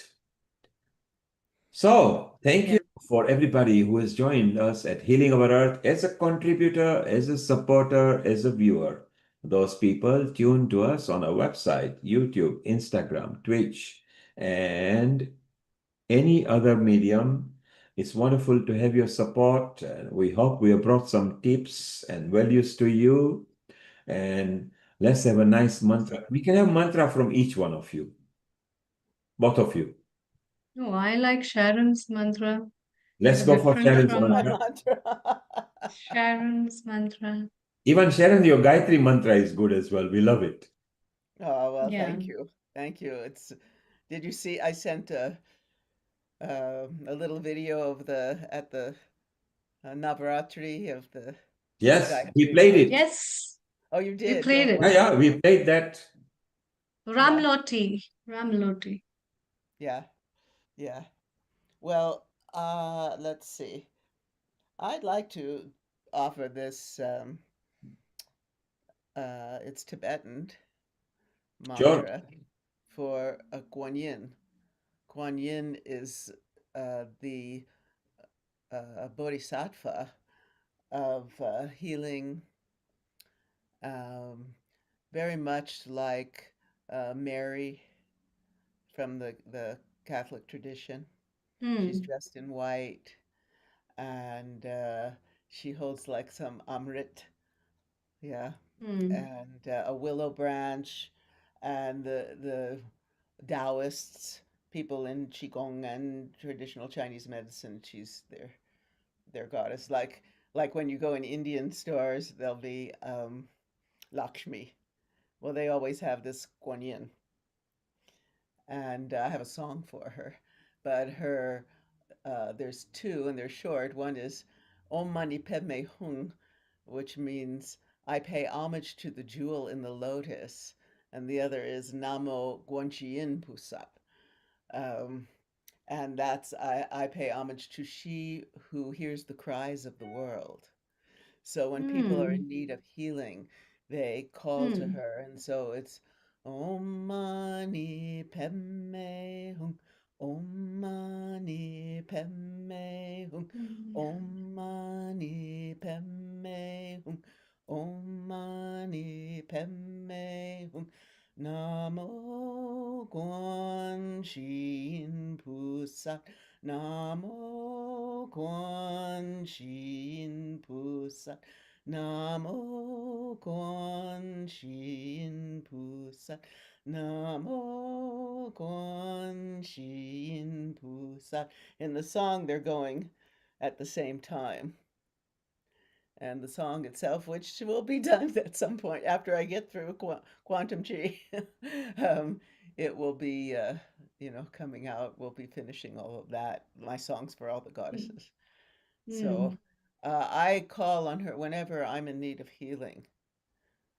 I play the song, I dance to it, I feel this chi, this prana, this shakti, like flowing through my body. And yeah. Lovely. So thank you so much, Sharon. Thank you, everyone, for joining us. And a special thanks to all the contributors, especially Shivani Gollapalli, as well as Suresh and Priscila and Seema, and many other contributors, Deborah, Sarah, who have contributed for today's episode and also given so versatile tips that were very beneficial for the people to look into their kitchens and the plates and also have beautiful platters so that their lives can be very beautiful. We will be with you the next week, bringing to you yet another a beautiful episode on World Health Day and addressing certain health solutions and working on the living of life in a very blissful and a fruitful way. So thank you everyone for joining us. Good day, good night, and good evening, and stay happy and healthy. Global Namaste. Global Namaste. Brilliant. We are private now. Well done, Amrita. Everything beautiful. Next week is World Health Day. We'll see you all. And Sharon, you're looking radiant and you're looking much more at peaceful, and we can't wait for a century to hit you.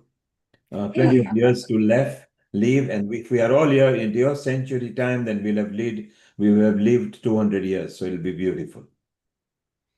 Okay. Well, yeah. Thank you. I feel like I'm just beginning, Neil. So yes, life has just started. So Amrita, you have to carry our legacy, which will be beautiful. Love you all. Good night, good evening, good morning, good afternoon, wherever you are from.